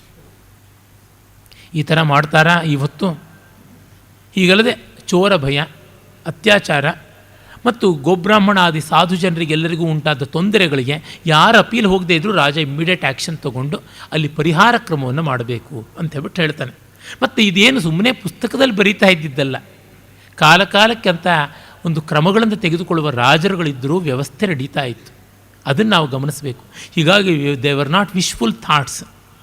ಆಮೇಲೆ ಹರಿತ ಸ್ಮೃತಿ ಅಂತ ಒಂದು ಸ್ಮೃತಿಯಲ್ಲಿ ಒಂದು ಮಾತು ಬರುತ್ತೆ, ರಾಜ ಎಲ್ಲ ವರ್ಣಗಳ ಮತ್ತು ಎಲ್ಲ ಕುಲಕ್ರಮಗಳ, ಅಂದರೆ ಕಸುಬುಗಳಿವೆಯಲ್ಲ, ಗಿಲ್ಡ್ಸ್ ಅಂತ ಇವೆಲ್ಲ, ಆಕ್ಯುಪೇಷನ್ಸ್, ವೊಕೇಶನಲ್ ಜಾಬ್ಸ್ ಅಂತಿವೆಲ್ಲ, ಅವೆಲ್ಲದರ ಮರ್ಯಾದೆಯನ್ನು ಅವರ ಕಟ್ಟುಪಾಡು ಅಂತ ತಿಳಿದಿರಬೇಕು. ಚಂಡಾಲಾಂತವಾಗಿ ಹೀನ ಅಂತ ಹೇಳುವಂಥ ಕುಲಗಳು ಅಂತ ಯಾವುದಿವೆ ಆ ಎಲ್ಲದರ ಆಚಾರವನ್ನು ತಿಳಿದಿರಬೇಕು. ಯಾರಿಗೂ ಅವಮರ್ಯಾದೆಯಾಗದಂತೆ ನಡ್ಕೊಳ್ಳೋದಕ್ಕೆ ಅವರ ಆಚಾರಗಳನ್ನೆಲ್ಲ ಅಭ್ಯಾಸ ಮಾಡಿರಬೇಕು ಅಂತಾನೆ. ನಮ್ಮಲ್ಲಿ ಎಲ್ಲಿ ಮಾಡಿದ್ದಾರೆ? ಅಧಿಕಾರದಲ್ಲಿರ್ತಕ್ಕಂಥವ್ರಿಗೆ ಯಾವ ಸಾಮಾನ್ಯ ಜ್ಞಾನ ಇದೆ? ರಾಜನಿಗಿಂತಷ್ಟು ಜ್ಞಾನ ಇರಬೇಕು. ಹಾಗಿಲ್ಲವಾದರೆ ಆಯಾ ತಜ್ಞರಾದಂಥವ್ರು ಯಾರಿದ್ದಾರೆ ಆ ಕುಲಕ್ರಮಾಗತವಾದವರು ಅವ್ರನ್ನ ಸದಸ್ಯರಾಗಿಟ್ಟುಕೊಂಡಿರಬೇಕು ಮಂತ್ರಾಲೋಚನೆಗೆ ಅಂತ ಹೇಳ್ಬಿಟ್ಟಂತಾನೆ. Every caste, every creed, every guild has to be represented ಅನ್ನುವಂಥ ಮಾತು ಬರುತ್ತೆ. ಆಮೇಲೆ ಜಾಮೀನು ಹೇಗಿರಬೇಕು ಅದರ ಬಗ್ಗೆ ವಿವರಗಳು ಬರ್ತವೆ. ಶಾಂತಿ ಪಾಲನೆಗೋಸ್ಕರ ಜಾಮೀನು ಇರ್ಬೋದು, ವಿಶ್ವಾಸೋತ್ಪಾದನೆಗಾಗಿ ಇರಬಹುದು, ಯಾವುದೋ ಒಂದು ದಾನ ಇತ್ಯಾದಿ ಸಂಬಂಧದಲ್ಲಿ ನಾನು ಹಣಕ್ಕಾಗಿ ಜಾಮೀನು ಇರ್ತೀನಿ ಅಂತ ಮಾಡಬಹುದು, ವ್ಯಕ್ತಿಗಳಿಗಾಗಿ ಇರುವಂಥದ್ದು, ಮತ್ತು ಇನ್ಯಾವುದೇ ಲೋಕಹಿತದ ಕಾರ್ಯಕ್ಕೆ ಈ ಥರದ್ದಕ್ಕೆ ಅಂತ ಹೇಳ್ಬಿಟ್ಟು. ಮತ್ತು ಅವನು ಒಂದು ಕಡೆ ಹೇಳ್ತಾನೆ, ಹೆಂಡತಿ ವ್ಯಭಿಚಾರಣಿಯಾದರೂ ಗಂಡ ಅವಳನ್ನು ಬಿಡಬಾರ್ದು, ಅವಳಿಗೆ ಅಶನ ವಸನ ಕೊಟ್ಟು ಕಾಪಾಡಿಕೊಳ್ಳಬೇಕಾದ ಧರ್ಮ. ಯಾಕೆಂದರೆ ವಿವಾಹ ಕಾಲದಲ್ಲಿ ಪ್ರತಿಜ್ಞೆ ಮಾಡಿದ್ದಾನೆ, ಹಾಗಾಗಿ ಅವಳು ವ್ಯಭಿಚಾರಣಿ ಅಂತ ದೂರ ಹೊರಿಸಿ ಅವಳನ್ನು ಓಡಿಸಬಾರ್ದು ಅಂತ ಹೇಳ್ತಾನೆ. ಈಚೆಗೆ ಒಂದು ಚರ್ಚೆ ಬಂತು, ರಾಮ ಸೀತಾ ಪರಿತ್ಯಾಗ ಮಾಡ್ದ, ರಾಮಾಯಣದಲ್ಲೇ ಬರುತ್ತೆ, ಆ ವಿವರ ಕೂಡ ಉತ್ತರಕಾಂಡದಲ್ಲಿ ಬರುತ್ತೆ. ಪರಿತ್ಯಾಗ ಮಾಡೋಕ್ಕೆ ಮುನ್ನ ಇವಳು ಕಳಂಕಿತಳು ಅಂತ ಪ್ರಜೆಗಳು ಆಕ್ಷೇಪ ಮಾಡ್ತಾಯಿದ್ರು. ಪರಿತ್ಯಾಗ ಮಾಡಿದ ಮೇಲೆ ಹೆಂಡತಿನ ಬಿಟ್ಟ ಇವನಂತ ಕ್ರೂರ ಅಂತಲೂ ಮಾಡಬಹುದು. ಪ್ರಜೆಗಳು ಕೂಡ ತಾವು ಒಂದು ಸಣ್ಣ ಪುಟ್ಟ ಆರೋಪ ಬಂದಿದ್ದಕ್ಕೂ ಹೆಂಡತಿನ ಬಿಡ್ಬೋದಲ್ವ ಅಂತಂದರೆ ಸಾಧ್ಯ ಇಲ್ಲ. ರಾಜಧರ್ಮ ಬೇರೆ, ಸಾಮಾನ್ಯ ಪ್ರಜಾಧರ್ಮ ಬೇರೆ. ಪ್ರಜೆಗೆ ಆ ಥರದ್ದು ಇಲ್ಲ, ಅಷ್ಟೆಲ್ಲ ಫ್ರೀಯಾಗಿ ಅವನು ಕಾಡು ಮೇಲೆ ಹೆಂಡತಿನ ಬಿಡೋದಕ್ಕೆ ಸಾಧ್ಯ ಇಲ್ಲ ಅನ್ನುವಂಥದ್ದು ಗೊತ್ತಾಗುತ್ತದೆ. ಅಂದರೆ ಇದನ್ನು ಯಾಕೆ ಒತ್ತು ಹೇಳ್ತಾ ಇದ್ದೀನಿ ಈ ಥರ ಅಂಶಗಳು ಅಂದರೆ, ನಮ್ಮ ಧರ್ಮಶಾಸ್ತ್ರಗಳು ಪುರುಷ ಪ್ರಧಾನವಾಗಿವೆ, ಬ್ರಾಹ್ಮಣ ಪ್ರಧಾನವಾಗಿವೆ, ಆ ರಾಜಪ್ರಧಾನವಾಗಿವೆ, ಅಧಿಕಾರಶಾಹಿ ಅಂತ ಆಕ್ಷೇಪ ಮಾಡುವವರು ಒಬ್ಬರಾದರೂ ಈ ಸ್ಮೃತಿಗಳು ಅನ್ನುವ ಹೆಸರು ಕೇಳಿದ್ದಾರಾ, ಅವುಗಳ ಮೇಲೆ ಧೂಳಾದರೂ ಜಾಡಿಸಿ ನೋಡಿದ್ದಾರಾ ಅನ್ನುವಂಥದ್ದು ಬರುತ್ತೆ. ಇನ್ನು ಪ್ರಾಯಶ್ಚಿತ್ತ ಅನ್ನುವಂಥ ಒಂದು ಕಾಂಡ ಇದೆಯಲ್ಲ, ಆ ಕಾಂಡದ ಕೆಲವೊಂದು ವಿವರಗಳನ್ನು ನೋಡ್ಬೋದು. ಪ್ರಾಯಶ್ಚಿತ್ತದಲ್ಲಿ ನನಗೆ ನಾನೇ ಮಾಡಿಕೊಳ್ಳುವಂಥ ಒಂದು ಪರಿಹಾರ ಅನ್ನೋದು ಅದು ಬಹಳ ಮುಖ್ಯ. ಮತ್ತು ಆ ಪ್ರಾಯಶ್ಚಿತ್ತದ ಮೂಲಕವಾಗಿ ಆತ್ಮಶುದ್ಧಿ ಆಗುವಂಥದ್ದು ಅಂತ. ಹೀಗೆ ಬಹಳ ವಿಧವಾಗಿ ನಾವು ಧರ್ಮಶಾಸ್ತ್ರದ ಅಧಿಕರಣಗಳನ್ನು ನೋಡ್ತೀವಿ. ಈ ಪ್ರಾಯಶ್ಚಿತ್ತದಲ್ಲಿ ನೋಡಿ, ದೇಹಾಂತ ಪ್ರಾಯಶ್ಚಿತ್ತ ಅಂತ ಸಾವನ್ನೇ ತಂದುಕೊಳ್ಳೋದು ಅಂತಂದರು, ಅದು ಯಾವ ರೀತಿಯಲ್ಲಿ ಹೇಳಿದ್ದಾರೆ. ಎಷ್ಟು ಹಿಂಸೆ ಅಂದರೆ, punishment will not be so torturous. ಇಷ್ಟು ಹಿಂಸೆ ಒಂದು ದಂಡದಲ್ಲಿರೋದಿಲ್ಲ. ತಾನು ತನಗೆ ಮಾಡಿಕೊಳ್ಳುವಂಥದ್ದು. ಒಂದು ಕತ್ತಿಯನ್ನು ಕಾಯಿಸಿ ಕೊರಳೊಳಗೆ ತುರುಕ್ಕೊಳ್ಬೇಕು ಅನ್ನೋದರಿಂದ ಮೊದಲುಗೊಂಡು, ಕರಗಿಸಿದ ಸೀಸಾ ಕುಡಿಯಬೇಕು, ಕಬ್ಬಿಣದ ಗೊಂಬೆನ ಅಪ್ಪಿಕೊಂಡು ಮೈ ಸುಟ್ಟುಕೊಳ್ಬೇಕು, ಈ ಥರ ಅನೇಕ ವಿಧವಾದಂಥ ದೇಹಾಂತ ಪ್ರಾಯಶ್ಚಿತ್ತಗಳನ್ನು ಹೇಳಿದ್ದಾರೆ. ಕತ್ತಿಯಿಂದ ಶಿರಶ್ಛೇದನ ಮಾಡ್ಕೊಳ್ಬೇಕು, ಗಂಡ ಕತ್ತರಿ ಹಾಕ್ಕೊಳ್ಳೋದು, ಒಂದು ಕತ್ತರಿಯಿಂದ ಕೊರಳನ್ನು ಕತ್ತರಿಸಿಕೊಳ್ಳೋದು, ಈ ಥರದ್ದೆಲ್ಲನೂ ಮಹಾಪಾತಕ ಪ್ರಾಯಶ್ಚಿತ್ತಗಳನ್ನು ಹೇಳಿದ್ದಾರೆ. ಅದೇ ರೀತಿಯಾಗಿ ಅಗ್ನಿಪ್ರವೇಶ, ಜಲಪ್ರವೇಶ ಇತ್ಯಾದಿಗಳನ್ನು ಹೇಳಿದ್ದಾರೆ. ಅಥವಾ ಪರ್ವತದ ಮೇಲಿಂದ ಬೀಳೋದು, ಭೃಗುಪತನ ಇತ್ಯಾದಿ ಪ್ರಾಯಶ್ಚಿತ್ತಗಳನ್ನು ಕೂಡ ಹೇಳಿದ್ದಾರೆ. ಅಥವಾ 12 ವರ್ಷ ಪರ್ಯಂತ ವನವಾಸ ಅಂತ, 12 ವರ್ಷ ವನವಾಸ ಮಾಡ್ತಕ್ಕಂಥದ್ದು ಅಂತ, ಕಾಡಲ್ಲಿ ಗುಡಿಸಲು ಕಟ್ಟಿಕೊಂಡಿರೋದು. ಅಥವಾ ಭಿಕ್ಷಾನ್ನ, 12 ವರ್ಷ ಕತ್ತೆ ಚರ್ಮನ ಮೈ ಮೇಲೆ ಹೊದ್ಕೊಂಡು ಭಿಕ್ಷೆ ಎತ್ತುವಂಥದ್ದು ಅಂತ. ಹೆಂಡತಿಗೆ ಅನ್ಯಾಯ ಮಾಡಿದವನಾಗ್ಬಿಟ್ರೆ 6 ತಿಂಗಳು ಕತ್ತೆ ಚರ್ಮ ಹೊದ್ದುಕೊಂಡು 7 ಮನೆಗಳನ್ನು ಭಿಕ್ಷೆ ಎತ್ತಬೇಕು, ತಾನು ಮಾಡಿದ ಪಾಪ ಇಂಥದ್ದು ಅಂತ ಹೇಳ್ಕೊಂಡು ತಿರುಗಬೇಕು ಅಂತೆಲ್ಲ ಉಂಟು. ಇನ್ನು ಕೃಚ್ಛ್ರ, ಅತಿಕೃಚ್ಛ್ರ, ಮಹಾಕೃಚ್ಛ್ರ, ಚಾಂದ್ರಾಯಣ, ಪರ್ಣಕೃಚ್ಛ್ರ, ತಪ್ತಕೃಚ್ಛ್ರ, ಸಾಂತಪನ, ಪ್ರಾಜಾಪತ್ಯ, ಪ್ರಾಯಶ್ಚಿತ್ತ ಕೃಚ್ಛ್ರ, ಈ ರೀತಿಯಾಗಿ ಅನೇಕ ಕೃಚ್ಛ್ರಗಳು ಉಂಟು. ಉದಾಹರಣೆಗೆ ನೋಡಿ, ಕೃಚ್ಛ್ರ ಅಂದರೆ ಉಪವಾಸ, ಸಾಮಾನ್ಯವಾದ ಉಪವಾಸ. ಮಹಾಕೃಚ್ಛ್ರ ಅಂದರೆ ಅತಿಕೃಚ್ಛ್ರ ಅಂದರೆ 3 ದಿವಸ, ಮಹಾಕೃಚ್ಛ್ರ ಅಂದರೆ 1 ವಾರದವರೆಗಿನ ಉಪವಾಸ ಅಂತ. ಚಾಂದ್ರಾಯಣ ಅಂದರೆ ಚಂದ್ರನ ಗತಿಗನುಸಾರವಾಗಿ ಒಂದೊಂದು ಹಿಡಿ ಅನ್ನವನ್ನೇ ಬೆಳೆಸ್ಕೊಂಡು ಹೋಗೋದು. ಪ್ರತಿಪತ್ತಿಗೆ 1 ಹಿಡಿ, ದ್ವಿತೀಯಾಗಿ 2, ಹೀಗೆ ಪೂರ್ಣಿಮೆಗೆ 15 ಹಿಡಿ ಅನ್ನ. ಮತ್ತು ಅಮಾವಾಸ್ಯೆ ಬರೋದಕ್ಕೆ ಕಡಿಮೆ ಮಾಡ್ಕೊಂಡು ಅಮಾವಾಸ್ಯೆಯಿಂದ ಉಪವಾಸ ಮಾಡೋದು. ಹೀಗೆ ಮಾಡಿದ ಒಂದು ಸೈಕಲ್ಗೆ ಚಾಂದ್ರಾಯಣ ಅಂತಂತಾರೆ. ಸಾಂತಪನ ಅಂತಂದರೆ ಪಂಚಗವ್ಯವನ್ನು ತೆಗೆದುಕೊಂಡು ಗೋವಿನ ಕೊಟ್ಟಿಗೆಯಲ್ಲಿದ್ದು 1 ದಿವಸ ಉಪವಾಸ ಮಾಡುವಂಥದ್ದು ಅಂತ. ಪರ್ಣಕೃಚ್ಛ್ರ ಅಂದರೆ ಎಲೆಯನ್ನು ತಿಂದುಕೊಂಡು ಎಲೆಯ ಕಷಾಯವನ್ನು, ಡಿಕಾಕ್ಷನ್, ಅದನ್ನು ಕುಡ್ಕೊಂಡು ಉಪವಾಸ ಮಾಡ್ತಕ್ಕಂಥದ್ದು. ಅದು 5 ದಿವಸ ಅಥವಾ 3 ದಿವಸ ಮಾಡುವಂಥದ್ದು. ಇನ್ನು ತಪ್ತಕೃಚ್ಛ್ರ ಅಂತಂದರೆ ಹಾಲನ್ನು ಕುಡ್ಕೊಂಡು ಬದುಕಿರ್ತಕ್ಕಂಥದ್ದು, ಅಥವಾ ಬಿಸಿನೀರು ಕುಡ್ಕೊಂಡು ಬದುಕಿರುವಂಥದ್ದು, 4 ದಿವಸದ ಉಪವಾಸ, ಆ ರೀತಿಯಾದದ್ದು. ಪ್ರಾಜಾಪತ್ಯ ಅಂತಂದರೆ ಒಂದು ವ್ಯಕ್ತಿ 3 ಹೊತ್ತು ಊಟ ಮಾಡ್ತಾನೆ, ತಿಂಡಿ ಊಟ ಅಥವಾ ಊಟ ತಿಂಡಿ ಊಟ, ಆ ರೀತಿಯಾಗಿ. ಮೊದಲನೇ ದಿವಸ ಎರಡನ್ನು ಉಳಿಸ್ಕೊಂಡು ಒಂದನ್ನು ಬಿಡೋದು, ಎರಡನೇ ದಿವಸ ಒಂದನ್ನು ಉಳಿಸ್ಕೊಂಡು ಎರಡನ್ನು ಬಿಡೋದು, ಮೂರನೇ ದಿವಸ ಮೂರನ್ನು ಬಿಡೋದು, ಮತ್ತು ಅದನ್ನು ರಿವರ್ಸ್ ಆರ್ಡ್ರಲ್ಲಿ ಮಾಡೋದು. ಈ ರೀತಿಯಾಗಿ ಸೈಕಲ್ಸ್ ಮಾಡುವಂಥದ್ದು, ಅದನ್ನು ನಾವು ಹೇಳ್ತಕ್ಕಂಥದ್ದು ಪ್ರಾಜಾಪತ್ಯ ಅಂತ. ಹಾಗೆ ಪಯೋವ್ರತ ಅಂತ ಬರೀ ಹಾಲನ್ನು ಕುಡ್ಕೊಂಡಿರ್ತಕ್ಕಂಥದ್ದು, ದಧಿವ್ರತ ಅಂತ, ಧಾನ್ಯವ್ರತ ಅಂತ, ಈ ರೀತಿಯಾದದ್ದು ಬೇರೆ ಬೇರೆ ವಿಧವಾದ ಕೃತ್ಯಗಳು ಉಂಟು. ಮತ್ತು ಪರಾಕ ಪ್ರಾಯಶ್ಚಿತ್ತ ಅಂತಂದರೆ ಚಾಂದ್ರಾಯಣದ ವಿಧಿಯನ್ನೇ ಬೇರೆ ಬೇರೆ ತಿಂಗಳಲ್ಲಿ ಬೆಳೆಸ್ತಕ್ಕಂಥದ್ದು ಅಂತ. ಹೀಗೆ ಅಸಂಖ್ಯ ವಿಧದಲ್ಲಿ ಪ್ರಾಯಶ್ಚಿತ್ತಗಳನ್ನು ಮಾಡಿದ್ದಾರೆ. ಜೊತೆಗೆ ಪ್ರಾಯಶ್ಚಿತ್ತಗಳನ್ನು ದಂಡ ಪುರಸ್ಸರವಾಗಿ ಅಂತಂದರೆ ಪೆನಾಲ್ಟಿ ಹಾಕಿಕೊಂಡು ಮಾಡುವಂಥದ್ದು, ಮತ್ತು ದಾನ ಪುರಸ್ಸರವಾಗಿ ಗೋದಾನ, ಭೂದಾನ, ಸ್ವರ್ಣದಾನ ಇತ್ಯಾದಿಗಳನ್ನು ಮಾಡಿಕೊಂಡು ಪ್ರಾಯಶ್ಚಿತ್ತಗಳನ್ನು ಮಾಡುವಂಥದ್ದಾಗಿರುತ್ತದೆ. ಇನ್ನು ಕೆಲವೊಮ್ಮೆ ಜಪ ಪುರಸ್ಸರವಾಗಿ, ಯಜ್ಞ ಪುರಸ್ಸರವಾಗಿ, ಪೂಜಾ ಪುರಸ್ಸರವಾಗಿ ಮಾಡುವಂಥ ಪ್ರಾಯಶ್ಚಿತ್ತಗಳು ಅಂತ ಹೇಳಿಬಿಟ್ಟು, ಈ ಪ್ರಾಯಶ್ಚಿತ್ತವನ್ನು ಸುಮ್ಮನೆ ನನಗೆ ನಾನೇ ಮಾಡಿಕೊಳ್ಳುವಂಥದ್ದಲ್ಲ, ಅದಕ್ಕೆ ಪರಿಷತ್ತನ್ನು ಸೇರಿಸಿ ತಿಳುವಳಿಕೆ ಇದ್ದವರು, ಅದಕ್ಕೆ ಉತ್ತರವಾದಿಗಳಾಗಿರುವಂಥವರು ಹೇಳಿದಂತೆ ಮಾಡಬೇಕು ಅನ್ನುವಂಥದ್ದೆಲ್ಲ ಉಂಟು. ಇನ್ನು ಸುಮ್ಮನೆ ಮನುಸ್ಮೃತಿಯ ಕೆಲವೊಂದು ವಾಕ್ಯಗಳನ್ನು ಸ್ಥೂಲವಾಗಿ ನಮಗೆ ನೋಡಿದರೆ ಎಷ್ಟು ಹರಹು ಯಾವ ರೀತಿ ಇದೆ ಅನ್ನುವಂಥದ್ದು ಗೊತ್ತಾಗುತ್ತದೆ. ನೋಡಿ, ಎಂಥ ಒಂದು ಒಳ್ಳೆಯ ವಿಚಾರ ಬರುತ್ತೆ. ನಿತ್ಯಮಾಸ್ಯಂ ಶುಚಿಸ್ತ್ರೀಣಾಂ ಶಕುನಿ ಫಲಪಾತನೆ ಪ್ರಸ್ರವೇಚ ಶುಚಿರ್ವತ್ಸಃ ಶ್ವಾಮೃಗ ಗ್ರಹಣೇ ಶುಚಿ. ಹೆಣ್ಣಿನ ಬಾಯಿ ಸದಾ ಶುದ್ಧ, ಕರುವಿನ ಬಾಯಿ ಸದಾ ಶುದ್ಧ, ಹಕ್ಕಿಯ ಕೊಕ್ಕು ಸದಾ ಶುದ್ಧ, ನಾಯಿಯ ಬಾಯಿ ಬೇಟೆಯಲ್ಲಿ ಶುದ್ಧ ಅಂತ.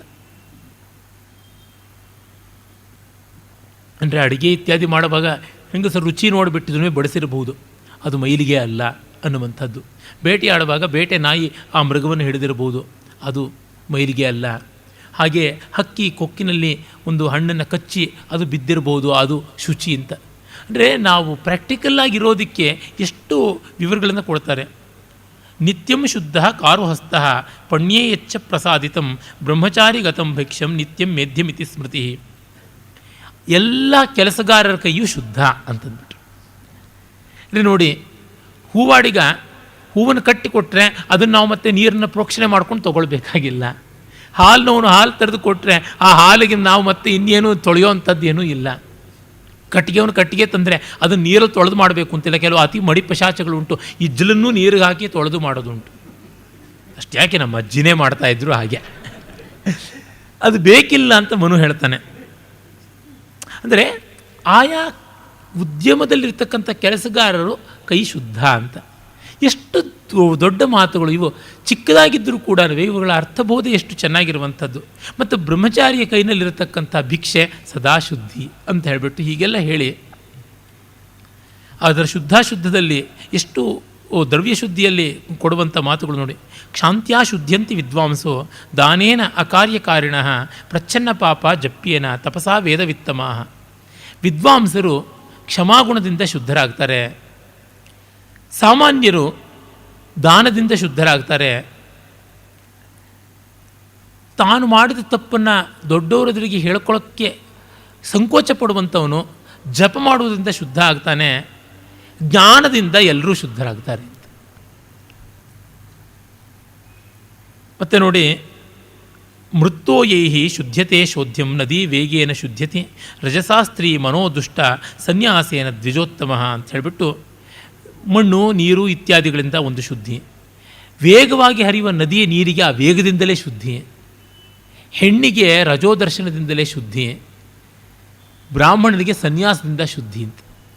ಸನ್ಯಾಸಿ ಆದವನು ತಾನು ಸಂಪತ್ತನ್ನು ಏನೂ ಇಟ್ಕೊಳ್ಳೋ ಹಾಗಿಲ್ಲ, ತನಗೆ ತಾನೇ ತಿಥಿನೂ ಮಾಡ್ಕೊಂಡು ಬಿಡ್ತಾನಲ್ಲ. ಹೀಗೆ ನೋಡಿದಾಗ ಸನ್ಯಾಸ ಸರ್ವಶುದ್ಧಿಗಾಗಿ ಇರುವಂಥದ್ದು ಅಂತ. ಈಗ ನೋಡಿದ್ರೆ ಸನ್ಯಾಸಿನ ಶುದ್ಧಿ ಮಾಡೋದಕ್ಕೆ ಏನು ಅನ್ನೋ ಸ್ಥಿತಿ ಬಂದುಬಿಟ್ಟಿದೆ. ಸರ್ವೇಷಾಮೇವ ಶೌಚಾನಾಂ ಅರ್ಥಶೌಚಂ ಪರಮಸ್ಮೃತಂ ಯೋರ್ಥೇ ಶುಚಿ ಸಶುಚಿ ನಮೃದ್ವಾರಿ ಶುಚಿ. ನನಗಿದು ತುಂಬ ಇಷ್ಟವಾದದ್ದು. ಎಲ್ಲರಿಗೂ ಕೂಡ ಅರ್ಥಶೌಚವೇ ಮುಖ್ಯ. ಅಂದರೆ ಹಣದ ವಿಷಯದಲ್ಲಿ ಶುದ್ಧವಾಗಿರೋದು, ಕ್ಲೀನ್ ಹ್ಯಾಂಡ್ ಅಂತೀವಲ್ಲ ಅದು.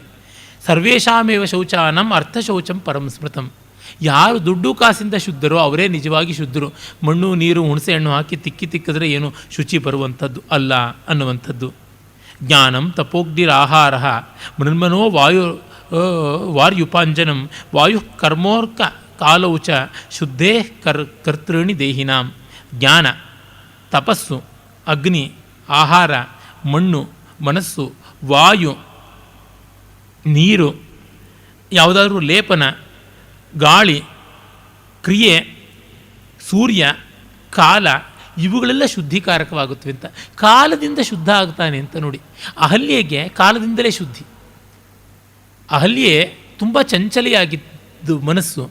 ಆ ಚಾಂಚಲ್ಯಕ್ಕೆ ಶಾಪ ಕೊಟ್ಟಿದ್ದು ಕಲ್ಲಾಗು ಅಂತ. ಚಂಚಲತೆಯೇ ಇಲ್ಲದೆ ಇರೋದು ಕಲ್ಲು, ಒಂದು ಕಡೆ ಕೂತಿರೋದು. ಕಾಲಾಂತರದಿಂದ ಅವಳು ಶುದ್ಧಿ ಆದಳು, ಇನ್ನೇನು ಅಲ್ಲ.